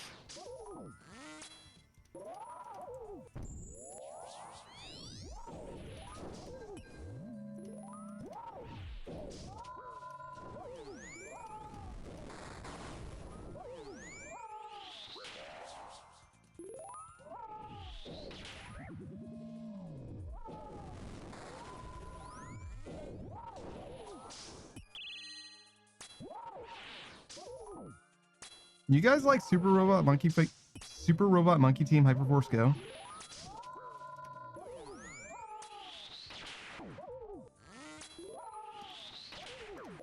Oh fuck. What have I done? Never punished. Somehow never punished. That definitely was a chance. Nice hair. I like the contrast. Zero Six sounds familiar, but I can't remember. It was on Disney XD. It was like an anime. For some reason. It was for some reason like an anime, and in a way that I can't explain. It was like a cross between Sentai, I mean, and also what the title sounds like, I guess.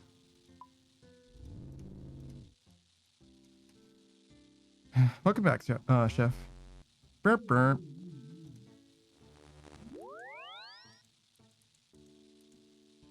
Why do I have so much fucking money? Just a flex?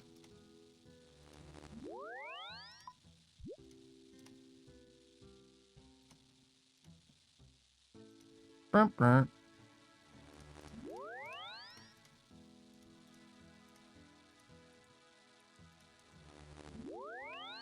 Zero says, I miss when anime names were translated poorly into English and we ended up with super long names describing the show. Now they're just named super long. Now that's just what the name is.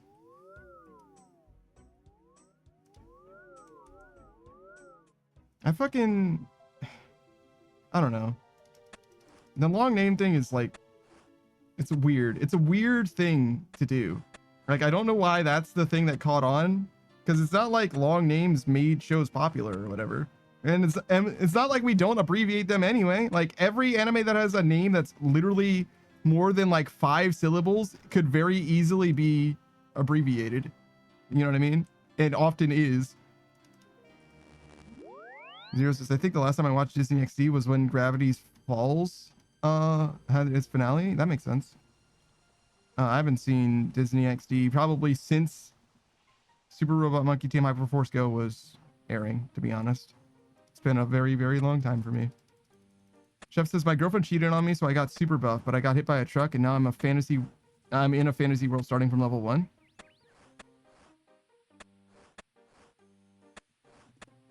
Wait, so this getting super buff isn't even part of the, like, it's not even like part of the show because he got isekai'd up. Did he get to keep his super buff body? Like, wait a second.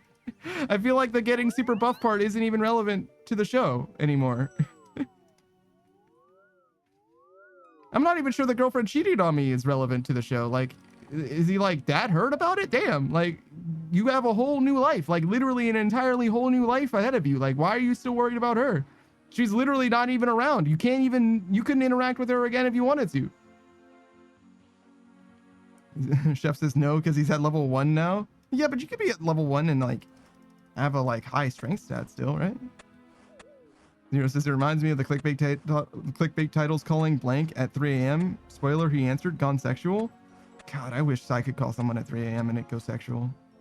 I'd be done. I'm not a phone sex guy, actually. That was a joke, everyone. Sorry if you got excited to call me at 3 a.m. But yeah, no, sorry. Not really a thing for me.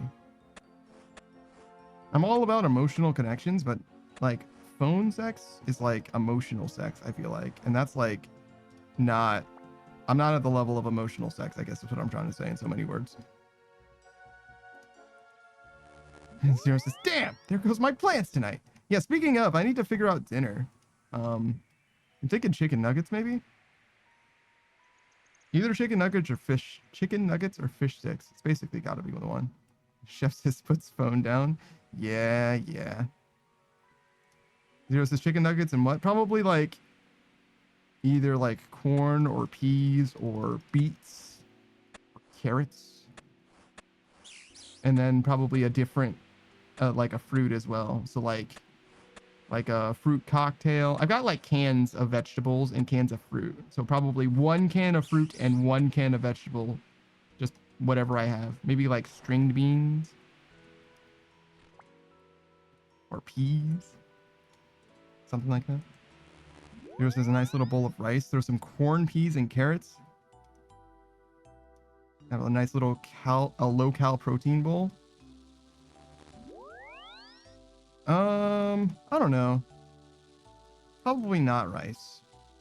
Because that's a lot. To do rice, vegetable, fruit, and chicken nuggets. Usually the chicken nuggets, vegetable, fruit is enough. Usually rice would be too much, I would say. And I can't cook. I mean, I guess in theory I could cook less, but every time I've ever made rice, I always do 1 cup or more. And I'm not going to do more than 1 cup probably ever again. I've done more than 1 cup before, but it's a lot. 2 cups of rice is a lot of fucking rice for one person to eat. Like I could eat that if I ate nothing else. If I just ate rice, I could probably eat 2 cups of rice. But if I eat anything else, like 2 cups of rice is a lot of fucking rice, dude. Zero says a 1/4 cup to 1/2 cup of water gets you the perfect amount for 1 person. Brother, I don't... Where the fuck am I? Oh, Frifton says a spirit tree. I see. I use the fucking lines on the inside of my fucking rice cooker. It has a little fill line for 1 cup and a little fill line for 2 cups. And I use the 2 cup line for 1 cup actually, because if I fill it to the 1 cup line, the rice ends up like a little burned, like it like grills the bottom of it or whatever. It's like a whole thing. Zero says, oh, fancy. I cook rice in a pot on the stove. It might give you better results, to be honest. But the thing that's nice about the rice cooker is that you can kind of like set it and just like let it do what it's doing. You don't have to pay any mind to it, really.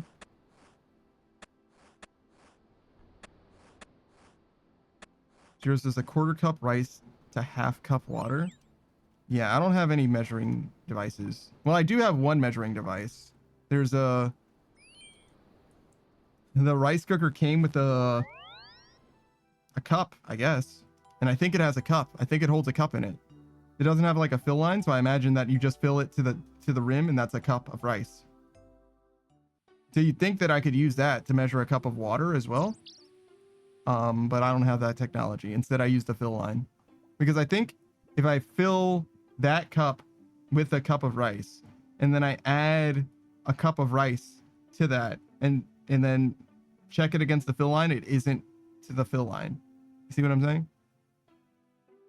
Zero says, I just eyeball a 1/4 of a regular cup. I don't know what a cup is though, dog. So real. Be so fucking honest with you. I have no idea what a cup is. I know what a tablespoon is because that's a spoon, but I can't really eyeball a tablespoon either, to be real with you.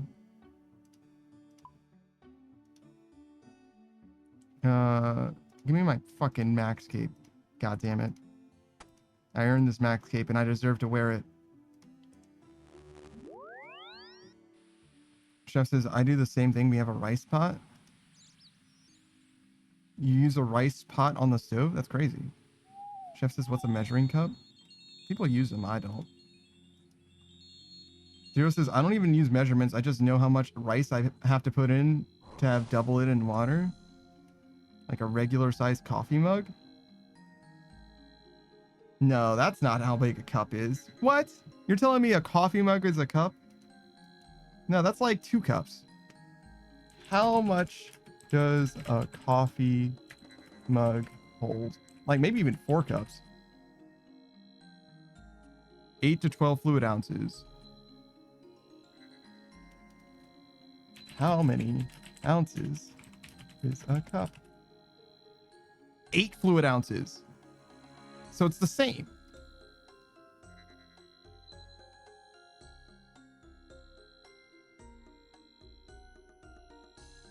Yeah, no, the thing that I'm talking about is way smaller than that. I'm looking at fucking 2 ounces. Maybe. Because I do have coffee cups. I don't use them. I've got like fucking 4 of them. I bought a set that had, I think 4 plates, 4 smaller plates, 4 bowls, 4 cups. And then I got a tableware set that had 5 forks, knives, spoons. think there was one other thing. I don't use the other thing. I just use the fork, knife, and spoon. Zero says I have a Minecraft coffee cup from way back in the day. I don't drink coffee. Or play Minecraft. Zero says I only have 4 of each utensil.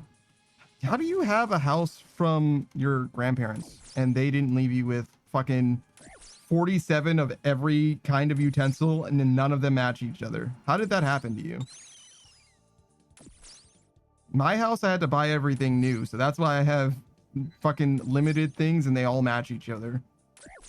Except for the cup that I use. This cup here, you can't see it, but I'm holding it. You can hear it. Here, listen.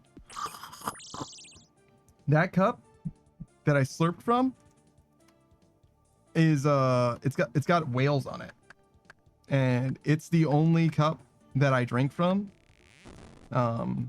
And because it's the biggest cup that I have, and it doesn't match anything else in the house. I got it as a gift, a housewarming gift.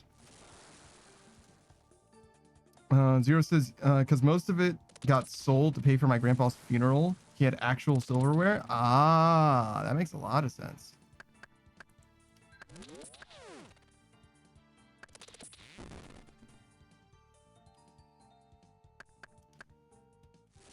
Yeah, no, if I died and you needed to earn money for my funeral, you'd be fucking cooked, dog. You better sell my fucking PC. That's the best you got. Yep, it would sell for something, but it wouldn't be worth very much. Not anymore. Probably not. I don't know. It's a 4090. Well, I got 2 PCs. One of them's not worth shit, but the other one's maybe worth something. Zero says, better off selling my Steam account. 64 gigabytes of RAM would be worth something. Yeah, same here, actually. I got 64 gigabytes of RAM. It's for the wrong... it's for a 4090, though, or whatever. It's probably got the wrong clock speed or whatever, right? So, it's probably not worth a lot, but it's worth something.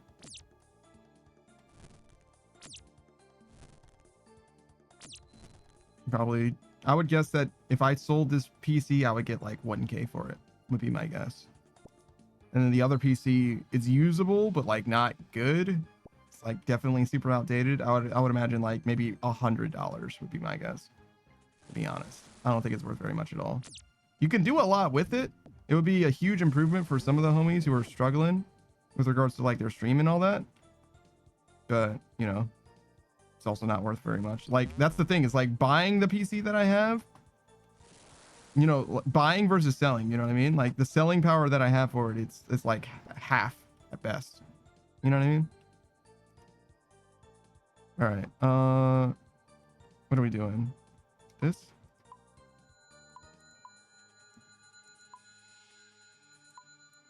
My fucking inventory's gone. I did do everything that I wanted to do, but I did do it sight unseen for some reason.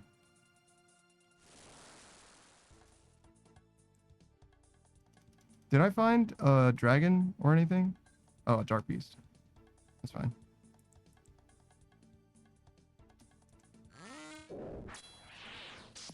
Chef says cooked, you'd be fried, baked, sous vide, grilled. Zero says you can't do all of those in succession or you're going to be left with gray slop unless you're on super low heat. Chef says exactly. No, you had it right the first time. Doesn't matter if you're on low heat or not. You're left with nothing. You're making gelatin. Just the powder for gelatin.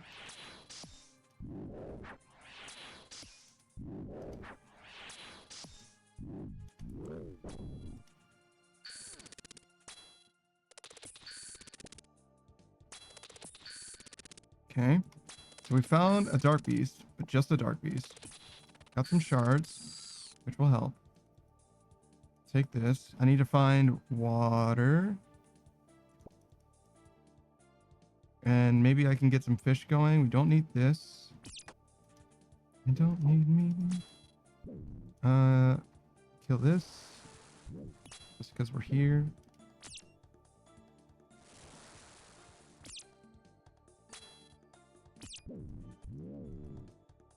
I don't know if I really needed that, but I don't know. I felt like I needed those extra shards, but I'm certain now that I didn't need it because we have so many. That's way too many shards, for sure. But we can teleport home, and when we need to find some fish, we'll have our armor completed and the weapons completed. So it's just a matter of fish, and we'll be good. We have, yeah, everything else, even the herbs.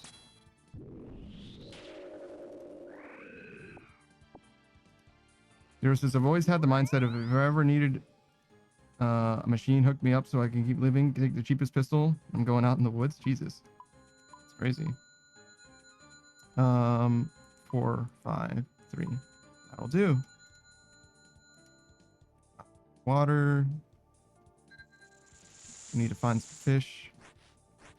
These are fish. But we need to find more fish.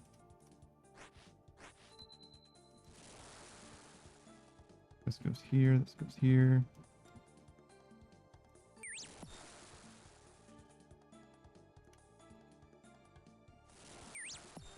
Oh my god, we're getting so fucking cooked right now. 50-50. Okay. We won the 50-50 at least. Chef says the power of gelatin is still worth something, so no. That's insane. Hero says, after seeing how expensive my grandpa's death stuff was, hell yeah, I don't want whoever is around to have to pay that.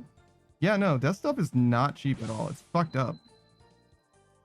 The only thing that's awesome about funeral homes is the ladies who operate it. They're very good, actually.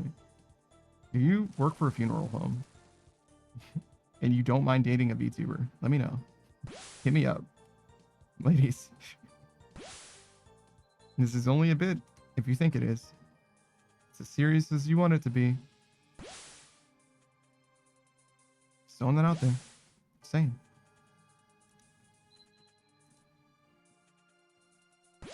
Chef says just bury me in the backyard. I don't think you can do that though.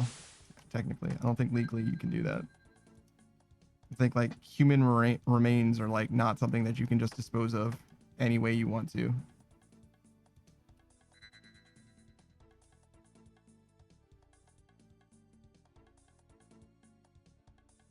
All right. Do some cooking. Zero says, you know what's funny? The 2 applications I recently did that led me to my current job, the other one was a funeral hope as an attendant / driver. But they don't know won't hurt them. I don't know the bit. Funeral home still. I don't know what the bit is. Oh wait, hold on. I read the thing from Chef as if it was from Zero. That's my bad. That explains why it was so fucking ominous. I was like, what they don't know won't hurt them. What the fuck do you mean by that? But yeah, no. Okay, so Zero didn't say that. Chef said that. But yeah, no. It's a human remains situation. Like, if anybody ever finds out that there are human remains under a house, it's like a whole like FBI, you know what I mean, police thing. Like, it's not like chill, you know what I mean? Like, it's a problem.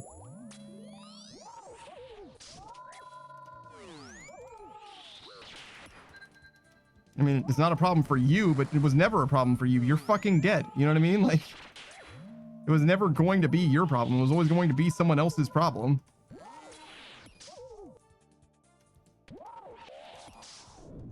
Heather says, I'm honestly leaning towards being cremated. I'm not having my family pay thousands for a box that's literally not going to see once it's buried. Cremation is not cheap either, though, to be honest. Like, it is not cheap at all to get cremated. Like, there isn't a cheap way to die, as far as I know. Like, unless you die in a situation where, like, everybody knows you're dead and your body is, like, not possible to be recovered. You know what I mean? Like, you go, like, deep sea cave diving in a place that, like, people historically have died many times, you know what I mean, where like they don't recover the bodies anymore, you know what I mean? Like, unless there's something very specific where they're like literally going to exert zero effort for you and your body, like there is no way to die cheaply as far as I know. Like, the cheapest way that I know to die and like be dead is to like rent cave diving gear with insurance, I guess, and go diving in a place that is known to be so dangerous that they don't recover the bodies. That's like literally it, as far as I can tell. like it's bad. It's bad. Death is very fucking expensive. Though a coffin is probably worse, and a gravestone is definitely worse than getting cremated, to be fair. But like, it's never cheap. That's for fucking sure.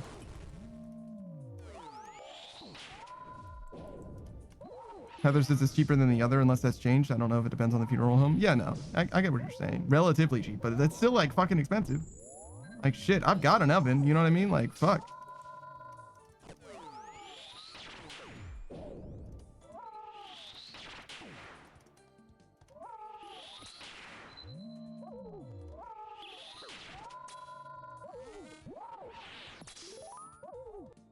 Chef says, bro, just hold up a sign that says he has snacks, a movie, and the AC is on. He's happy in there. They'll understand. That's insane.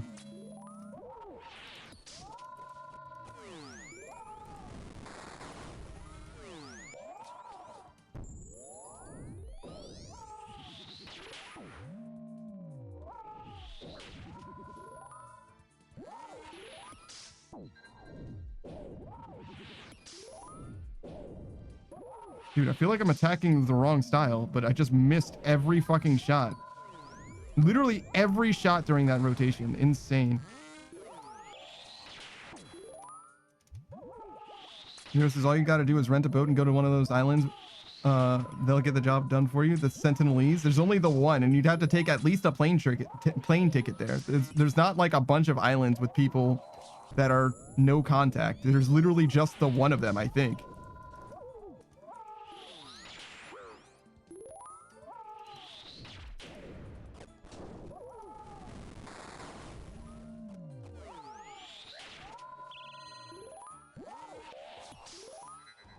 That would work too, though, but like that's still pretty expensive. It's probably more expensive than getting cremated, though. I don't know. I think I knew the rates for this stuff recently, but I don't know anymore. I think somebody told me recently what it was like. Chef says, if I know I'm going to die soon, I'm going to run straight into a burning building. That might still not be enough, to be honest. They probably... Well, first of all, where are you going to find a burning building? Like, starting there. Let's start there. Find a burning building? Where, brother? Fucking where? Zero says he's going to start the fire? Then that's not helping. Zero says not too hard to find a building. To find a building that you can light on fire well enough that you die to the fire. It probably will be actually pretty hard. I think it's harder to start a fire than you wanted. Zero says he didn't say he wanted the help. That ain't fair. Chef says I started the fire. Don't write down your crimes. Zero says I heard burning to death is the most painful way to go. Who the fuck would tell you that? A guy who burned to death? Your sister, I'm gonna vote against that one stage. I think it only hurts until your nerve endings die or whatever. So it's actually like they go away pretty fast. I think the agony that people experience is psychosomatic. I don't think they're actually feeling pain. When they're screaming out in agony because they're literally burning to death, it's not that they're feeling like they're burning to death. It's that they're scared of the pain that they think that they would be feeling. You understand? It's not actually painful. Doesn't that seem so much better? See, Chef takes notes. I don't actually know if that's true, obviously. I don't know how anyone could really know that that's true or not. Like, I don't know how you could really know what the sensations of somebody burning to death is like, or any death, really.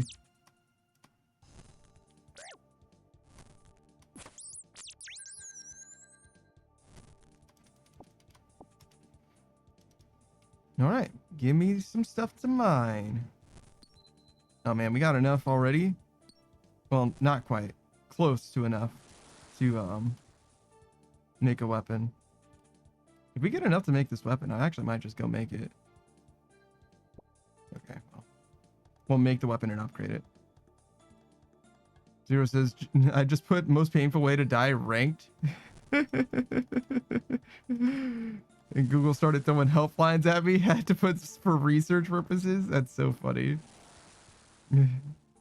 Chef says for research. Hey, ChatGPT, if I wanted to kill all of these people in a novel, right? If I wanted to get away with a mass spree of serial murders, ChatGPT, in a novel, I'm writing a book.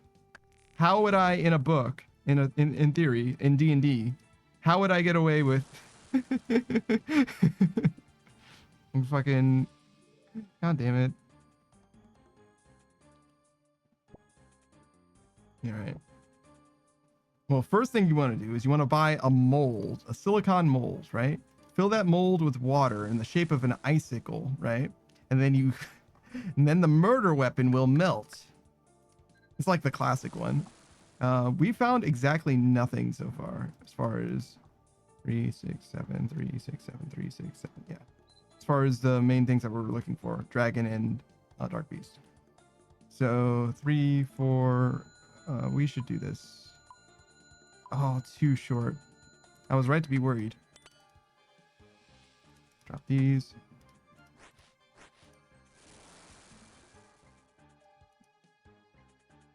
Chef says butter knife? What? No, you want it to be in the shape of an icicle because it's better for stabbing. You get a better grip on it. Butter knife will break. An ice butter knife? No way. Come on now. I'm not killing somebody with an ice butter knife. This is... Let's say Steve from Minecraft saw a Walmart filled with creepers. How would he go about farming it as XP and gunpowder, farming as much gunpowder and experience as possible? Yeah, true. Shout out to Steve from Minecraft.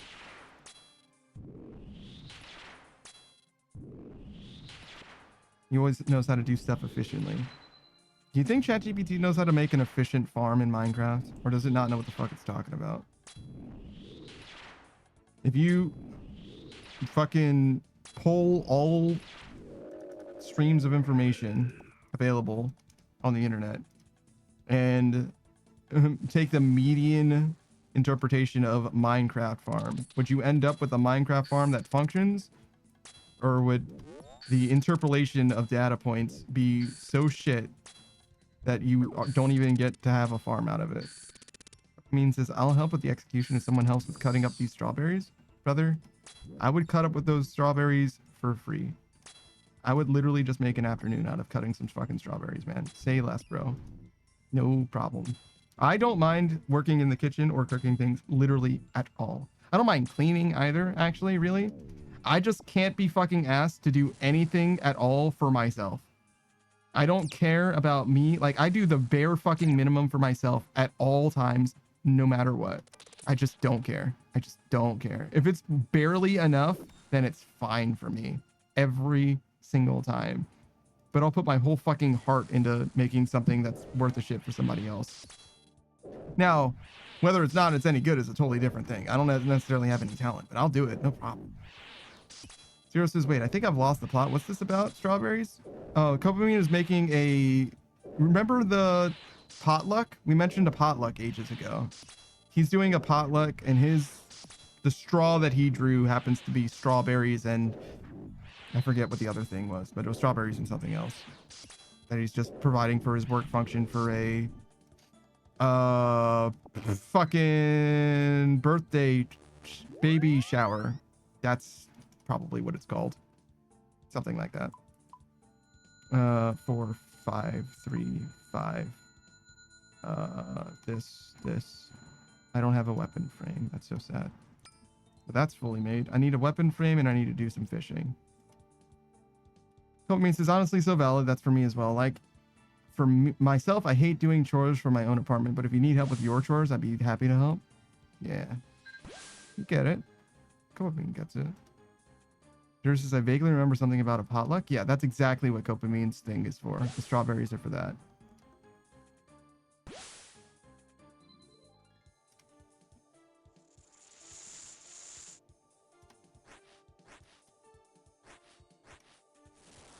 All right, and there's some fish. Copamine says, yeah, it's for my coworker's baby shower. See? I nailed it. I mumbled my way through it, but I fucking nailed that. That's exactly what I fucking said. See? I listen. Ladies. Just throwing that out there. You know, just saying. All right, we do need to cook though. Copamine says, you do have a good memory, Panda? With some things. I think it's true for most people that they can remember some things and not remember other things, right? But I sometimes am pretty good at stuff. My biggest problem actually is telling people apart. I can remember what people say pretty well. Oh, fuck. I need to find a weapon frame. This is kind of bad, actually. I see literally one enemy. I don't know if I can make this into a weapon frame. But we'll see.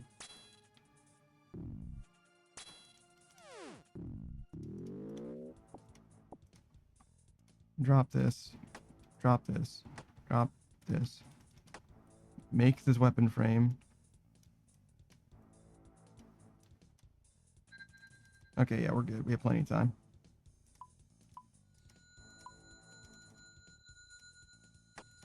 That could have been bad, but we're good. Alright, lock the fuck in. Couple says, you remember the important things and that's what matters? Not really. People don't like it if you remember what someone else said and you attribute it to the wrong person. They don't like if you recount someone else's tragic backstory to them as if it is theirs. So it is pretty important to remember who you're talking to, I would say. But the more I know someone, the better I get a concept of who someone is specifically, the less likely I am to mix up what I learned from them from what I learned from someone else. But I have to like really lock in and get somebody down. But that does happen sometimes. And it happens more with more minor things, obviously. Like that can happen with anybody for any reason, right? Like I just like, oh yeah, I thought you said that, but it was someone else who said that, right? But the like important things that you might learn about someone, especially early on, is very, very easy for me to misplace those memories, misattribute them to someone else. So if I'm meeting someone for the first time, it's kind of important that I get like a good dosage of information on them, like learn a lot about them, so that it's all contained on them. Like I learn just about them. And it also helps if I learn about one person at a time. I can have a good amount of people in my mind. Like I can remember a good amount of people, separate people, but it's better if I learn about them one at a time so I don't mix up any of the stuff that I'm learning about them, right? Because I don't like study it. I don't like make notes or anything. I could make notes. That probably would make it easier for me to remember everything. But I don't do that. I feel like it's a little weird to write down notes about someone. I feel like it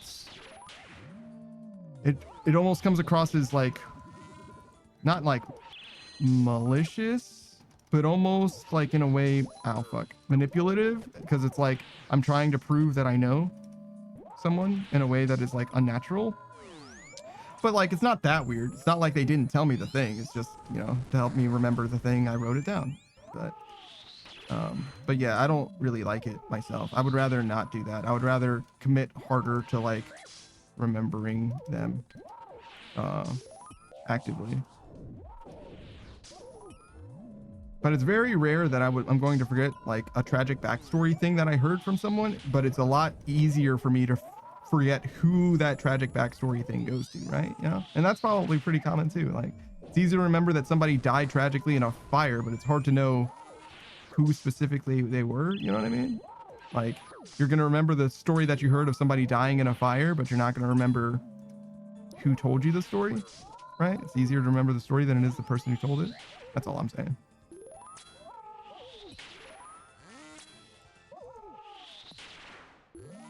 Oop.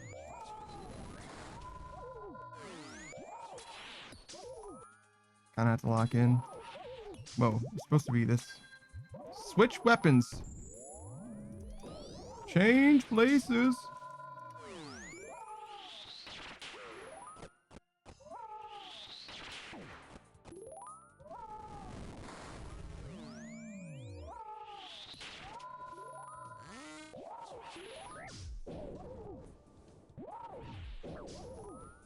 Zero says, ladies, I'm bad at sex, but wait, there's more. I'm also bad at remembering birthdays. True. I can remember birthdays actually quite easily, but I have to commit to remembering birthdays. I have to commit super duper hard to remembering those birthdays. So I have my ex's birthday memorized, and I have my former best friend's birthday memorized because I was dating my ex, and because my former best friend really cared about her birthday, and now we don't speak anymore. I am praying wrong and not dead somehow. But you know, that's cool. It's fine. It's kind of a funny story, but it's too long of a story and it's too personal for me to go into, I think. Maybe not. Maybe I could go into it. Maybe I shouldn't. I don't think it'll matter. It's one of those things where it's like, it's easy to tell the story from my perspective, but I'll never know why the fuck I got the reaction that I did. It started, this conversation let me give you the beginning and the end. How about that? This conversation started with me saying, hey, sorry that we haven't been able to connect for a long time. Me reaching out to them. We haven't been able to connect in a long time. I really appreciate the time that we've spent together and the memories that I have of you and all the things that you've done for me. Because I owe a lot of my growth as a person to you, and I'm a lot better as a person overall, thanks to the time that I spent with you and being able to reflect on all the things that we've been through together. That's how the conversation started. And how the conversation ended was them saying, you're an incel, you disgust me, don't speak to me anymore. And I was like, I don't know what exactly I did, but I'm pretty sure this isn't my fault. I'm pretty sure that I didn't fuck this one up this bad, to be honest. Like, like I know that it's my perspective, right? But like, and I get some of it. Like, I understand sort of how they came to like some of the conclusions that they did a little bit, right? Because some of it is like, if you want to say incel, like technically I am single, right? And would I like to be in a relationship? Yes. So am I involuntarily celibate? Sure. That's not what they meant. You know what I mean? They meant like, I'm an undateable, fucking terrible person, whatever, right? Like that's what they meant, right? But nonetheless, part of it, the reason why they came to that conclusion, I can tell you for certain, right? Is because what I was doing was trying to say to them, hey, I appreciate you as a person. I appreciate the relationships that we had. I don't think that we're ever going to speak again, right? Like fully, I expect this is the last time I'm ever going to speak to you.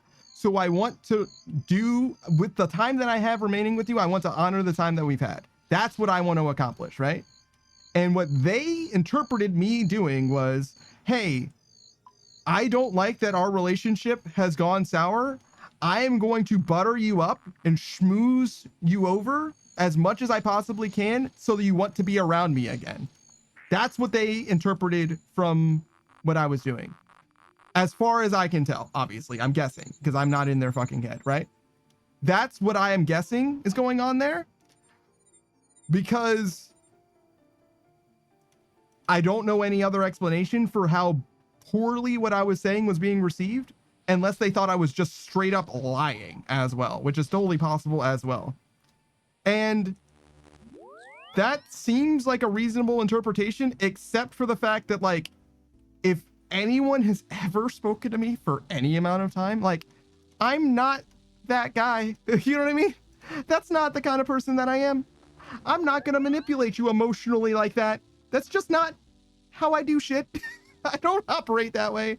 So like the fact that they were in that place mentally, the fact that they thought that that was me, that's what I was doing, like they already didn't know who they were talking to, right? And that's what I came away from the conversation feeling and knowing is like the person that I used to know, maybe I didn't know that well, but they certainly don't presently know me. That person is I am a stranger to that person, clearly. And that's fine, you know, it is what it is. But like I'm a grown ass adult. I don't need them in my life anymore. In fact, I'm better off not having them in my life because they were a lot of fucking drama and a lot of complications that I just don't need to have to deal with, especially as a fucking grown ass man who lives in their own house and shit.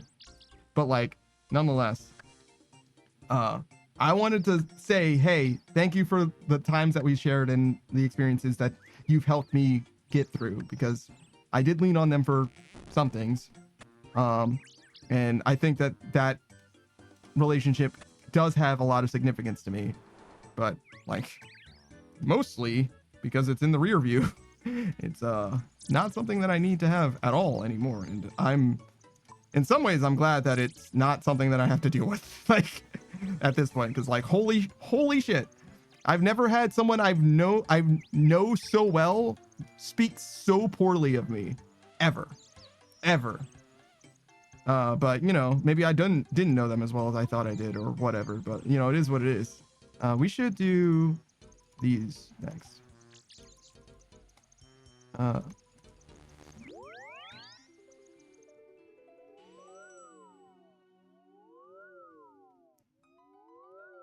couple means is I never understood how people can forget important things about their significant other, because when I'm in a relationship, I always jot down important things in my phone.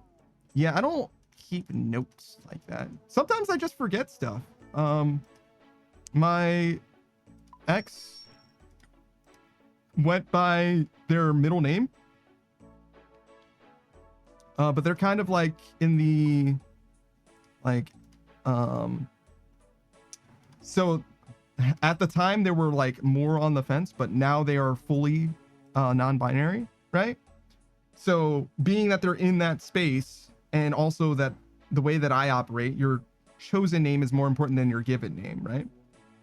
The fact that they went by their middle name was inconsequential to me, and I just knew them as that. And I didn't forget, but in retrospect, that I always knew that that was their middle name. But you get what I'm saying? I thought that I didn't know what their middle name was at one point, and I realized, oh wait, no, I do know what your middle name is. It's what I call you all the fucking time. You know what I mean? So I did have, that was a conversation that we had once. It was like, oh yeah, actually, I'm being very silly. I know exactly what your middle name is. It's the thing that I call you all the time, right? Like as notes. But yeah, I don't really do like a notes thing myself. I try not to, but I also don't really need it. It would be different if I felt like I needed notes, you know, like if I was constantly forgetting stuff. And I don't think I have a problem with other people taking notes, but I feel like for me, I would be, the problem that I have with me taking notes about someone else is that I feel like I would be consolidating what someone is to like too many or too few character points or whatever. Like I don't want to like in the way that so from streamer to streamer, what I do for a shout out, right, is I'm like try and condense the essence of a stream, right, to convey it as like a marketing thing, right, like a brand, right? I don't have a problem with that, but doing the same thing to a person feels more wrong to me, unless it's a very brief thing. What I've got here, if you notice, a lot of these have notes. That's because some people's names don't line up and some people's names change as well. So Booze's notes just says Booze, right? Boozemont is Booze, just because that's what I know him as. It's Booze. So if ever he changes his name, I know it's Booze, right? Queen of Fish is Fish Empress, because their name on Twitch is different than their name in on RuneScape. Same with March of the Noobs. It's now March of Scrubs. March O Scrubs. Swear words is Savage, right? Like there's things that I don't think that I would ever forget, but just in case, like I look at this like years, dozens of years from now or whatever, if I look at my friends list, I will know, oh, swear words is Savage. I will definitely know who Savage is. I don't have a note for Snake because that's just what Snake's name is. There is no note for that. It would just be Snake. Same with Suck. Suck changed her name once. That's why she has a note for herself, actually. Or I gave her a note, if that makes sense. I didn't add one for Snake because I didn't expect him to change his name. If he ever changed his name, I would add a note that it was Snake. And I would probably just put Snake. I don't need that. Where the fuck was I? In chat, sorry.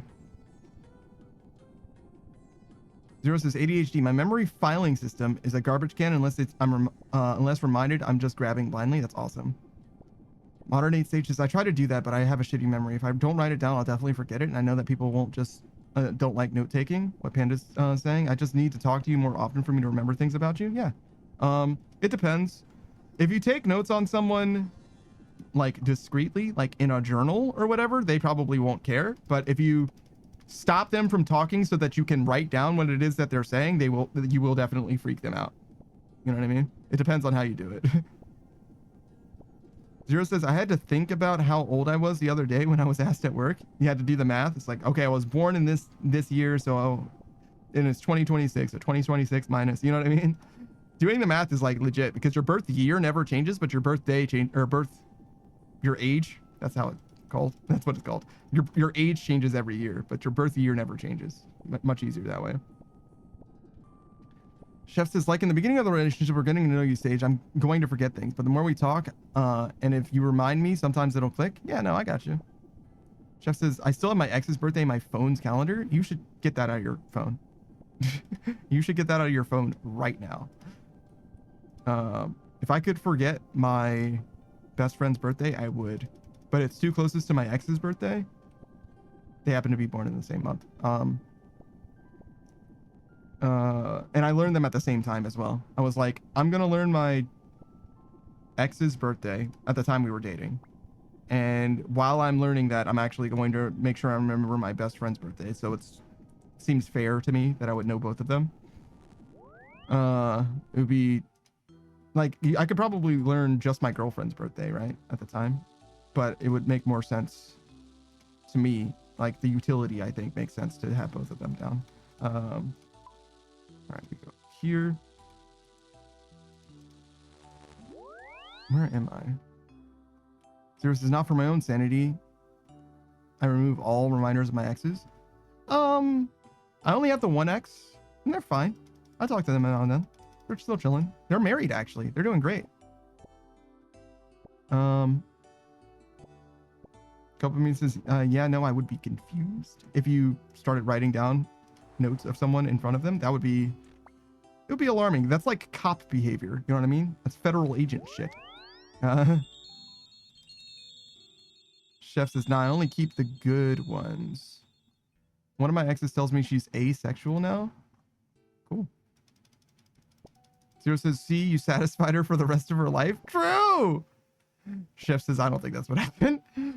There was somebody that was like, every time I date someone, every girl I date becomes a lesbian after we break up. It's happened 3 times or whatever. It's like, yeah, dude, I don't know what's going on with you, but you need to stop. Whatever you're doing, stop it. Zero says, nah, it's a win. Trust relationships are a hassle in 26. Value your peace above all else. I understand what you're saying. I definitely do value my peace in a lot of ways, but I started this stream because I wanted a project to work on, right?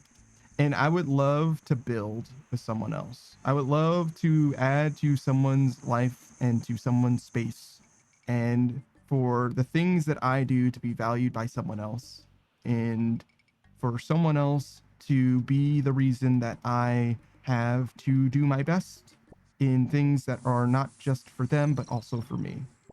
That would mean a lot to me. So while my peace is very important to me, the reason that life matters is because you can do things with it and in it that matter to other people. And things that I do for me never really matter for me. So my peace is only of some minimal value. It's better than depression, but it's not that much like living.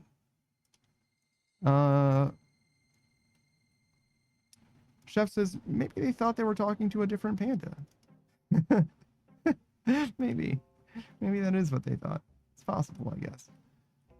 Copamine says, I was born in 2000, so I'll never forget my age. That's crazy. Copamine is so much younger than I thought. Oh no.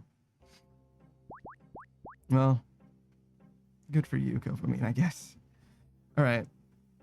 I guess I knew you were younger, but... Zero says, I'm not saying turn down someone who's interested. Yeah, no, I'm not like trying to counter you. I'm just giving you my 2 cents on the matter. Zero says, I just don't like throwing variables into my life where the juice might not be worth the squeeze. Yeah, no, totally.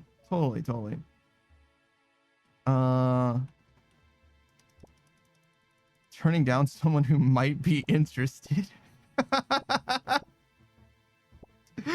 Oh man, I got all the ladies knocking on my door, just rejecting them left, right, and center. Sorry, my life is too peaceful, you know what I mean? I can't be bothered with all of your interest. Yeah, no, that's not a problem that I have. It's not an issue that I've been like, fuck, man. Dating is so hard because I just get so many people talking to me at the same time. You know what I mean? and like I have to like reach out to each of them individually. You know what I mean? Like it's so hard. Yeah, that's not the issue. I'm gonna be honest. I have other problems than that. I think. There's a sorry, Grandma. The ladies don't think I'm handsome. They call me chud and incel. Oh my god, dude. Yeah, no. I don't know, man. I've had people ask me why I'm still single, and none of those people are women my age. Weird, right? Strange how that happens. But yeah, you know, it's fine. One time I had someone try to hook me up. Beatrice Gambit was like, "Hey, you're single? Pika Choke Me single? Maybe." And I'm like, "Thanks, dude. I appreciate the effort. However, comma, I am like pretty intensely, unfortunately, like hetero, unfortunately. Like I'll suck a dick, don't get it twisted. I just don't think that I can take a guy seriously in a relationship, and I don't think that a guy can take me seriously in a relationship. I don't have enough respect for men in the way that they will like engage romantically with other people. Does that make sense? I literally just don't buy it. Like I don't think that you'll treat me well enough, and I don't think that you'll take me seriously. I think you'll blow off problems. I have like the toxic masculinity of like, you know, grit your teeth and bear it or whatever. Like I project that and have that in me too much just to like genuinely date a guy. I don't think I could do it, actually. That's the biggest reason. Also, ladies are way more attractive than men are. Simple as, you know what I mean? Booba, etc. Right? Like that part's not very complicated either. Not saying that guys aren't attractive. They're fine, I guess. Like some of them, but like come on, dude. Like it's night and day. The thing that I think, the things that make men attractive are feminine traits. You know what I mean? The more femme someone is, the more likely I'm going to be attracted to them. Them's just the breaks. You know what I mean? Like I like classically feminine traits. What can I say? We should kill this is Spory. Means this fair 10 out of 10 would not recommend dating a man. Rough. Rough, dude. That's I'm sorry to hear that. All right, we need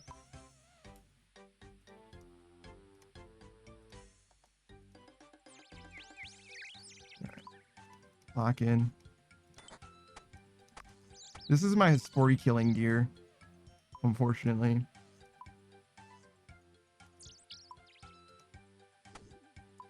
All right, we got one of these and one of these, and then these.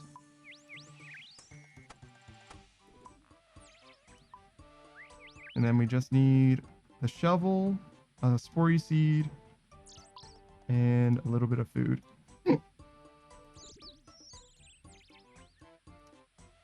You need 2 open slots just in case you kill it without eating any food. That was a hiccup, sorry. Zero's the same, actually. Usually the kind of girl who's interested in me is like 5 to 10 years older than me. Hold on, Zero. I'm doing some math. Quick math. The lady who's interested in you is 5 to 10 years older than you, but you're not interested because she's too old for you? Brother? If you could hook the homie up. That age range sounds about right to me. Zero says that's not what I'm saying. Hold on. What did I say? Zero says same, actually. Usually the kind of girl who's interested in me is like 5 to 10 years older than me. That sounds right to me, dog. I don't know. The math is mathing to me. You gotta square me up, dog. I don't know what I'm doing wrong. Zero says I was saying that as a positive. Ah. So he's saying the girls that are interested in me are in the age bracket that I'm interested in. I got you. Zero says I'm into older women. Probably me too. My age or older would definitely be. Younger than me, I don't know, man. People are individuals, so ranges are only like guidelines, you know what I mean? So like I'm very much like an individual type of guy. But like if you were born before If you don't have memories of the Twin Towers, you know what I'm saying? Like, dude, you know what I mean? If your age starts with a 0 for the 2 years, you know what I mean? Like, I don't know, man. I just don't know. I don't think so. You know what I mean? Like, I just don't think so. Like, I'm not sure that it's possible. You know what I'm saying? Like, you gotta, you know what I mean? If you don't remember, like, SpongeBob premiering, you know what I mean? If you don't know what commercials are like, you know, if the internet didn't make noise to you, you know what I mean? Like, if it didn't used to have like a noise associated with it, like, there's just things that I don't know that I could overcome emotionally. Oh shit, I'm supposed to be using the arcing blade. What am I doing?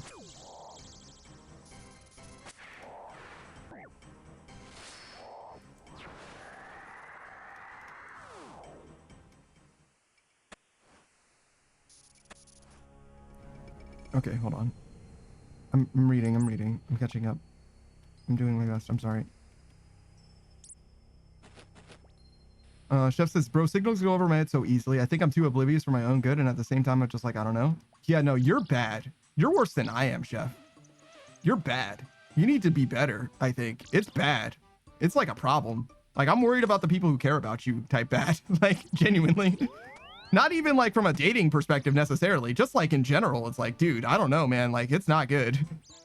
It seems like you need to be, I don't know how you become less oblivious, but you need to do that. And that's coming from me still. Like, I'm not good either, but like, it seems like, and like Chef was like, oh yeah, no, like this girl, I found out later she had a crush on me, but you know, I didn't know at the time. We were just spending all day and all night together all the time, playing games together. She didn't really like the games that I like to play, but she would always play with me anyway. And she would tell me about her problems and we would try to like solve them together. And she never had any problems with like boys or anything though, but she did tell me that she was like interested in dating a lot, but she never had anybody that she was like trying to date. You know what I mean? And instead we were just like hanging out all the time. And I'm like, dude, like, I don't know how to be the one to tell you this, man. Like, I think she had a thing for you, dog. He's like, well, yeah, now I know, but like, how could I have known at the time? Yeah, you're right, I guess, dude. It was real mystery on that one. Chef says, oh no, that was an ex we did date. Oh, was that a specific person? I was mostly making that up rather than, that wasn't supposed to be like I wasn't supposed to be describing an actual individual. You get what I'm saying? But nonetheless, I was trying to describe how it seems, how it occurs to me that you would be oblivious, not describing an actual circumstance that you are living through. I wouldn't try to like air your fucking shit like that, dog. That's why I wasn't specific with circumstances or whatever. Chef says you did describe my ex. I knew that you spent a lot of time with somebody, but I didn't know that you played. I didn't know that they played video games that you like that they didn't like. You know what I mean? Like some of that shit was definitely made up. You know what I mean? Like, and also a lot of it's also pretty generic. Staying up late, spending time with them not pursuing anyone else. You know what I'm saying? Like those things are probably pretty universally true. But yeah, no, that wasn't like supposed to be a specific thing or anything. Chef says, bro, but I feel you on the toxic masculinity traits. I'm kind of like, if they are talking about me, they're talking shit about me or making fun of me or something negative, and it could be completely the opposite. I don't know if that's toxic masculinity trait or not. No, that's a bad sense of self-worth. Like you're not, that's like the opposite of egocentrism or confidence or whatever. It's not that. It's a totally different thing. It's a very negative self-image. Zero says, in my eyes, if you're younger than me, you're a child, don't talk to me like that. My favorite time of the week is standing in the shower recounting the events of last week, and it clicks that a cute chick was flirting with me. I wish I had those moments. I don't speak to cute ladies or ladies, but that's because I'm a VTuber, I guess, mostly. Fair enough. You know what I mean? Like, I've never reviewed a conversation and been like, oh shit, somebody was flirting with me. That just doesn't really come up. Zero says, I'm cooked because unless you you walk up to me like an adult and say, hey, I like you, I assume you're just a good friend. Yeah, that's exactly where I'm at. Zero says self-reported. Chef says, oh, then I just called myself out. Well, most of it was generic, right? Like the only thing that was specific was like the video gaming thing or whatever, which I don't think you've ever told me that. I'm pretty sure I didn't out you on that one. I think you outed yourself, I think. Comean says, bless your heart, Panda. You don't even go outside most of the time, though. It's true. Except when I go for my jogs now. So yeah, no, I don't really meet people. But like, I don't really want to see. That's the thing. It's like my dream partner. If you imagine, if we're open skies, open plains, right? We're building from the ground up together, right?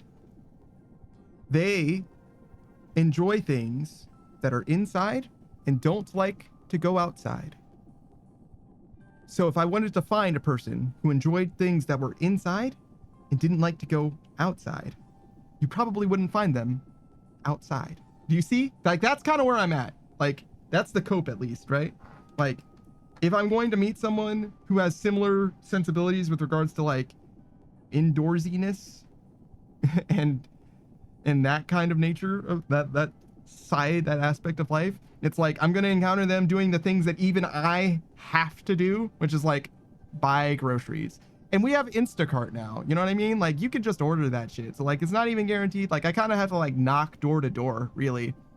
Zero says go knocking on doors with partner applications, Panda. Yeah, like legit, like it's an option, to be honest. I don't love it, but it's an option. Zero says, as someone who lives in the South, I know what this really means. Bless your heart. Yeah, true. You're fucked. Was there anything else? No, I think we're good. Yeah, I think I'm caught up. Yeah, okay, let's go. Time to raid out. We've done it. We've streamed. We've played some old school RuneScape. Let's look at our collection log.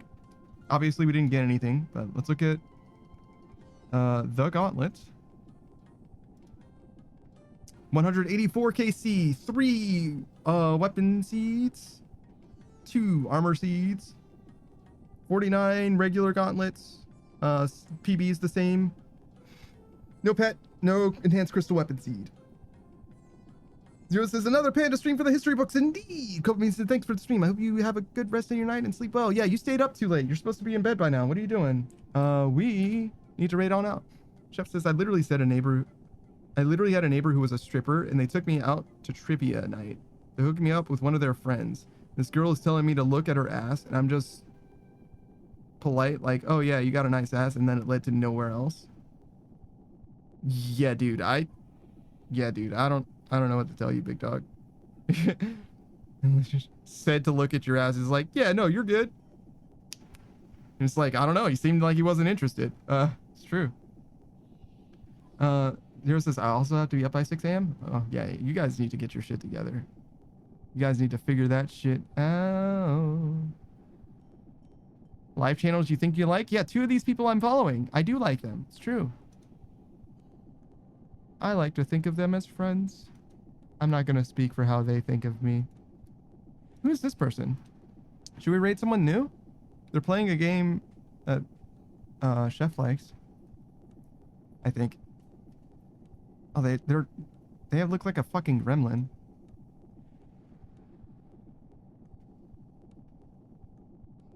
Maybe? Oh, I think this is a person that I found on Twitter. Maybe not then. They're probably fine, but I don't want to like crash their vibe, harsh their mellow. Instead, is anybody playing old school RuneScape? Of course fucking not.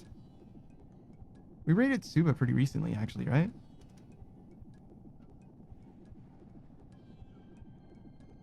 Didn't we? Did I not raid Suba? Oh, yeah. Suba Phoenix was the last person I raided, apparently. Other than who we raided last time with Delta, which was... It wasn't Anime Jesus. It was Iris the Moth. Iris the Moth. BT. I forgot my notes. I've been interacting more on Twitter recently. Hopefully it's not cringe. I'm trying not to be cringe, I guess is what I'm saying in so many words. Chef says Gremlin. You mean Beatrice? No. Actually, we can rate them. It's fine. We'll rate this person. I don't remember them. Their name is Andraste, but you can call them Andra or Ori. Actually, no. Their name is Andra. They say to call them. I've started following them. I don't know why. I imagine that they're good vibes, to be honest. They go by It's an NB streamer. They're playing Wua right now, which is not actually Honkai Star Rail Genshin Impact Endless Zone Zero. It's not actually a game that Modern Age Sage does play, but it's like right there. It's like right there with the other ones. I like, to me, legally distinct video game. But yeah, you can hang out if you want to. They seem to be a vibe. They've been going for literally 10 minutes, so they just started their stream. I hope they have a good stream. Debut Friday 7/17. They're gonna debut in like 4 days. That's awesome. They're a PNG right now. But that's gonna be it for your boy. I'll see you guys later. I stream every day but Monday and Thursday. If you want to see more old school RuneScape, that'll be the end of day next Sunday, so from like 8 p.m. onwards ish, something like that, East Coast time. The next time I'll be live will be on Tuesday, where I'll be playing Dragon Age 2. It's Bioware Wednesday on Tuesdays. And I don't know how much more of that game that we have, but probably a decent amount. But that's going to be it for your boy. I'll see you guys later. Goodbye, everybody. Goodbye.